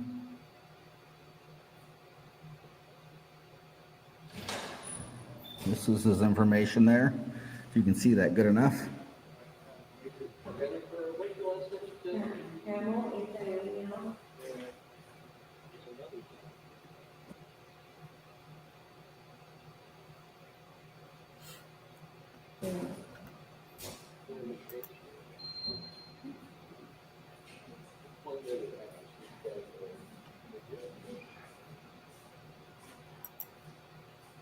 The only report that you want? What? Is this the only report you want? Yeah, I mean, I would like the incident affidavit. Yeah. Okay, 424. Yeah, I'd like all these to be separate requests also. Okay, a quick question. All you want is the arrest report for that date for that gentleman? Correct. Okay, And then I'd like to find out the arresting officer's name or sergeant's name. that'll be on the arrest. I assumed. Okay. You want me to give you this now? Yes, please. I figured you had that available. This phone card? Whatever. can't, I know. But this part I can give you. Yes, ma'am. Ooh, felony. Hey, GC. Yeah, I put her on there. Are you 5170? I put her on there. She's on there as Jennifer bin verification. Oh, bin verification, you're on there. Oh, so I'm Jennifer B up there. You're the next one, because I didn't know your phone number, so I put you in as 1234. You're gonna hear this call 1234, that's you. Oh, okay. I'm gonna go to the restroom real quick. Okay, you're next. Thank you.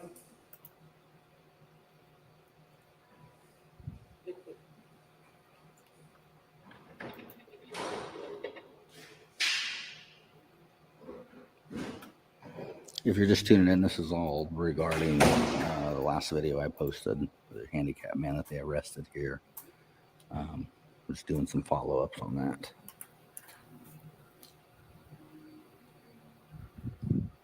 And then I'd also like to get the body cam footage for that arrest. Okay, that one we can also request. Yeah, they all need to be separate requests though. Florida allows, some people say 15, some people say 30 minutes.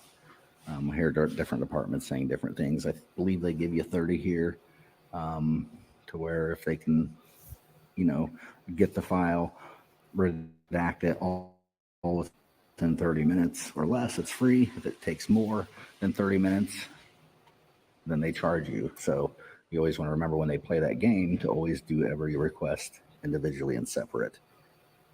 That way you get 30 minutes for each request. I seen them pulling that on Joey. And so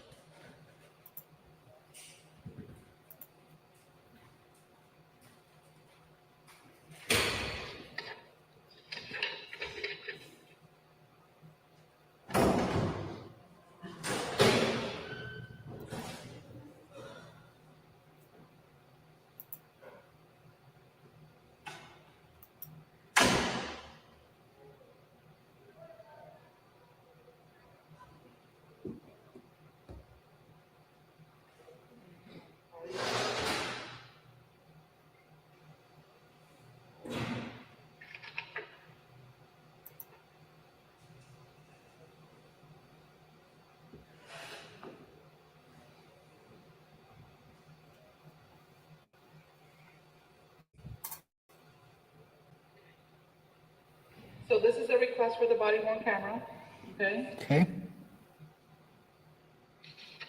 Do you have $10 cash deposit to leave for that? I can't. Okay. I'd like to find out the total first, but I will have there should be no cost because the whole event happened in less than a minute.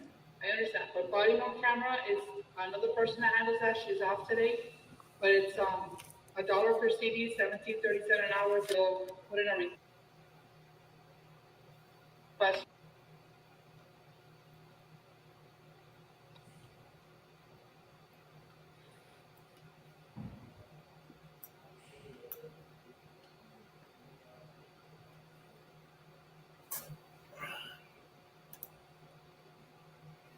And do you have complaint forms also here? I can look. If not, I'll ask my supervisor. Okay. And then I'm on the list for Yes. but I didn't see, nobody's been over there the whole time, so I didn't know if that's not an option today or if I need to come back or. Office review today. Okay. All in all, I need to really make it, it needs to be a lieutenant captain or, because the issue is with a sergeant. Okay. And so it needs to be somebody higher than him, that I talk with, and it's a pretty serious matter. And so it really needs to be, like I said, lieutenant captain or straight to internal affairs if that's an option. Let me see what I can find out. Yeah. Okay? Internal affairs is always the best way if somebody's available.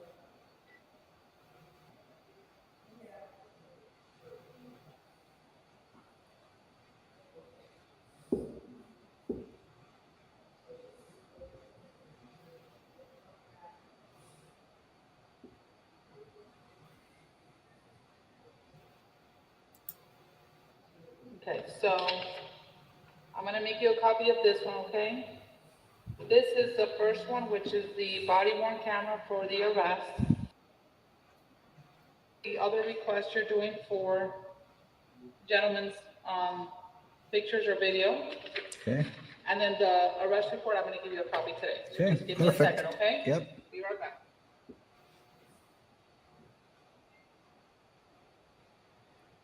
All about that money. Money, money. Money, money.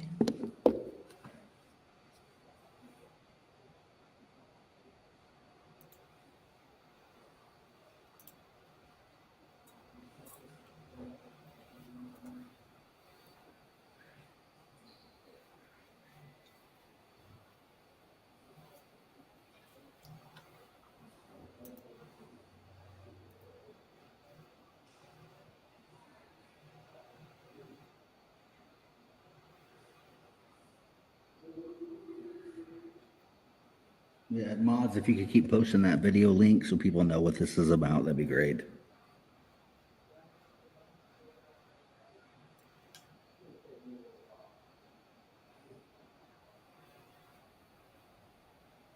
Paying and change again, I should have.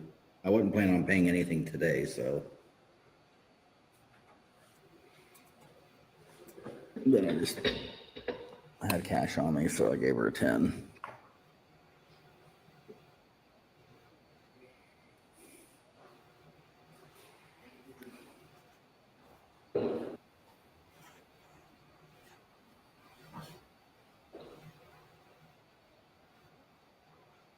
Something too. They been removing a lot of stuff from their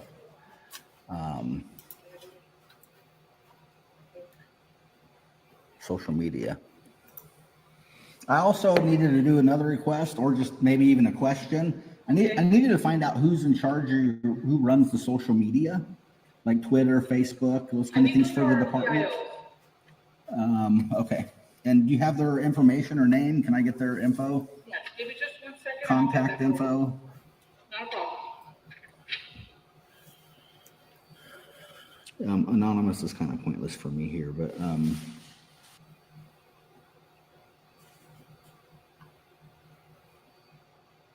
Here's the body worn camera. but just so you know, you can still do it, and then always have a, you know, an email made up that you can use.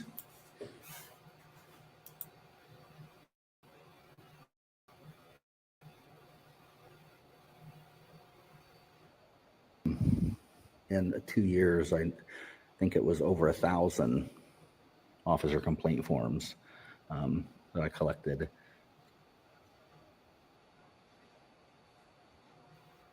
And just so you know, you need a 5% chance that they would try to stalk you and follow you when you leave here.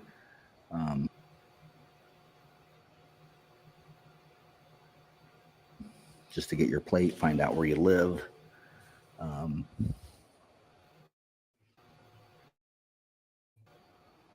Anytime you want to get public information, they get paranoid.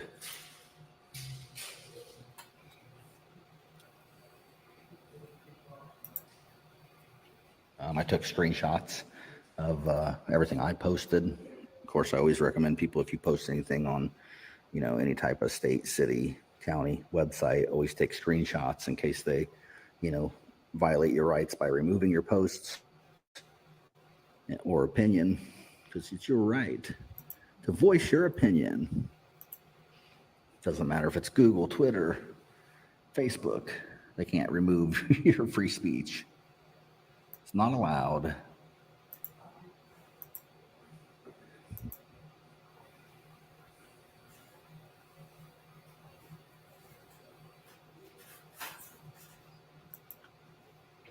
Dang, I just had another one, but I forgot it. I need to start writing these things down, but I'm not that guy. I usually just spit all this out on the fly.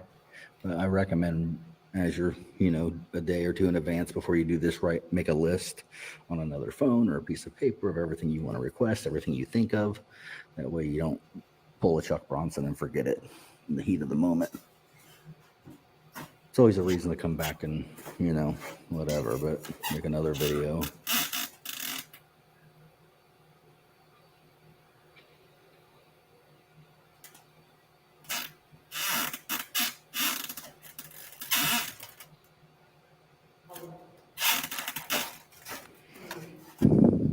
But yeah, if you haven't seen the video, mods keep posting it. Make sure you check it out. I didn't do a very good job with it. I just kind of spit it out in 5 minutes, but because I really don't like sharing other people's content. But I did because I feel like, you know, the guy, you know, he wasn't asked to leave, and then he gets arrested for trespassing and resisting. They had no legal reason as public property, even trespassing for one, nor did they ever ask him to leave, and then just arrest him for it, and then add on You know, and this is a sergeant doing this too, which is just crazy, absolutely crazy.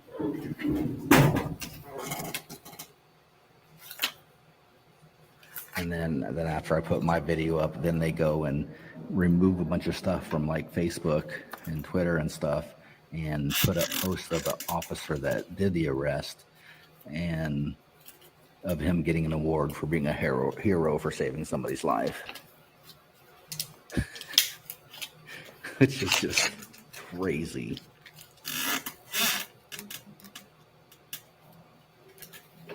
And I see that a lot of places. They will, what's up, Poison Oak on DLive? I see that a lot where, you know, cops do something wrong and they hurry up and promote them. You know, he could get moved up to lieutenant because of this event now. And just because if things do go south with the story and it becomes big enough that he'll be looking for a new job, or if he ends up on pension or, you know, retirement, then he gets that twice as much money. And that's why they do that, to protect their buddies in blue, regardless. Yeah, and another thing is too, at least in Florida, and I believe in every state, I believe it says that and I seen Joey go through this the other day, but he didn't realize this, but any information that they have available, like right now, they're required to give it to you. And so that's what she's doing right now. She's getting me that information. She's like, "You want that now?" I didn't even have to push her for it. I was like, "Oh yeah, definitely."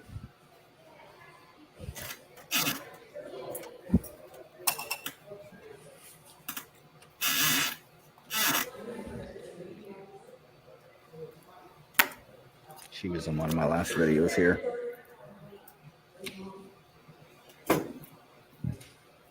Oh, let me just it's the lady.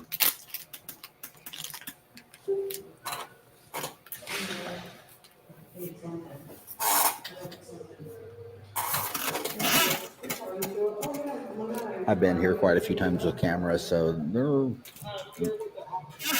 that old guy,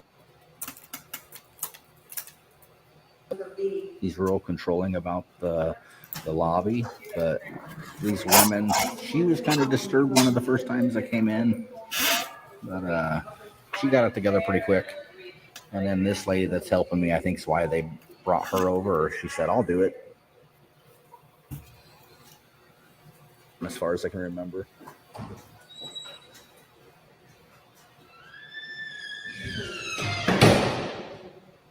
She's did very good. As far as that goes, anyways, I don't know. You got anything else?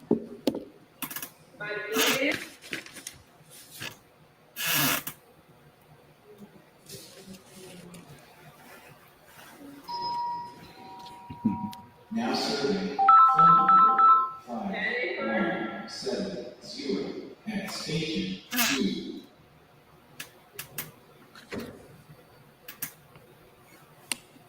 I just have to pick up a police report. Okay, got a case number.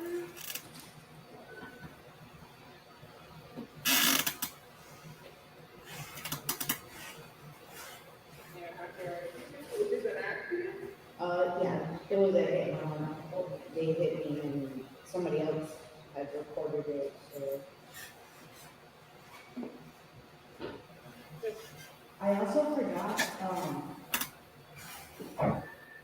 I think after the police report, now I contacted the company, it was a company truck, because I already contacted my insurance and they were like, you are gonna go through them because they're fully insured after I talked to Officer Walker. So is that accurate? Do I, now that I have the police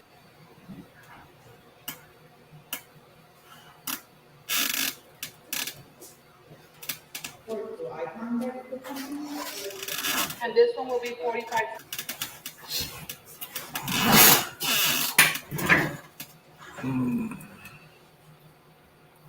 Going in and out big time. Okay. Okay. So if they come with me or choose fully like, what would I do about it?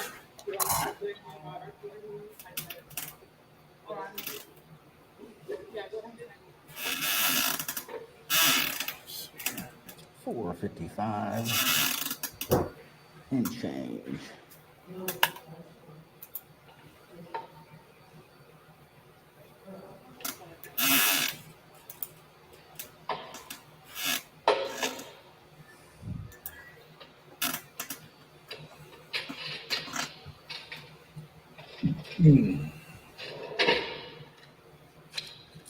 Your change. Here's the arrest report. And what was the other request you had? I'm sorry. You wanted to see a sergeant? No. I wanted to say thank you for being very professional. Some people like freak out over cameras and whatever, but appreciate that. Yeah, I'd like to speak with like a lieutenant captain if possible. If not, then maybe internal affairs directly, somebody, and then the complaint form to go with that. If I can't do a verbal, then I will have to put it in writing, I assume. But I have video evidence I'd like to also provide, so I kind of need to see somebody in person. Perfect. Let me see what I can find for you. Thanks so much.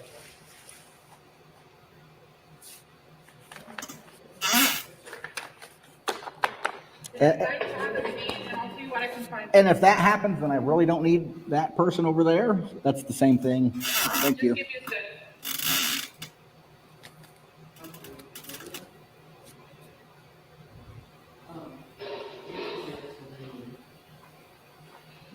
So we got the arrest affidavit or whatever. Trespass, occupying structure, conveyance, public property. The cop's name's usually at the bottom. Okay, so no, this is it. At least maybe. Okay, yeah, so here it is.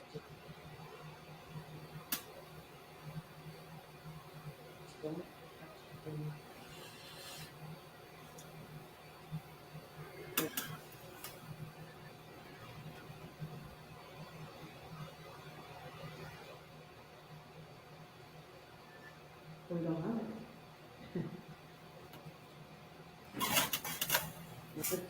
And that's, so these aren't even the cops.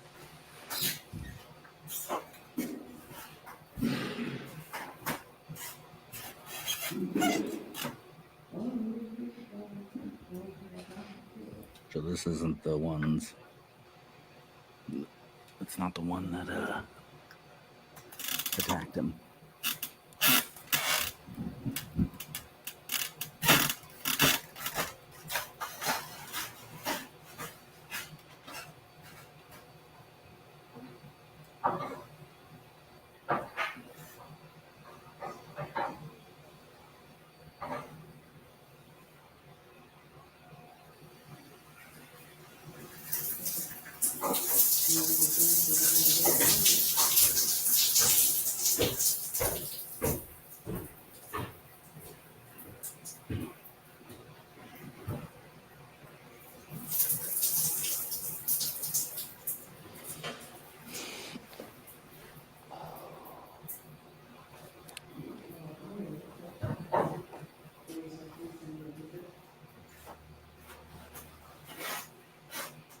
Adams County. Little Eric Brand. It's crazy how they have this collection.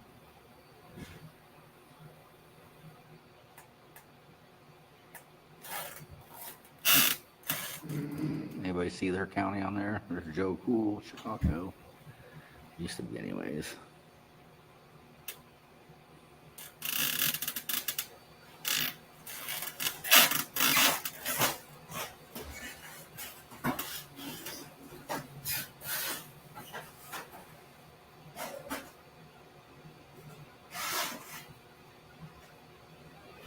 Time is it? I'm closing soon.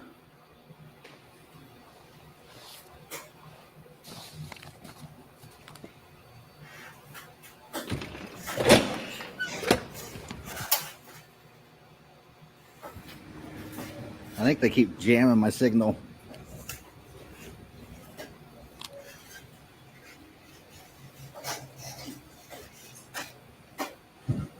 Yeah, they're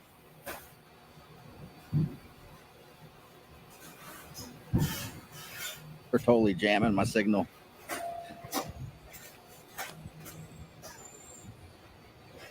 Jam, jam, jam, jam, jam. What's up, everybody? Have you guys been able to see?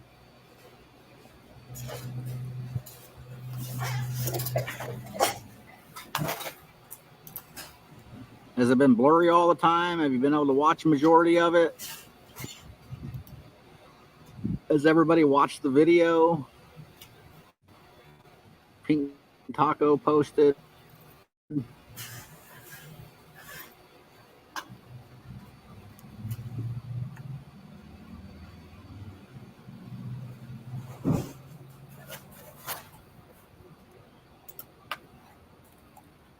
Next time you go live, remove the stupid heart blocking the chat. I can't remove that, can I? That's something YouTube did. I know. It's nothing I've done.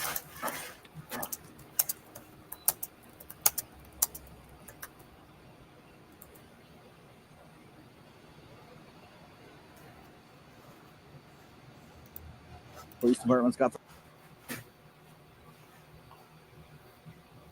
own water fountain, their own pond. And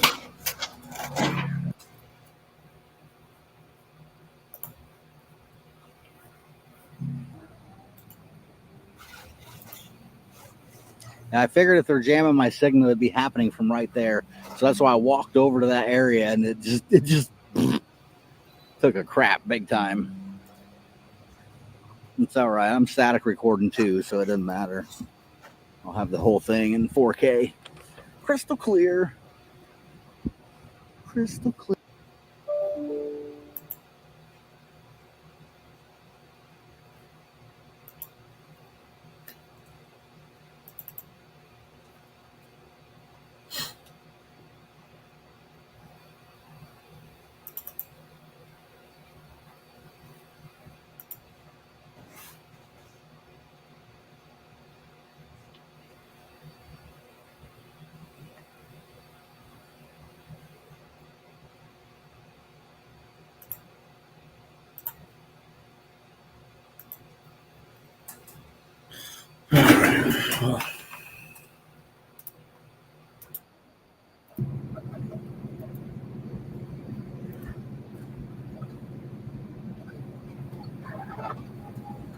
Low rider.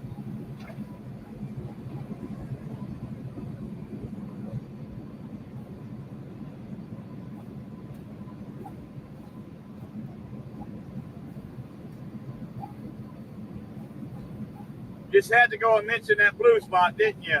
Someone. They covered it up.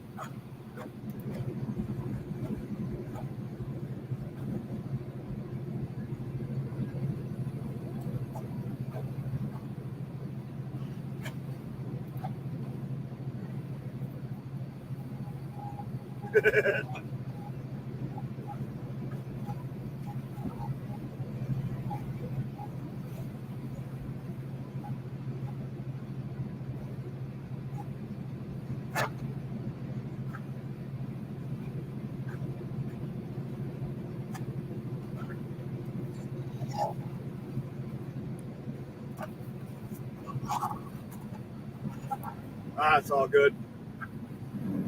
There's another one, but it's about to be covered up too.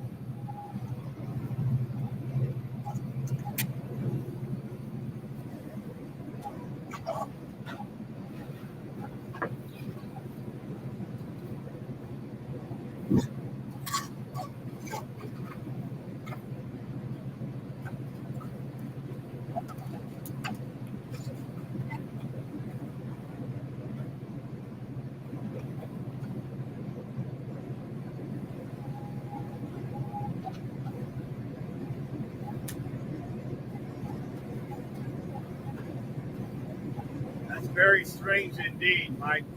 Very weird indeed, man.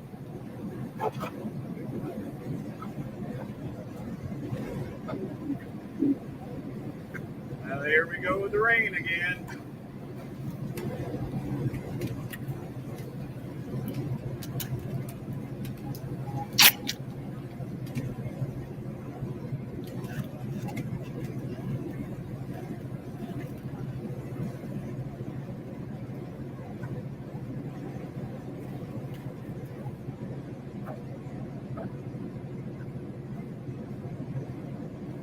Now I'm going back west, and the wind is pushing me left again. Doesn't make no sense.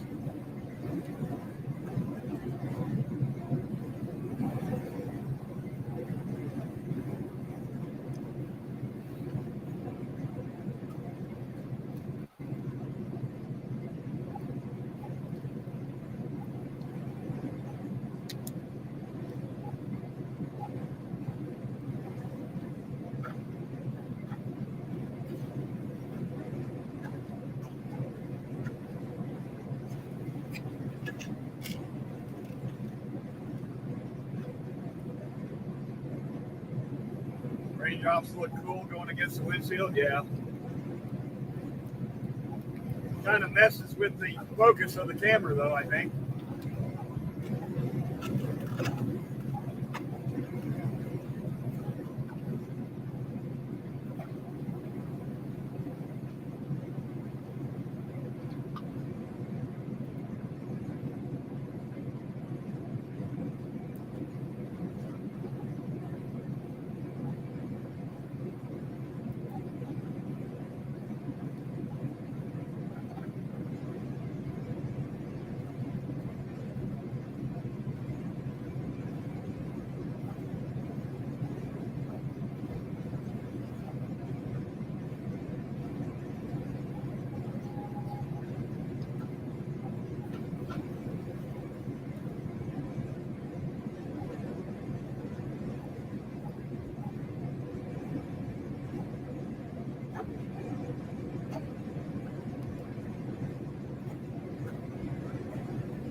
I agree with that, Mike. They look way different anymore.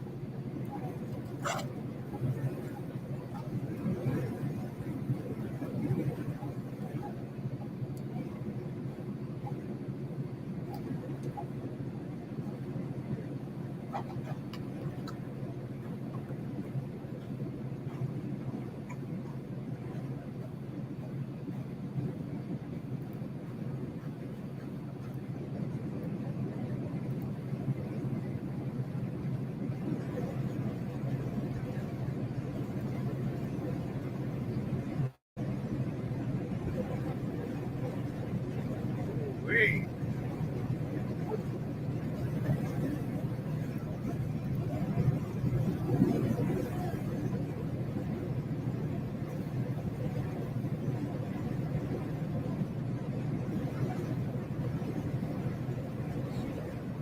Whoa, God darn, man. What the hell? That thing gonna win, man.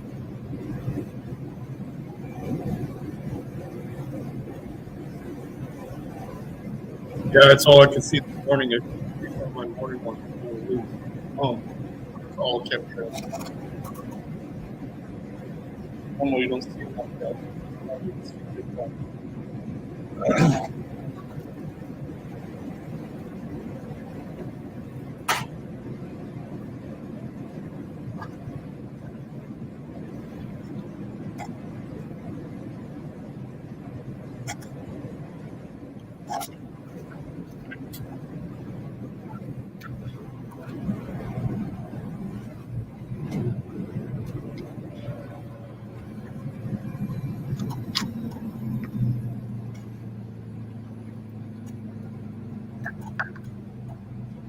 Quite a quaint little town.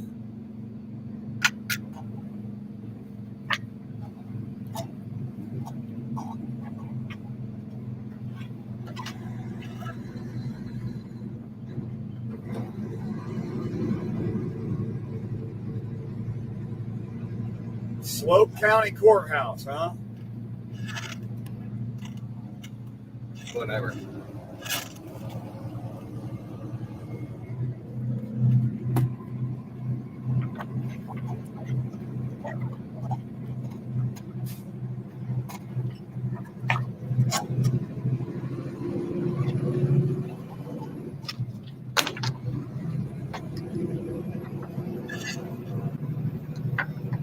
Dirty. Can't really kill it here. I have a job for tomorrow. I was going to do this stuff. Good question, Mike.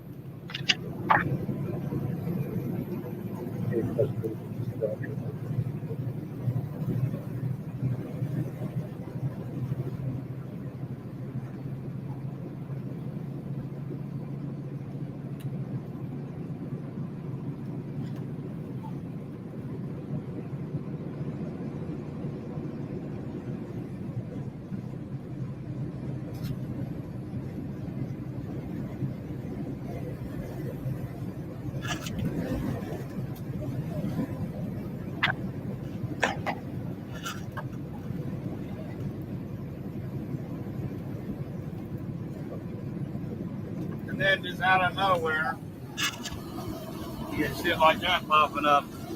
That's white butt being TTE.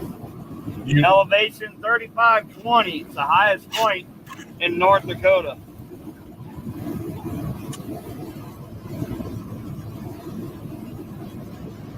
White Butte.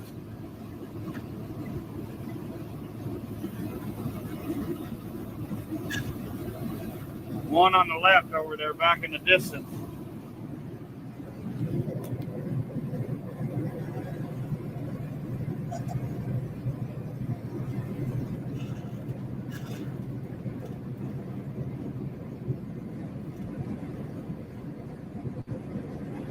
I know it is, Doc.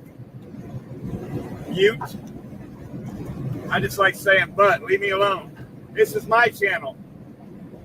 I say it how I want, mother trucker. I'm just kidding.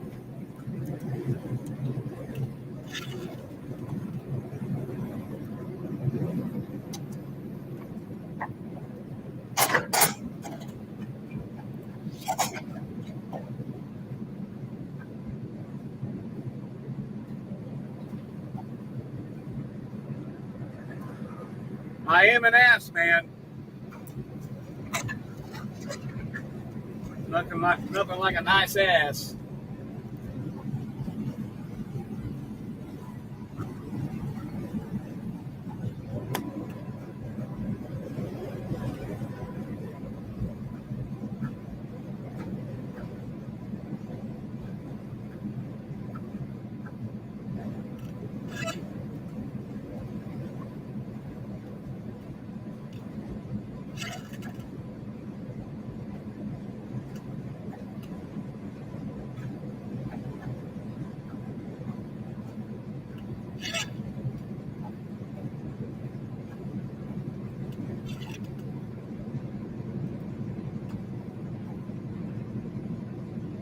Oh, how quickly the landscape changes, huh?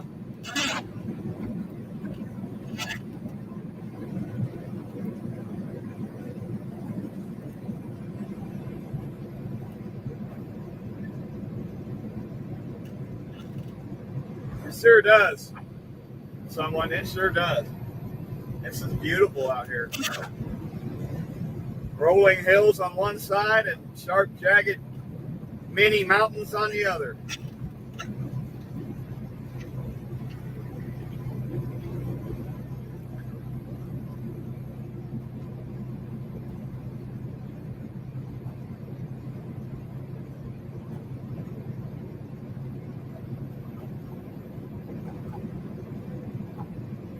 No, that makes you an ass. Hey, R&R, what's up, man?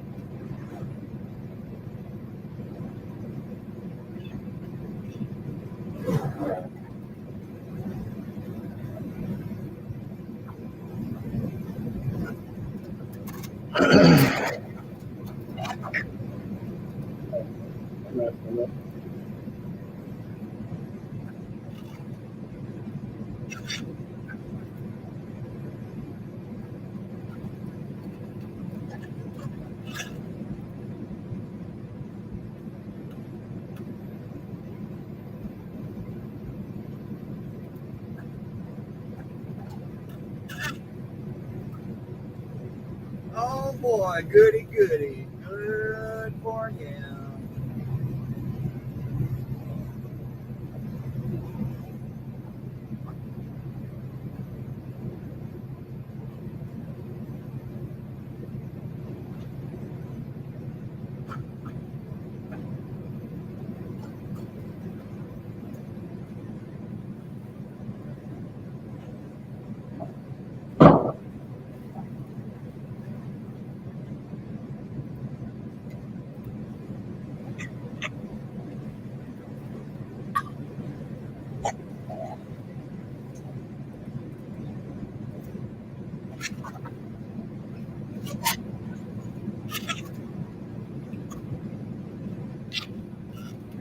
Well, other than being very windy all day so far and rainy at the beginning, it's going all right.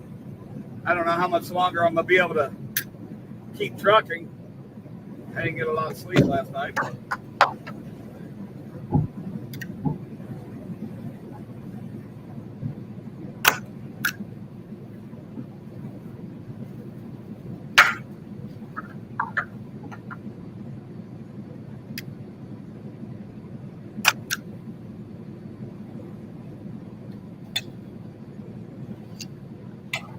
We're going to go as far as we can.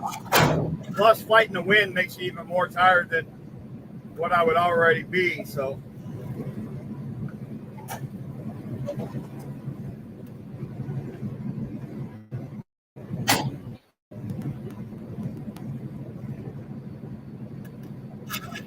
And sleeping with it windy doesn't bother me. Driving while it's windy beats me up and makes me super tired. It's a constant fight to keep it in my lane.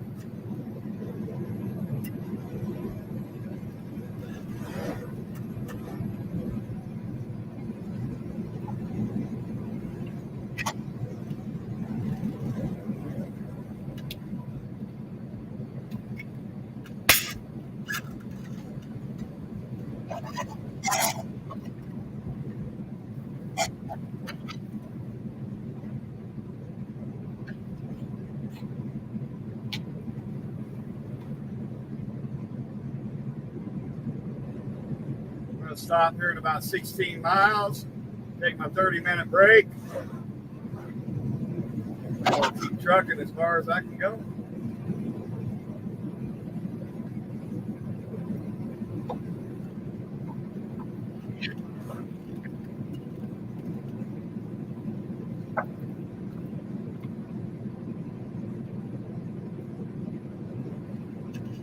I figure if I split it up into 3 600-mile days or shifts, I'll be all right. Hopefully tomorrow I can go a little bit further. I'll get some good sleep after I stop.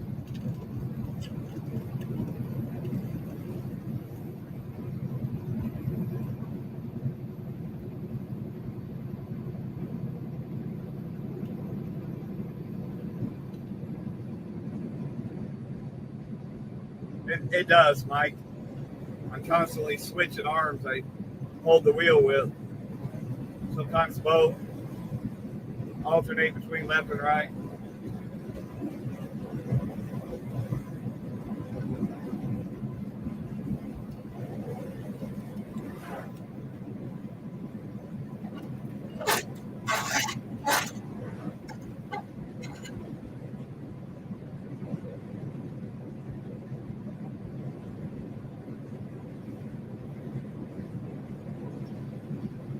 Now, R&R, sometimes I don't know how I do it myself.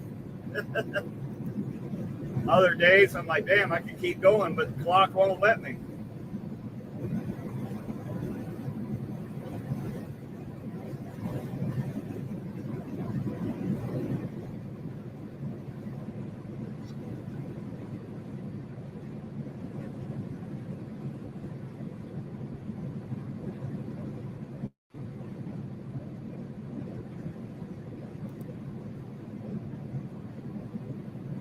Big Taco, what's up, man?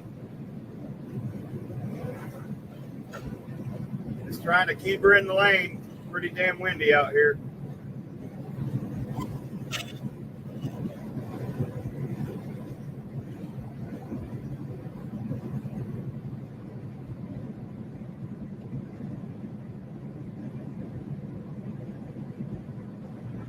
Got idiots like this. I'm already doing over the speed limit by 3 miles an hour. I guess that's not fast enough for them.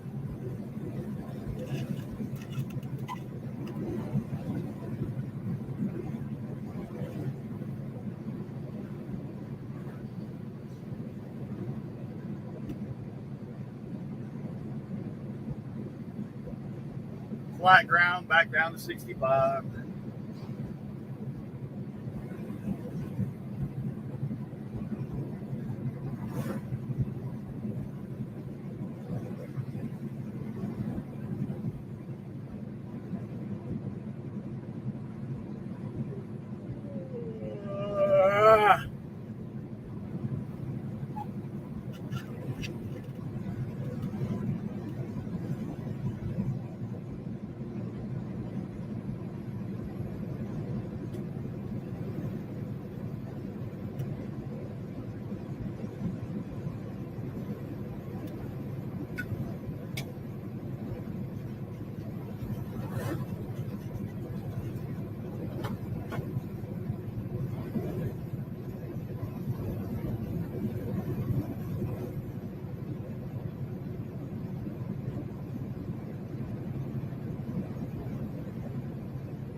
Really surprised to still have service here. Literally in the middle of nowhere.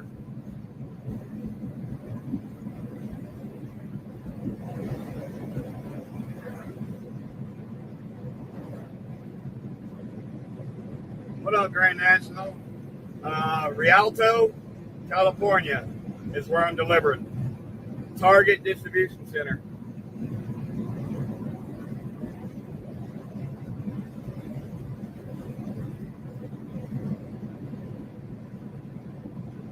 Vic the whole boot. What's up, buddy? Good to see you. How you doing?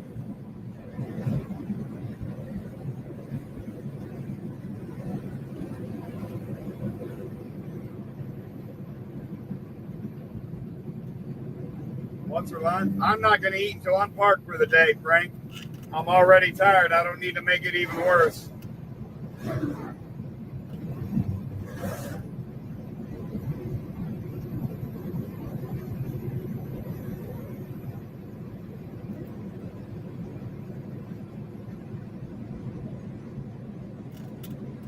Right on, Vic. I appreciate you, bro. I got 6 hours left I can drive. I don't know if I can drive all that, though. I'm starting to fade fast. Mustard Swiss burger sounds good as fuck, though.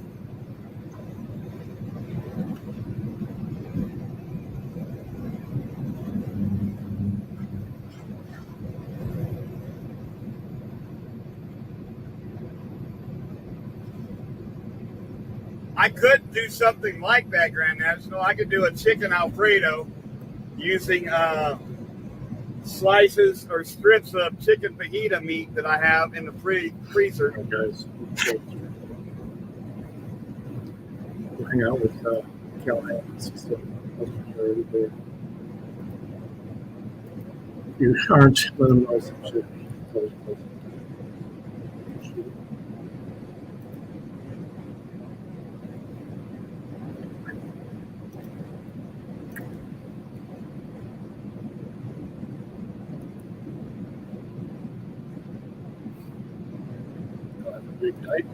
I just gotta check and see if I have Alfredo sauce in here. Fuck no, it ain't no damn Tyson. And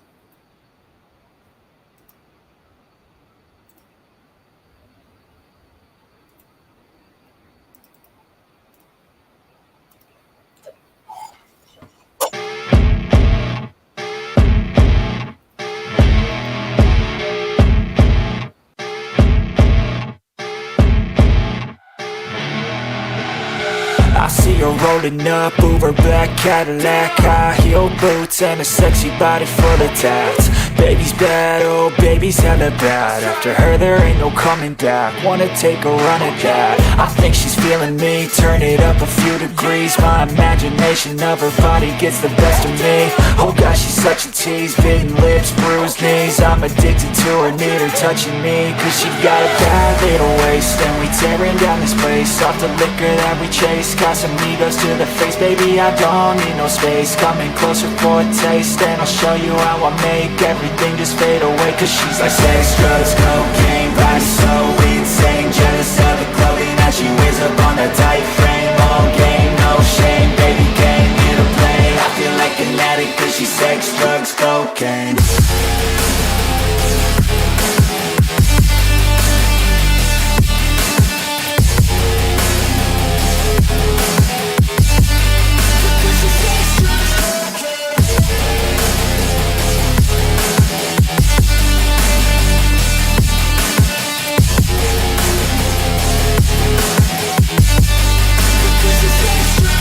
Got a fine little body and her mind's kinda naughty. They say that once you taste it, you cannot replace it. She could get you high, all the dopamine inside triggers fast once she's naked. Her body's a creation.